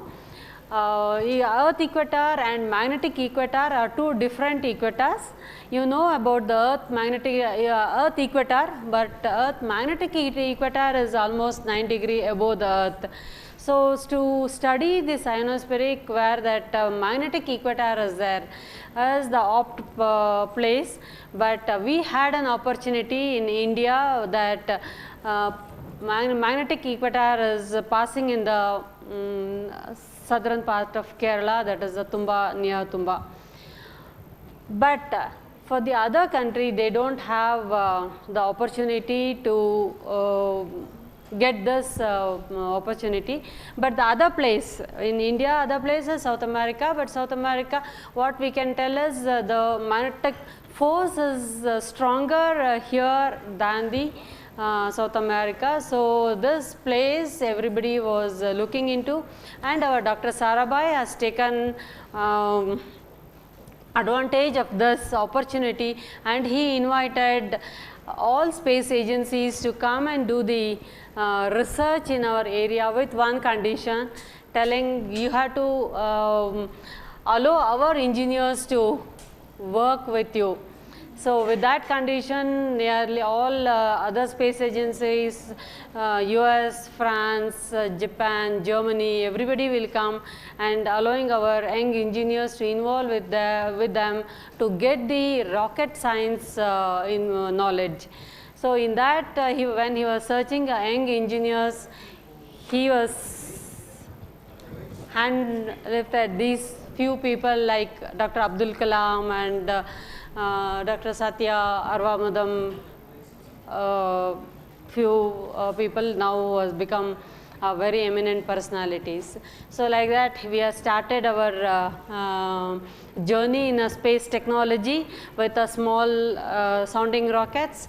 Now we have come to a stage where we can go with humanoid and human space mission. Yeah. Here we have different type of satellites like low Earth orbit. Low Earth orbit is almost up to 2000 kilometer. We'll consider it as a low Earth orbit. We start from around 350 kilometer to 2000 kilometer. Here, okay, this is what the maximum satellites are available, 500 to 900. The technology is earlier we had one satellite with a 1000 kg satellite with a payload resolution of 1 kilometer. Now we are going with, then we have come to 30 meters, 25 meters, 5 meters, 1 meter. Now we are achieved sub-meter, that is almost 25 centimeter level resolution from 500 kilometer is the technology demonstration what we have done, and we have done with a constellation of satellite. Instead of one satellite, see with this height we will get every 100 minutes one orbit. So your turnaround time will be every 100 minutes you will get at that place. But that is one thing. Other one is when Earth is rotating. Every time when satellite is rotating, you will not able to take an image of the same place. When you have a constellation of satellite, then your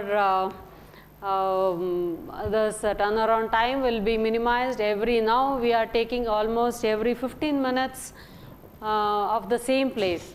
Okay, that is how we have achieved. And satellite wise, 2 tons satellite to 1001 ton satellite, then coming to 500, 100, how much miniaturization, mini satellite, nano satellite, micro satellite, nano satellite, like that. The miniaturization is also we are demonstrated, means we are already utilizing it, implemented the miniaturization in the technology.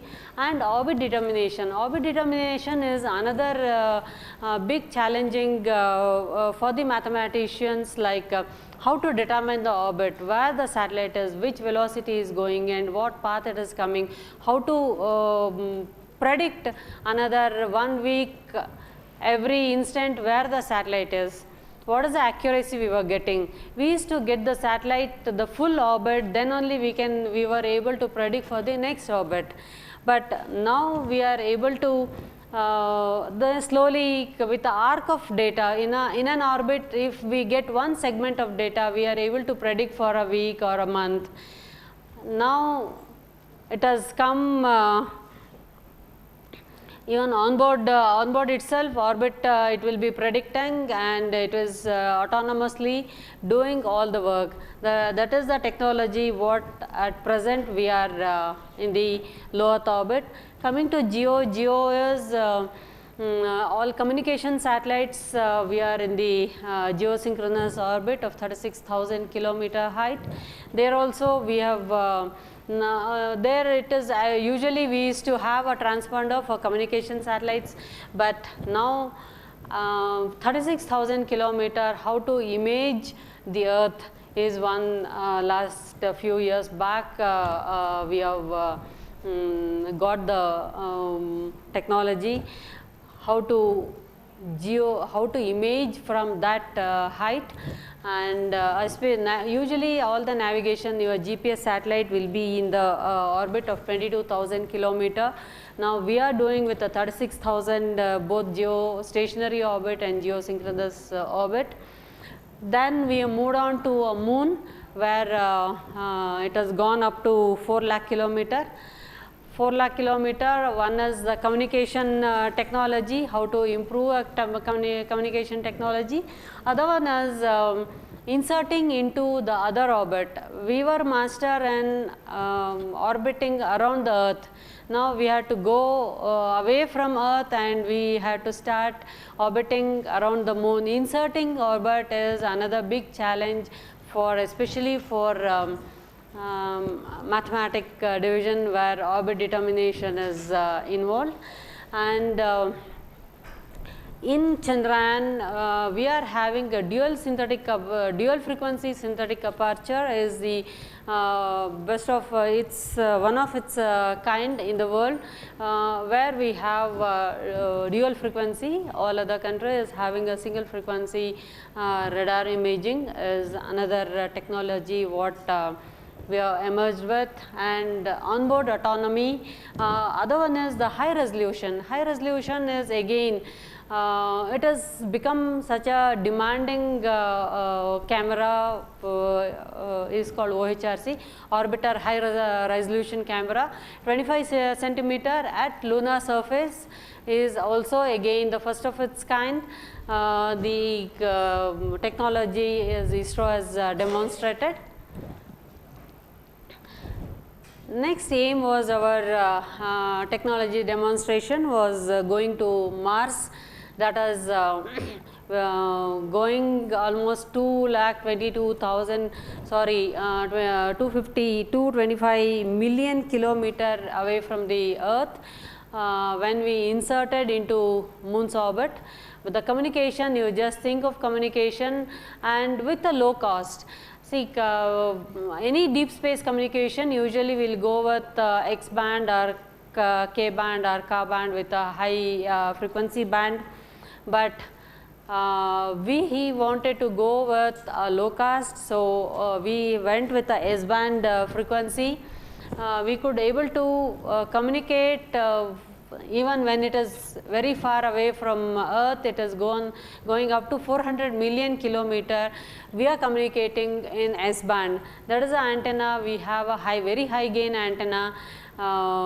Communicating in S band is another challenge what we have seen. Other challenges of MOM I will just come later. This is the present ISRO live satellites, what are all the orbits it is there, the low Earth orbit and interplanetary orbit. This is the low Earth orbit. We have a polar satellites, inclined satellites, near equator satellites. Depending on the uses of the satellite, it is the objective of the satellite. This very near, this is AstroSat, astronomy purpose. Main objective, like it is like a Hubble telescope what US is having. We have our own telescope, space telescope. It is going with a very low inclination, and this is a megatropics, mega study for cloud only for cloud study purpose. We are dedicated a satellite. It is rotating in this highly inclined orbit. Like that, these are all the polar satellite for cartographic purpose, for remote sensing purpose. This is a very highly elliptical, our Mars mission. rotating around the Mars with very near to Mars is around 200 kilometer and away is nearly 72,000 kilometer. That highly elliptical orbit also is one challenge, and one advantage is what we have one moon for the Earth. Mars is having a two natural satellite called Phobos and Deimos. That is rotating around 20,000 and 15,000 kilometer above the Mars surface. Since our orbit is 72,000 and it is rotating here, we could able to capture from its other side, far side of the images, Phobos and Deimos. That is that image has become world demand images, because all other satellites, other country, other space agency satellites are all around 6,000 kilometer. So you can take from only one side, like how we can take from here to the moon. But other side of the moon we cannot capture from the Earth. In the same way, you cannot capture the other side of the natural satellites of Mars, but we could able to do that. This is another technology demonstration or thing we are done. So this is one thing how we have entered into Mars orbit. So this is the Earth orbit, and our satellite, when we launched, the velocity was not sufficient to escape. So we started increasing the velocity. That orbit is called every time increasing the velocity, going to higher and higher orbit. Once we achieved the escape velocity, see that outer is a Mars orbit. This green one is our mom orbit. It has traveled for 300 days in this green orbit. See, you can see the Earth is also moving, Mars is also moving, and our mom also is moving for 300 days, and it is captured from back. Is another, the first time we have demonstrated how we can capture, but we had a challenge because we have captured from back. We had a communication occult for almost 20-22 minutes. When it is inserting, when it is changing its orbit and going into the Mars orbit, Mars insertion time, there was a communication blockout, that is occultation, and also the sun, that is eclipse. So both the challenges, for 20 minutes we didn't had any either communication or the power generation, but once it has come out of the occult, we could ensure yes, we have achieved. It is a one-time event of entering into Mars orbit. This is the other space technology what we could able to achieve. And during the MOM launch, see there is this is our Sriharikota. From Sriharikota, the path is like that, the trajectory is like this. It will go via Port Blair, and then Brunei, Biak is Indonesia, then it goes, it comes over Hawaii, then Coiba, Alcantara, this is near Brazil. This is the path actually for when earth bounding. But what has happened is, when it is in the rocket, the satellite, when it separates, that instant data is very important, because how rocket is ejecting the satellite, which direction, which velocity, depending on that, next ground station has to track that direction, it has to sweep and track. So that time real time data is very important. But for the MOM case, what happened, it was the satellite separation place has come near Pacific Ocean, where we don't have any land to establish the antenna, because we need a real time data. So the first time we could establish the antenna in the ship.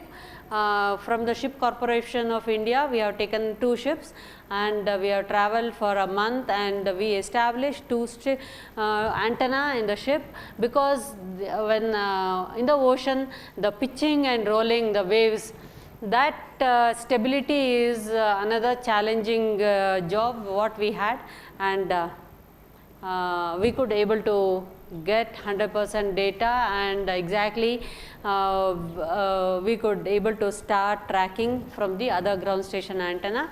This is another our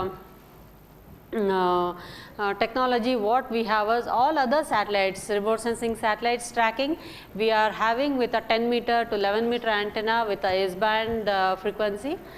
Here when it is communicating with a MOM mission of 400 million kilometer, we have to go with a deep space antenna. Deep space antenna of 32 meter dia, huge antenna we have established in Bangalore near the Big Banyan tree. You can see near that we have our own antenna. We have a cryo cooler. This is a totally new technology we have demonstrated, and 8 years continuously this this antenna was tracking the MOM. The other technology improvement from ISRO is launching an astrosat. Astrosat, the beauty of astrosat is, it is, I told, it is a space telescope like a Hubble, but here we have 4 different instruments in the sky in the same satellite, in the single satellite, with different optical rays, UV rays, X-rays, all instrument we have put in a single satellite. So that type of combination, the observation you won't get from any other satellite. At an instant, getting from all the 3 different observation it is one of its kind. You can see here a young star forming. These are all astrosat images. There are hundreds of papers have come out, and many research scholars have done their research for their PhD. Coming to launch vehicle side, yeah, launch vehicle, I told we started with small sounding rockets, where we were launching up to a kilometer, 30 kilometer, 80 kilometer, like that. So then our we started our SLV, ASLV, where our Dr. Abdul Kalam was the project director for that project. Then we have PSLV. PSLV is now the workhorse. It's completed many launches, continuous success of the launch. Then we have GSLV. Now we have the high, it can take almost GSLV Mark III can take almost 6 tons to geostationary orbit. Then we have a different type of launch vehicles, where we have demonstrated the re-entry demonstration with a winged space shuttle. That is again a new technology what we have come across. Then the supersonic combustion demonstration also we have done, and the scramjet engine. Scramjet engine is the fuel it will be carrying. For the oxidizer, it will take oxygen from the air, and the combustion take place is another technology demonstration. Now we are going with human mission. The human space is our next project. This is another challenging job for everybody, all space agency. There is a threat. See, you can see the object around the globe, our Earth. In 1957, it was only one satellite, a Sputnik, and now you can see the satellites or debris.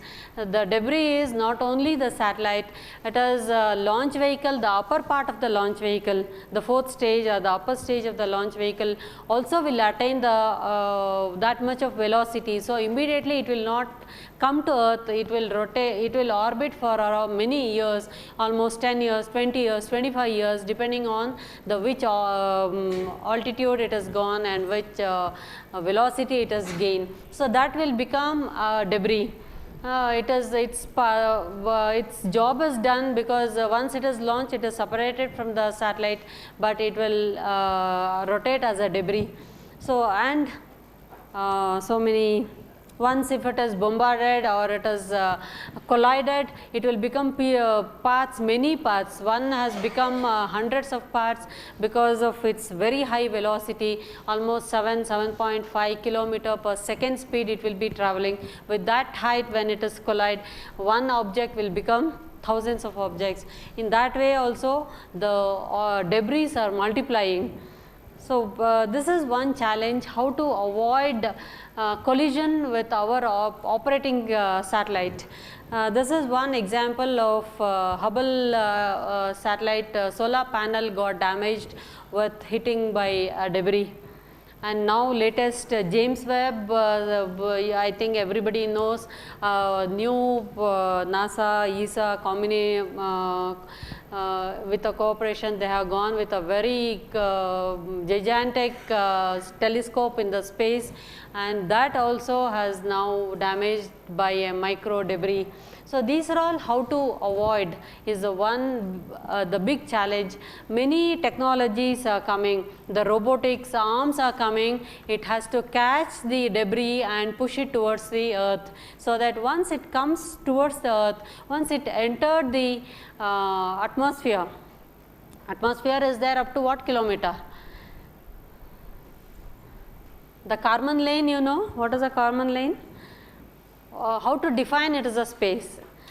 Okay, the atmosphere you can see only up to maximum of 90-100 kilometer. Beyond that there is no atmosphere, it is only a space. So, when satellite is entering from space to earth, the atmosphere, there will be a high friction. With that high friction, the temperature will increase to almost 2500-3000 degrees centigrade, and it just burns off. The huge, like fuel tanks, some pieces may fall, otherwise the whole satellite will just burn off. So, our aim is catch all the debris and push it towards the earth, so that it won't fall into earth, it will just burn off. So, this is one technology, there are many projects have gone through. And how to see this debris? We are tracking each and every object in the space. Any object more than 5 centimeters small or 5 centimeter big, that object is tracked. See, now in the beginning I was telling to track we should have the data, satellite data. We are sending one signal from satellite, it has to come back, we will call it as a range or Doppler signal. With that we used to track, but for these things we will not have, these are all not a live objects to get signal back. So, we have to do a skin tracking. The technology is called a skin tracking technology. So, any object passing in the vicinity of the our ground radar antennas, it will track that object, and every object will be identified, and that orbit will be shown every day in our it is available online, everybody can see also, called a NORAD TLE, 2-line element it is called. But that will have a bit low resolution. For our sake, we will go with a big higher resolution. So, we are tracking all the objects whenever it comes very near to our satellite, say around 100 meters. Because of its accuracy, we will take 100 meters as a one boundary to do our maneuver. Immediately we have to change, like how you are driving in Bangalore. With that high traffic, traveling is one challenge. Same way on board in this space, now it has become a traffic, how to manage the space traffic.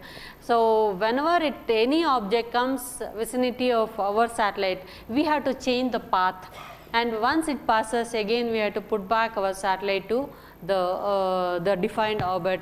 This is one challenge. all the space agencies are facing, and now we have many policies. See, we cannot leave we launch the satellite, the fourth stage, we cannot leave in the space. We have to maneuver, give some controllability to the fourth stage, and once the satellite is ejected, you have to push it down towards the earth. Or next is reusable launch vehicle. Either you go and bring it back, like already SpaceX has, Elon Musk has already demonstrated, launch the satellite and bring the whole rocket down, so that the cost also will come down, and we are avoiding a debris also. Like that, many policies also are coming up, many technologies is emerging to avoid this. One is robotic, another one is the optical communication, optical ranging system we are keeping on board just to see any object is coming, and on orbit we have an intelligence to take a decision to change its path and bring it back. This is another demo we are going to demonstrate, but it is in the process of study now. This is in the world what other technologies, the 5G space network for your internet speed up, we have to now go with, see, earlier all the communication satellite was, I told, 36,000 kilometer, but any communication, you know, it is the signal is in the speed of light, but you want a high speed, then we have to go as low as low Earth orbit, 500, 400, 500 kilometer height. But with that, with one satellite is not possible, because once it comes to 500, your field of view will restrict, and you cannot cover at a time the whole globe. Then we have to go for constellation. The constellation also, it is not tens or hundreds, it is in thousands. We are going with a mega constellation. Already many space agencies has already demonstrated. So this is a 5G network, and space stations. One is ISS, Skylab we had, now it is already re-entered, and Chinese space lab is there. The homes on the Mars is another future project, already has been started with, again, the technology of AI ML. You have to go and send the humanoid or the robotic arms, build a home, and create an oxygen mass there, and grow the plants. Already growing the plants we have already demonstrated in International Space Station. There are many different types of plants where they are generating, and they are using it. The people who are there in the ISS, they'll go for 6 months and they are generating their food there, they are growing. So same way they wanted to do in the Mars also. So this is another AI ML application is coming up, and this is on the Mars, the rover on the Mars. This is a lunar lander through a balloon technology. Not only thrusters, earlier what they were using is, one is parachute and the thrusters in the firing in the opposite direction to reduce the velocity. And this is another one, they are experimenting with a balloon landing. Then space shuttle, the winged space shuttle, how to re-enter. One is without wing, already people are using. With a wing, how to re-enter.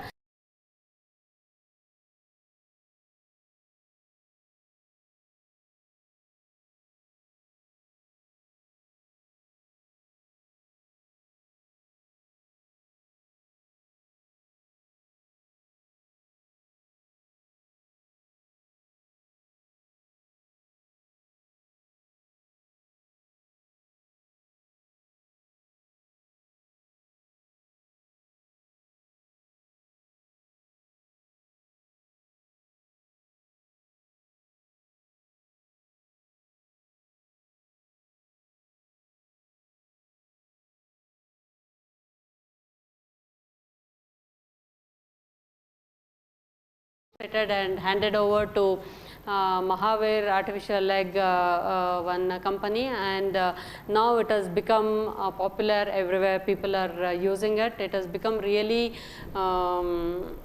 for them it is very flexible and soft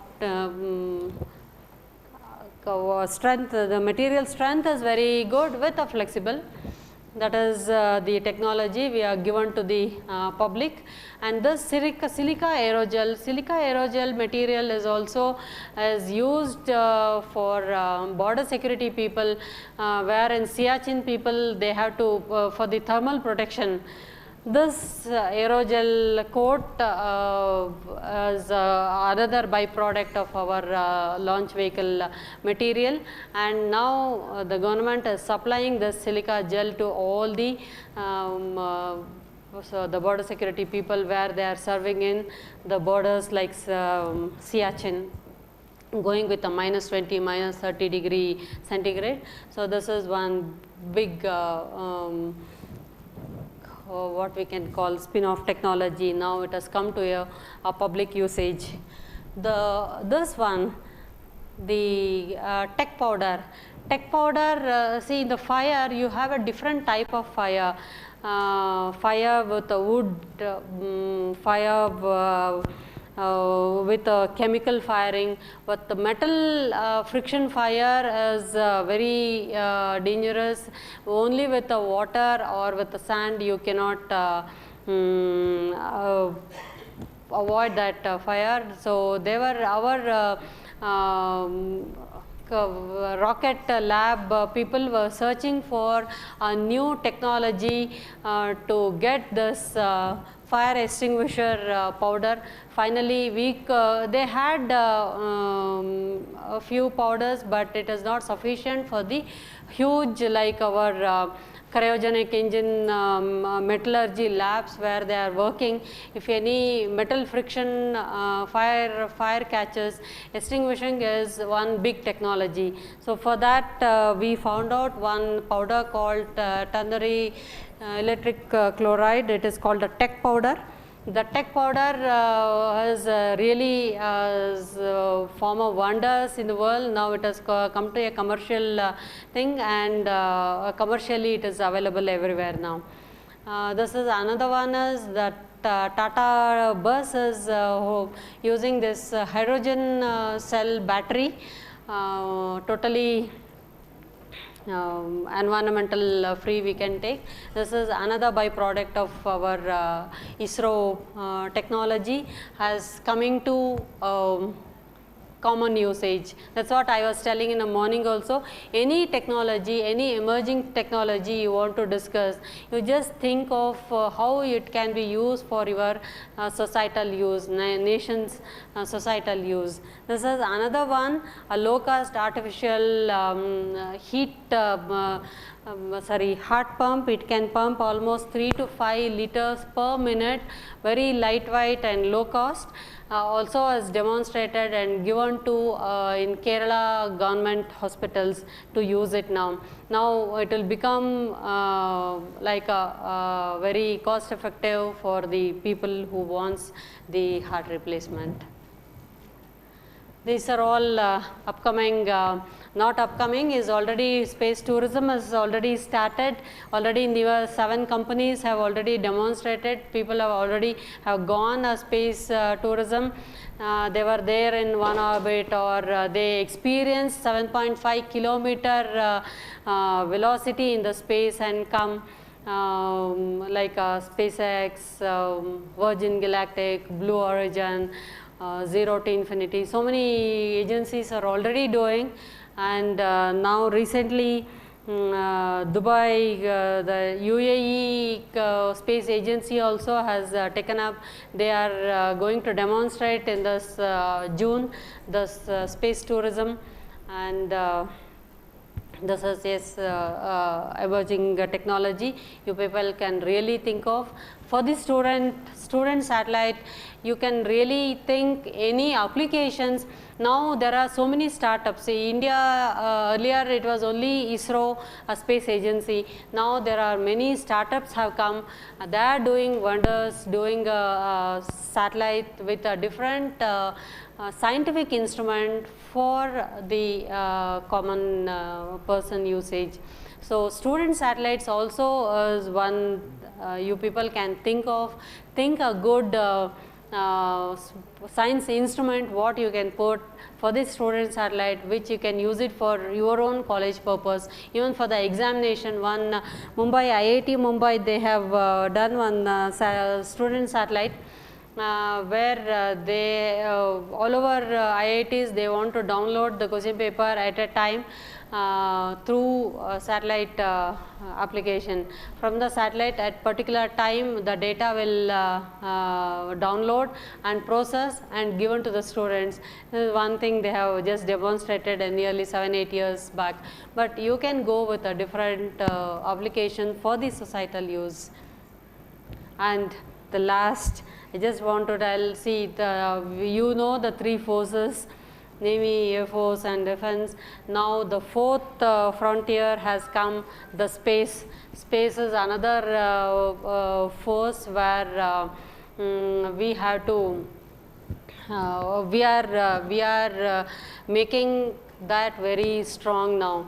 There are many defense satellites for this purpose, not only us, all countries are aiming their technology they are using for make their fourth force more stronger and stronger.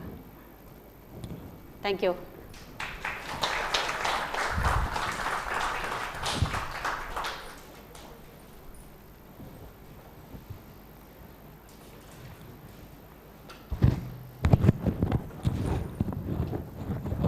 Have anything?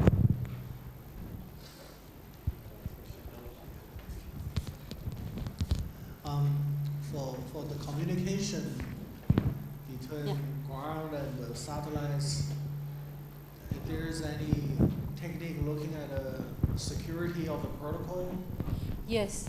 Inter-satellite communication, we have crypto quantum communication, highly secure data, and even CDMA technique of telecommunication is again demanded for all the surveillance satellites because of data security, that we are using now. And also any digital twin technology try to be used for simulating the satellite work and the ground work for using digital twin? For using? Digital twin. Digital twin. Digital twin. Simulation, only the ground simulation only we have not done. It is SpaceX has done, but we are into just a study project. Still, we are not in the process of implementation. But yes, I only heard SpaceX has done the ground simulator, not the on orbit.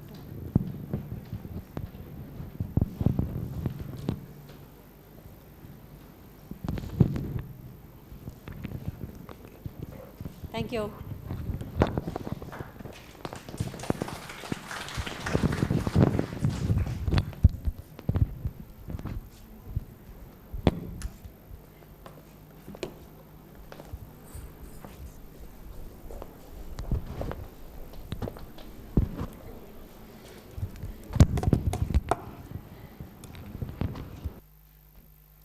I heartily thank Mrs. Rupa for the knowledgeable session on Indian space journey, overview of the Mars space mission.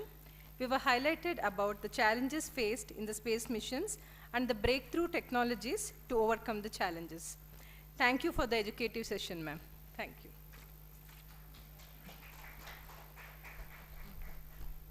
So this is to inform to all the attendees and the participants that the banquet dinner is arranged today at 6:30. We request all the attendees to please join.